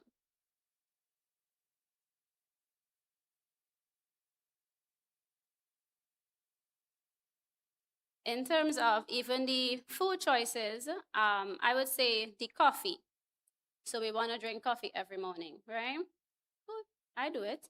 So we want to try to drink water after the coffee to wash the mouth out. We may even try drinking the coffee through a straw. All right? So even if you have to have the energy drink on the job, take a sip of water after, rinse out the mouth or wash the mouth out. Pillar 4, we want to stay hydrated. Dr. Campbell would have talked about the different ways of how we can stay hydrated. But drinking water actually washes away the bacteria in our mouths naturally. 5, we want to manage stress because stress impacts the teeth as well, not just the body. And we went through the ways of how we manage stress. 6, we want to make healthy lifestyle choices.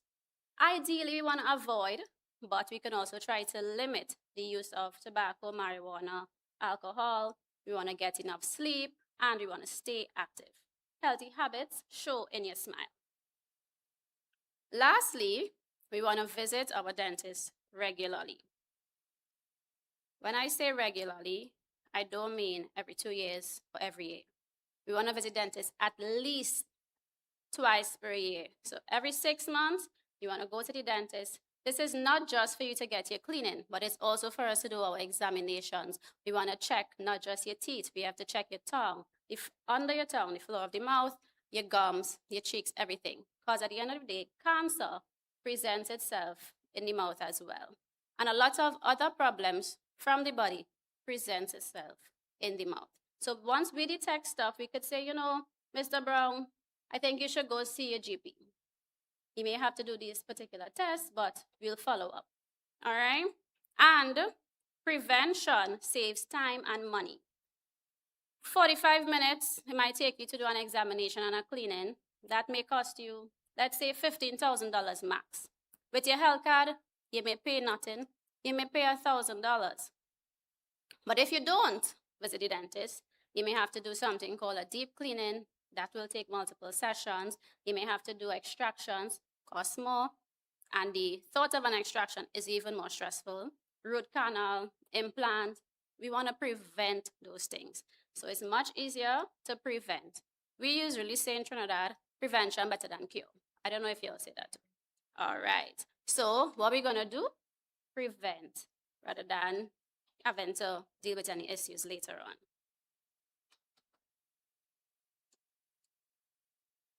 Next, we look at the impact of occupational stress on your smile. And we know a smile is important. As officers, we interact with people a lot. So stress can cause us to grind or clench our teeth. You could probably ask your partners if you grind at night. For that, I would recommend you get a night guard, right? From the grinding and clenching, whether it be at night or during the day on the job, you tend to get joint pain, TMJ pains, tend to get migraines. You feel the stress running down all your neck. So we want to prevent those things. Stress could also cause you to neglect your hygiene. You're so stressed, you feel like you can't take time off from the job to even pay attention to yourself. You don't go to the dentist because why? I don't have time. But then what? We end up getting periodontal or gum disease, inflamed gums. We delay the treatment for the job, but not like what's going to happen. You then now have to deal with, instead of just having a filling, again, extraction, root canal, those things, all right? Tend to get dry mouth because we're so busy, we don't want to take a break to go and drink some water. You didn't walk with your bottle, you had to go in the shop and buy one. But, man, I can't bother, I have to finish this. Then we could get ulcers. So stress ulcers is a thing. So this is where you now have to pay attention to your mouth, do your checks. So don't just quick in and out brush your teeth. No. Take some time and assess what is happening. We also tend to stress eat. It might taste good, it might feel good, but it's really not good for us. All right? So overall health and oral health. So poor oral health could lead to gum disease or periodontal disease, which could also have an effect on cardiovascular disease, which it raises our risk for a heart attack. respiratory diseases, as well as pregnancy complications with preterm birth. As with pregnancy also, I would advise the woman to get your cleanings done in the second trimester. We have a lot of hormones happening. We have a lot of inflamed gums. So we don't want to delay those treatments or feel like because I'm pregnant, I can't go to the dentist. That is not true, okay? So, warning signs to visit your dentist. If you have bleeding gums, come see us. A persistent toothache, don't just take the medication or take antibiotics that your friend or your neighbor give you. No. Come to us, get the necessary diagnosis, and we will discuss treatment. With a toothache, it does not mean that you have to extract the teeth. That was a long time. Now, we're looking at other ways to treat these things. If you have bad breath, visit the dentist. If your colleague have bad breath, you could tell them in a nice way, right? We're not trying to make fun and, boy, your mouth stink. No, right? We could pull them aside and say, you know, I know a dentist. Have you ever been to one? Let me go. Or as brethren, you could say, dog, let me make a link at the dentist. You know, make it nice. Loose teeth. So if your teeth shaking, visit the dentist. If you have ulcers for more than 2 weeks, visit the dentist. If you have sensitivity to hot or cold, again, what do? Visit the dentist.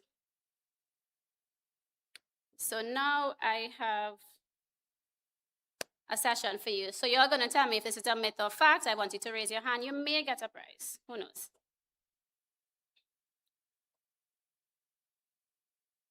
I only need to visit the dentist if something hurts. Is that true? Is that a myth or a fact?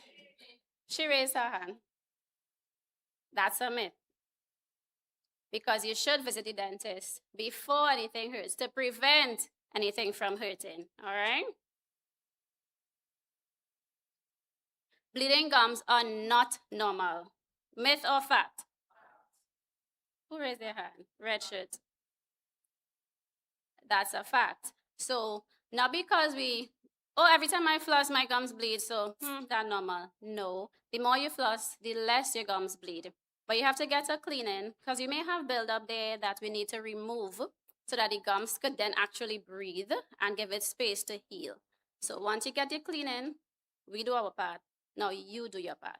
You go home, you floss, you brush, and you'll see that the gum starts healing. And once it becomes a routine daily, you end up getting no bleeding, right? But if you miss a day or two, it's gonna start back to bleed. Baby teeth doesn't matter. Does it? Myth? Okay, that's true. That's a myth. So I know this is not for y'all, but we all have kids, we may have nieces, we may have nephews, grandchildren. So baby teeth actually are space holders, right? So we want to keep the baby teeth in as long as possible for them to fall out on their own to facilitate the permanent teeth from coming in. All right, so we want to floss our kids' teeth, do the brushing. Also, nutrition is important with them as well, okay? And they need to visit the dentist as well. They can start visiting the dentist from 1 year. We may not necessarily do treatment, but we assess what's happening, and we get them familiar with the dentist. So when they reach a teenager or adult, it's not a whole chaotic event to come to the dentist. They know we're going to the dentist. My toothbrush should last 1 year. Myth or fact? That's a myth. Your toothbrush should be changed every 3 months or after a cold or flu because we don't want to reintroduce the bacteria into our system, okay?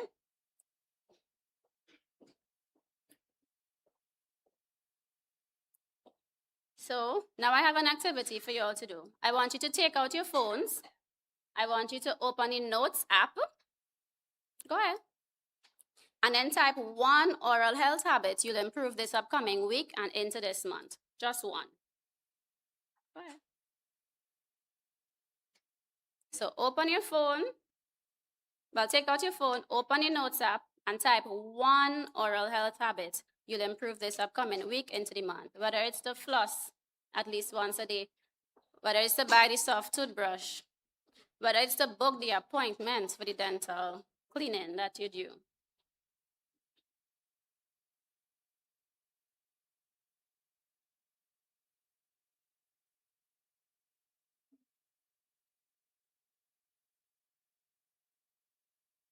All right, another challenge. Who here drinks coffee every morning? Raise your hand.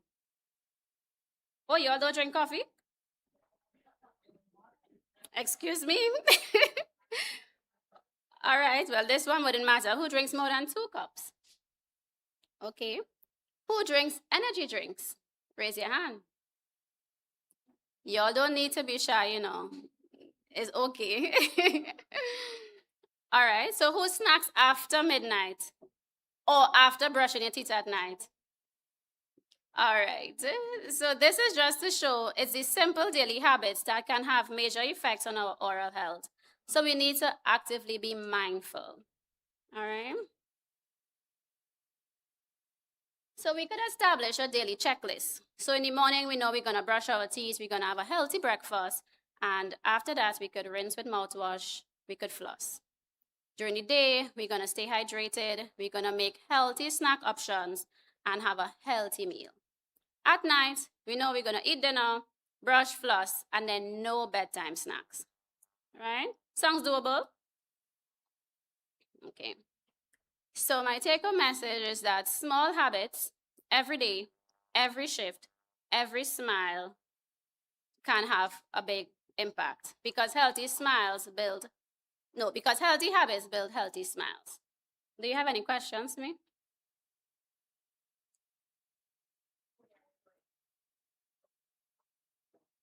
Mm-hmm.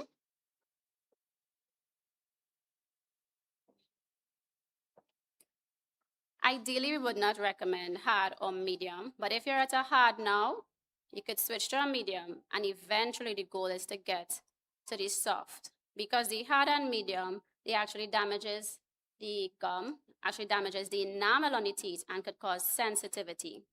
So the persons that make the hard and medium toothbrushes make the expensive toothpaste that helps with sensitivity.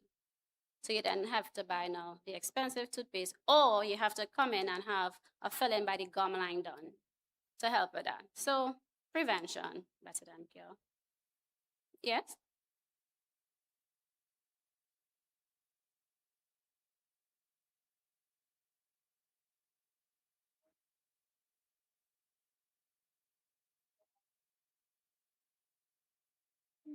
That's a good question. But I think persons with sinusitis, it's like a daily or a weekly thing. So maybe every month, maybe every 3 months. You can't change it every day. So which one protects you more every day? The badge? So they are both forms of protection. The toothbrush protects your health because the mouth is a pathway to the body. And the badge, well, you'll protect us, you'll protect the community. So as police officers, your duty is to protect the public. But as your dental surgeon, my duty is to help protect your health, one smile at a time. Because every healthy smile begins with a good habit repeated daily. Thank you.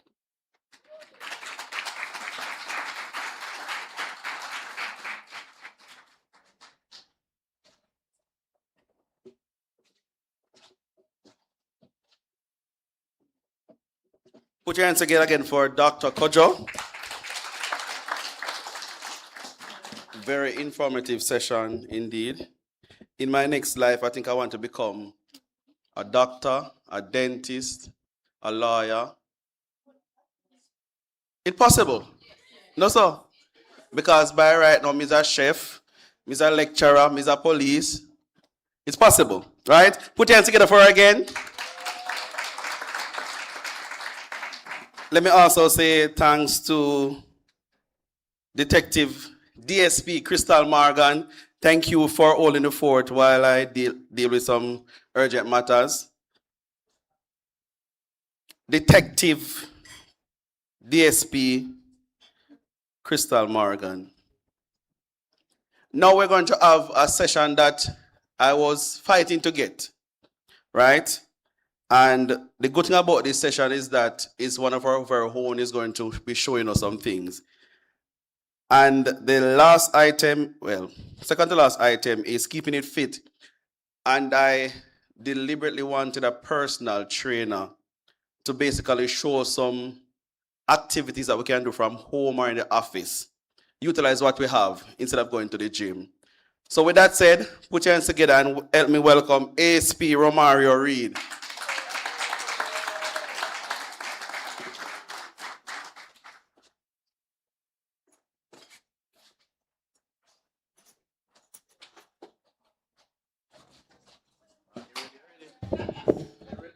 All right. Good afternoon, everyone. As Deputy Superintendent Brown said, I am Assistant Superintendent of Police. I am Romario Reed, and I am the Zone Commander for the Kingston Western Division, Zone 3. However, just like Sir Brown, I wear many hats. I am a fitness instructor. I am a massage therapist. I am a chef. I am a motivational speaker. I am everything. So I've noticed that for the time that I've been here, most of the presentations included a PowerPoint, but I'm a fitness instructor. So you're going to have to stand with me, and I'm going to teach you some things. And Mr. Brown said I should make you guys sweat. What do you mean no? What do you mean no? I'm a DJ as well, you know. You believe me? Selector. Selector.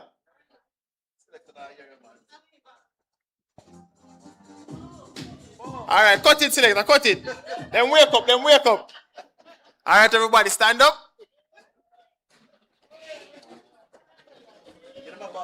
Not everybody a ball boat. Like, do you guys not see the sign? Health and wellness. And in brackets somewhere there's movement. You don't see it? All right, that's sad. That is sad. So, Miss Fuller said, and she asked you guys if you guys were prepared for Hurricane Melissa. And most persons had their hand down. But I know for a fact that you guys are prepared for me. Right? All right. No? All right, let me tell you something about being a fitness instructor. You see, when you have clients and you have a program and you give it to the client, Mr. Smith, we don't take no for an answer.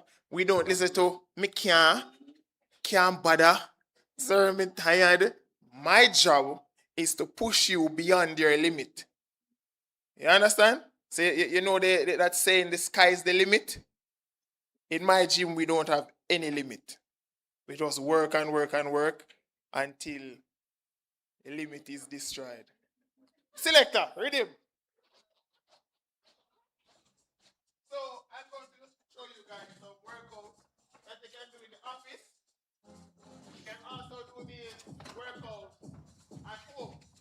But before we start the main body, we have to warm up. Let's go. Step with me. Step. Let's go. Step. All right. Let's go. Step. Selector, turn on your mic for me. This is too loud. All right. Let's go. Arms up.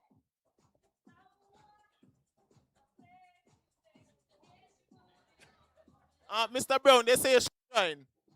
Mr. Brown. All right, we're stepping back. Back.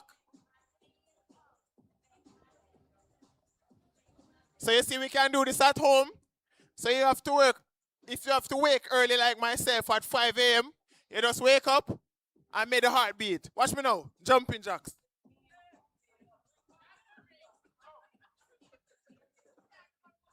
Pants too tight. All right, march on the spot. March on the spot.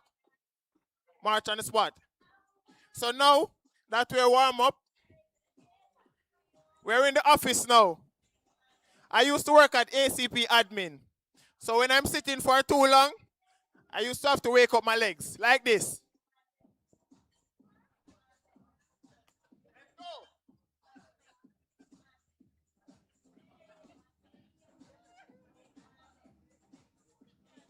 All right, that too hard? Have a seat. Have a seat. Watch me now. Watch me now. 1, 2, 3, 4, 5, 6, 7, 8, 9. Next leg. 1, 2, 3, 4, 5, 6, 7, 8, 9, and 10. So we just did legs, right? And we have the love angles right here that you ladies want to lose because summer is coming, right? So we're going to cut them off. Watch me now. So we're twisting. 1, 2, 3, 4, 5, 6, 7, 8, 9, and 10. See how easy? Very easy, right? So we take off the love angles. So we want the abs right here, so now. So when the ladies put on them bikini and they go on the beach side, me and Mr. Brown can, right? Selector, pull up my rhythm. Let's go. No wake up no, man. Everybody wake all of a sudden, Sir Brown. So we're going to get these abs now in the center. Selector, can you give me the next one?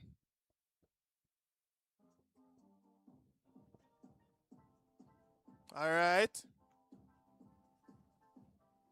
So now we're getting the abdominals right here, right? So feet flat on the ground, back. That is it. You want a side view? Sure. Right? Anything for you guys. Anything for you. So now we're getting the abs here. Hands here. And then we're crunching forward for 15. After 2. 1, 2, and 1. 2, 3, 4, 5, 6, 7, 8, 9, 10, 11, 12, 13, 14, 15. Wonderful. How are we feeling? So we did legs, we did the abdominals, we did the obliques. So now the hand them look kind of maga, don't? Yeah. So you come up more on the seat like this. And if you're like me, you will have your 1.5 liter of water in the office. You just catch your elbow right here, so. And the inner part of your right thigh. You have the 1.5 liter water bottle. And then we go so. 1, 2, 3, 4, 5, 6, 7, 8, 9, 10. We have to balance the equation like chemistry class. Next side. And we're counting. 1, 2, 3, 4, 5, 6, 7, 8, 9, 10. So everybody laugh. Me a comedian? Yes, I am. You have to be funny when you're training people because they might go balls. You have to ensure that they're not thinking about the work that they're doing. You've done so much so far and you haven't even realized. So we do the arms, right? So we have to do triceps. Yeah, man, me a science student, man. So now,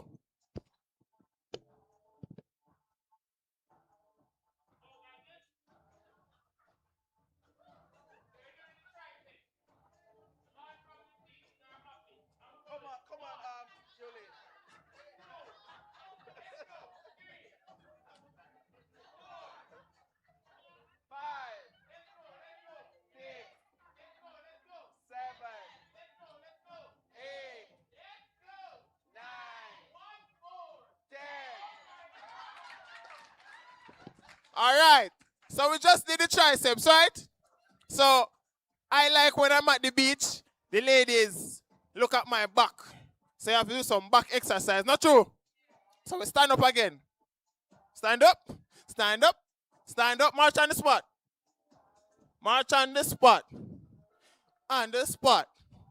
And then I put my legs shoulder width apart and I plant them. And I lean forward about 60 degrees.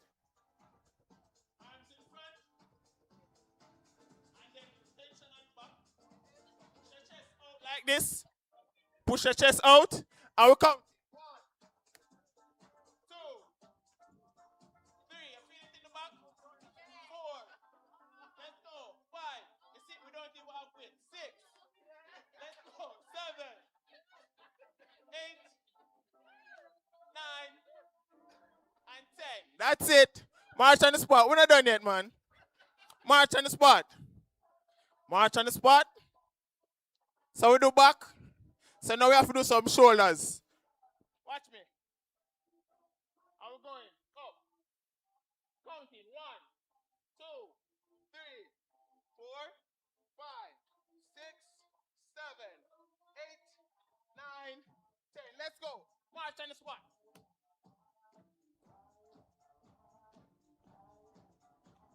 And now we're going to step from side to side. 1, 2, let's go. 3 and stamp.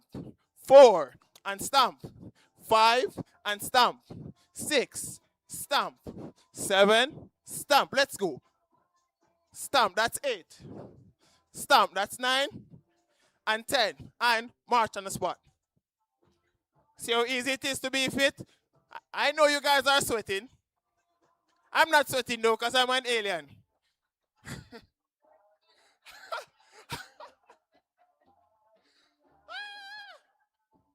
March on the spot. All right, have a seat. Selector, cut it.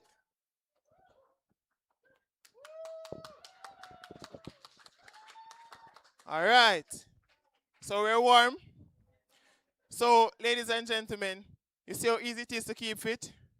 I did all of that a while ago from my chair.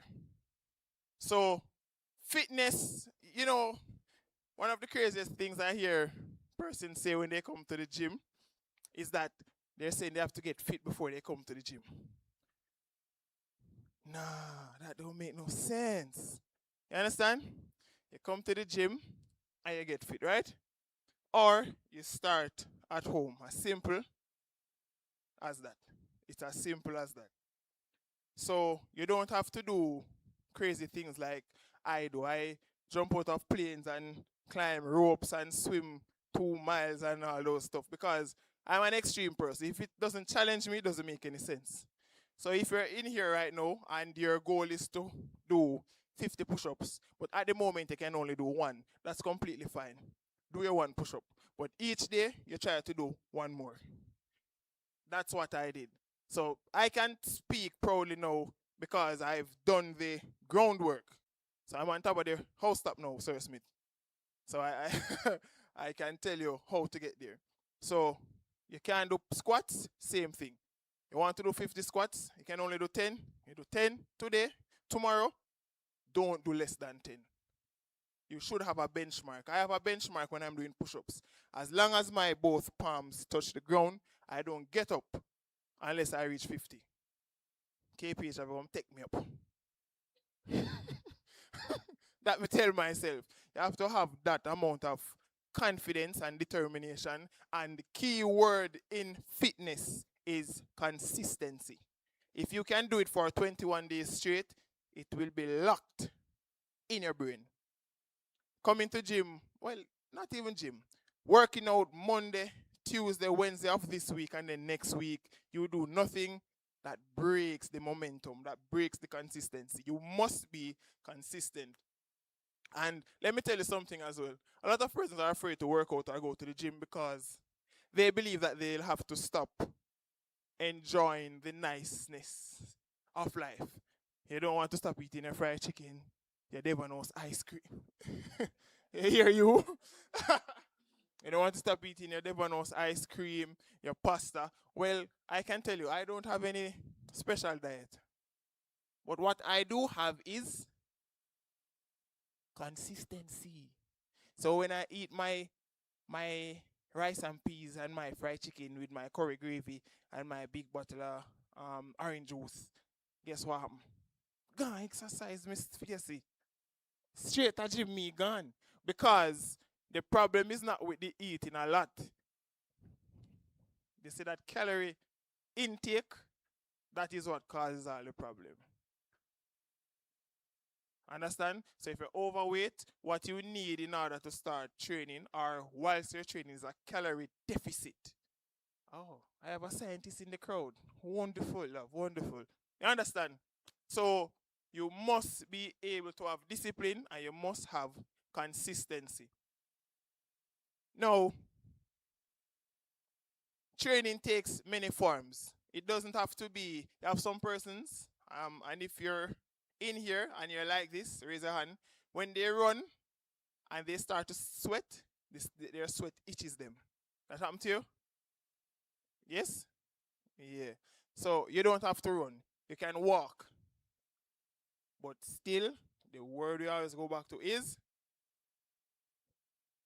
yes, walking 2 miles on Monday and skipping it tomorrow doesn't make any sense.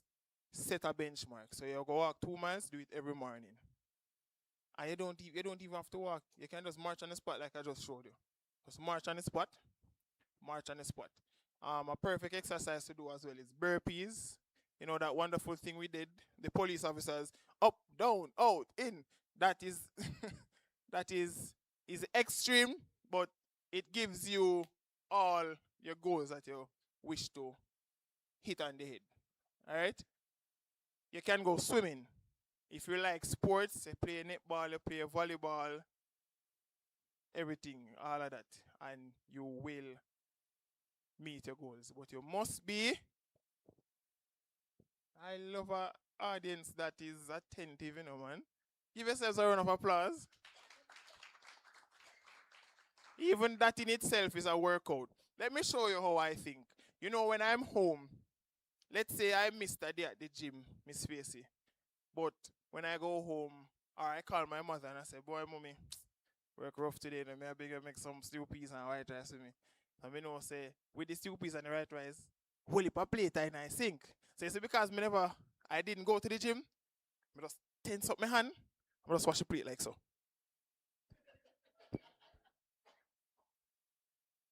Work out, work out, you know. I go home, and we're all my denim them, and Mr. Brown called me and say, I have an audience, I wanted to come do a presentation, so I have to fling wash pan my uniform. So I just get my bucket of water, so I lift the bath pan with my knees, you know, because if you lift with your back, you spray in your back. So knees, I'm lift, I'm walk with the bath pan. See that walk there, you know, see it? Put it down, and then put on my little chair, bend my knees still, sit, and I tense up again. So the hands, my biceps and triceps. Understand? So everything we do is exercise. It's just the way you look at it. Yeah, you have to have something about you. Yeah, I'm a fitness junkie. I don't feel well if I don't exercise. I will be driving on the highway 2000 and something says to me, you do no push up for a morning? And I just pull over, just bounce off 150. Wow. Watch out. Wow. Mr. Smith, I like me, I tell. Yes, man. Yeah, you fit up on the road 12 o'clock, catch me in idea, I'm not do no push up for a morning. Unheard of. So, ladies and gentlemen, simple things. Simple things. If you want to stay fit, just tell yourself that I am going to be fit. I did a presentation the other day at a function with JPCCU, the what's it called? Fund savers, something like that. And I said everything starts in the mind, and I'm going to say it to you too, because it's the same. Starts in the mind. If you want it, tell yourself say you want it and go get it. So it's funny, it's funny to hear me and stop my car for do 50 push-up. But when you see me and my muscle stay so, and my uniform tight, and really, this is your uniform don't fit you. I wish my gym there. I don't know coming out. Just ask, where's the gym? It takes a lot of discipline and consistency, understand? And you can achieve it too. My mother is fat. My mommy is fat. And when I used to work out with my mommy, she gets slim. She start cuss me and I say, make her wardrobe can't fit her. And she's fat. And she's 6 foot tall as well. So she's tall. So I'm just trying to say it is achievable. Not because I work at ACP admin, registry, personnel, DCP admin, you can't stay fit. It doesn't matter. When I go home after a long DDO duty in the hot, and dusty Kingston West, when I reach home, 50 push-up, 50 squats, 50 abdominals, take a cold bath, I'm gonna go sleep.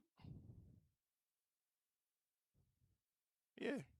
So ladies especially, ladies especially, you know you have a saying that if you want it to, he will. Ladies, if you wanted to, you would. Whatever. It's true.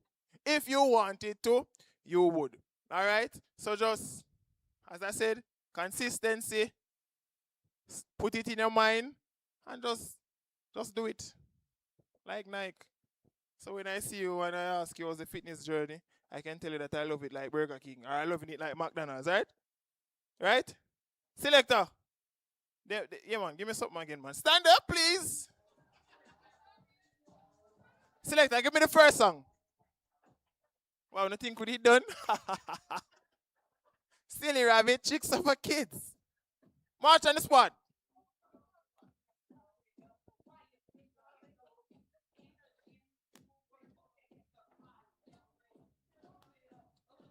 All right.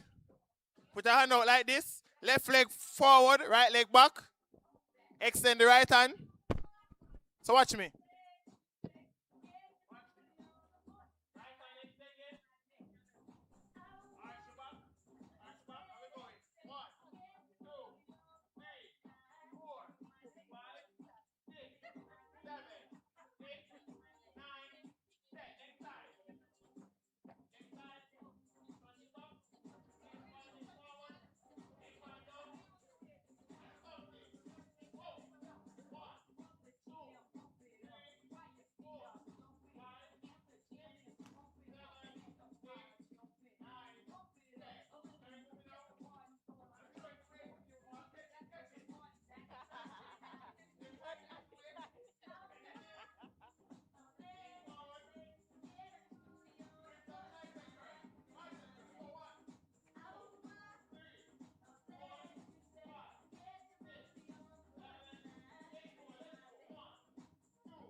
That's it, man. Get the chairs in your way. Get it out the way. Let's go. 1, 2, 3, 4, 5, 6. Yeah, man. Get the chair out the way, man. It's bothering you. Let's go. Get the chair out of the way. That's it. We're sweating now. Watch me now. High knees. 1, 2, 3, 4, 5, 6, 7, and 8 more.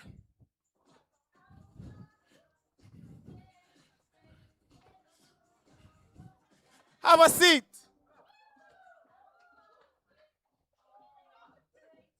Ladies and gentlemen, that is my 40 minutes. I am Assistant Superintendent Reed.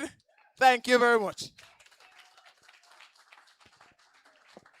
Hold on there. Check. Give me 2 minutes.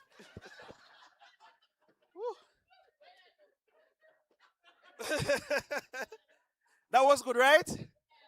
That was really, really good. Put your hands together again for ASP Romario Reed. Whew. Give me a second. I fix the microphone. Oh, I fix. All right. I think it was a good day. Wasn't it? Put your hands together for yourselves. So the test was we wanted to see how much person will participate in this activity. So all those persons who participated in this activity will get a gift.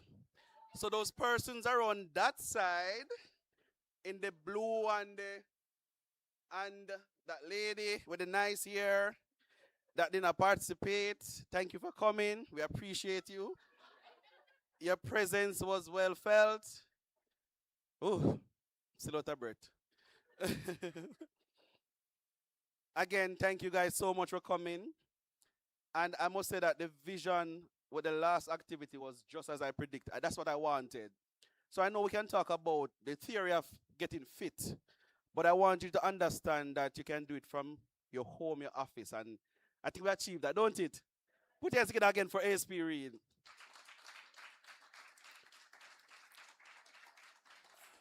You know, at one point I felt guilty because when him say people are asking me, Jimmy go and then I come, me say, God don't make him look for me do. Because I'm guilty. But I think this session was well needed. And I think that we can learn a lot from it. And we have a next session next week that deals with finances. I'm not sure if you're going to the same person that will come in, but we definitely send the emails to your different divisions and branches to see who is selected. With that said, everybody get a gift now? Just the front part over that side there.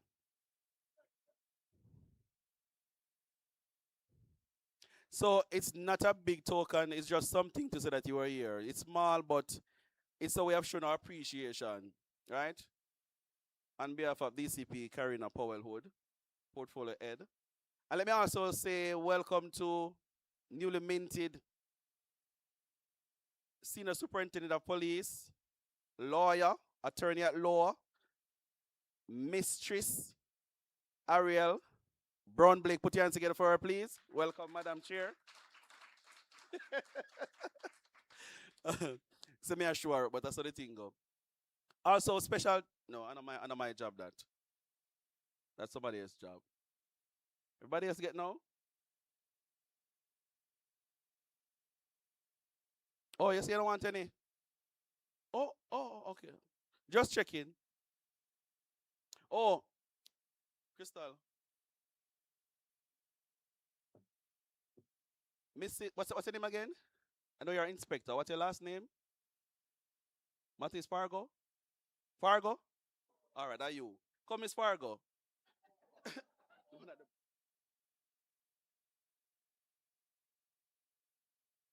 So, Inspector was the first person who came this morning. Put your hands together for her.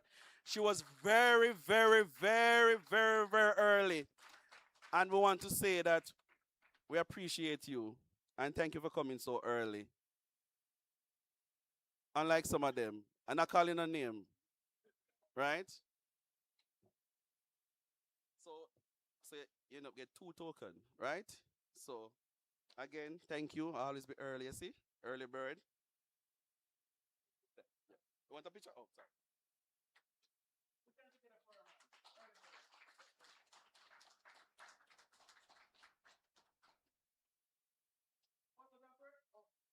Oh, yesterday was our birthday.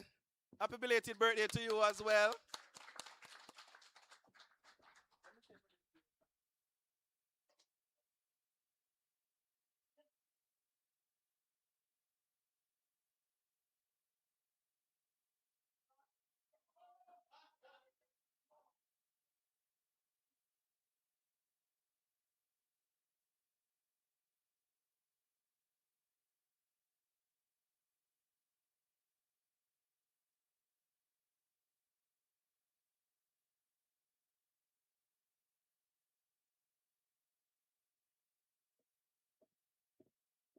All right, so Sergeant Fagan has left, so I will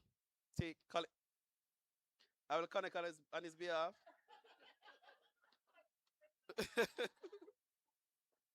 You answer one question, yes or no? When they win? When win? Oh, but you deserve it still.